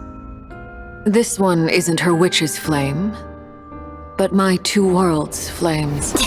The two worlds' flames can burn away memories. It was my parting gift to Rosaline.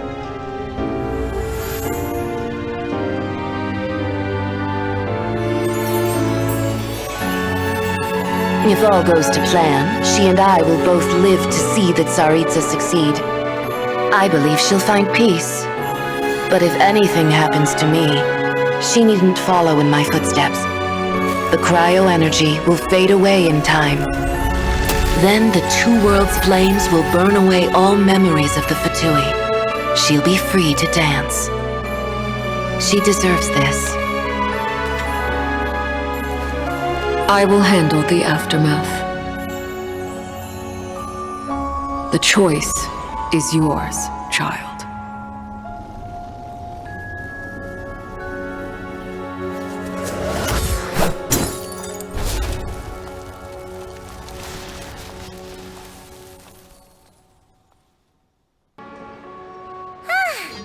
Fresh air at last! Paimon's head isn't spinning anymore, and the fever's all gone. Paimon's finally free to fly again! Oh, it's nice to finally know where Paimon came from, too. It did make Paimon a little nervous at first, but it's such a relief now. Like, who cares if Paimon's a creation of Celestia? She's probably not anyone that important. Probably just the fairy of food and fun or something. And like you said, this doesn't have to change anything between us. You're not gonna just... Hey! Hurry up! Why are you walking so slowly? You've spent the last few days lying in bed and stuffing your face. I didn't think you'd be able to fly this fast. Says who? Paimon's as agile as ever. They don't call her White Floaty for nothing. Paimon originally wanted to check out the bookstores in Snezhnaya, but she's more in the mood for flying around right now, so let's save that for later. Wait, they've got light novels from Yai Publishing House here too. Huh? And this is Paimon's favorite mystery story from Fontaine! Wow, they got a sequel! The local Snezhnaya books look pretty interesting too, but also kinda heavy. Not the easiest things to look around. I thought you were in the mood for flying around. Paimon can read while she flies. Hey, look at these two dolls. Which do you like better? All right, boss, we'll take both. Paimon will have the other one. Oh, I thought we were only getting one. All right, fine. I'll pay. There you are. Thanks for visiting. Paimon will grab this and then... Huh? Huh? Huh?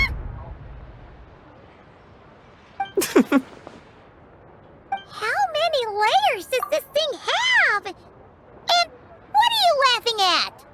Huh. You knew all along, didn't you?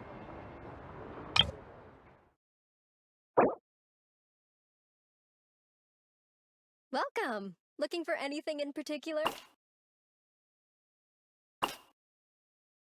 Oh, I see now. I'm telling you, these scratches right here are what makes it art.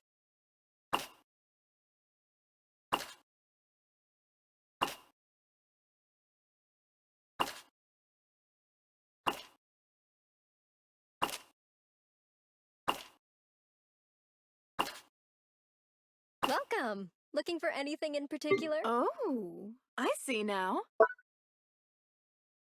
I'm telling you, these scratches right here are what makes it art.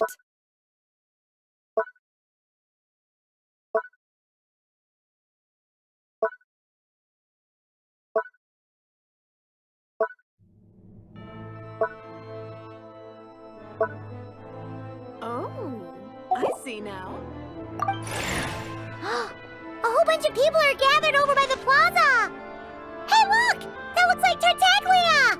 Hey, Tartaglia! I know that voice. Of course. If it isn't Paimon and my old comrade. You're looking well, Paimon. All better? Yeah! The jester knew I was wrong and fixed Paimon right up!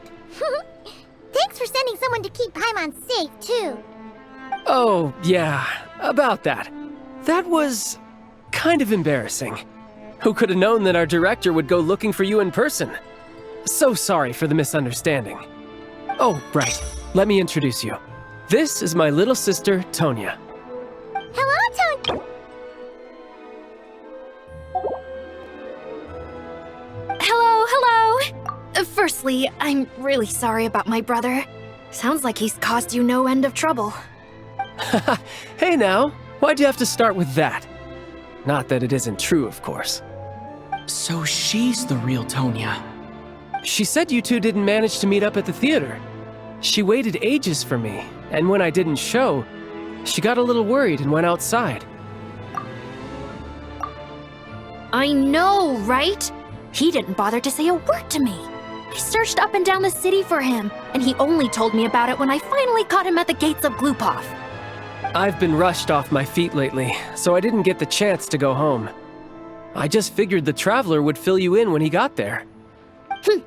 Well, the snow was bad, and you're never late. So I was really worried about you. How was I supposed to know that you'd stood me up?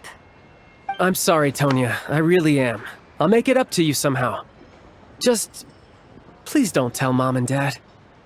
Although the mix-up led to a series of misunderstandings, it's probably for the best that the real Tonya didn't get caught up in that mess. Besides, it's obvious that Tartaglia isn't usually one to break a promise. He only gave his ticket to me because he had to look into Lelik. No, it's fine. It just meant I didn't get to see the show in the end. By the way, what did you think? You were one of the first people to see it, you know? I would say... the best is yet to come. Huh? What kind of review is that? Hey,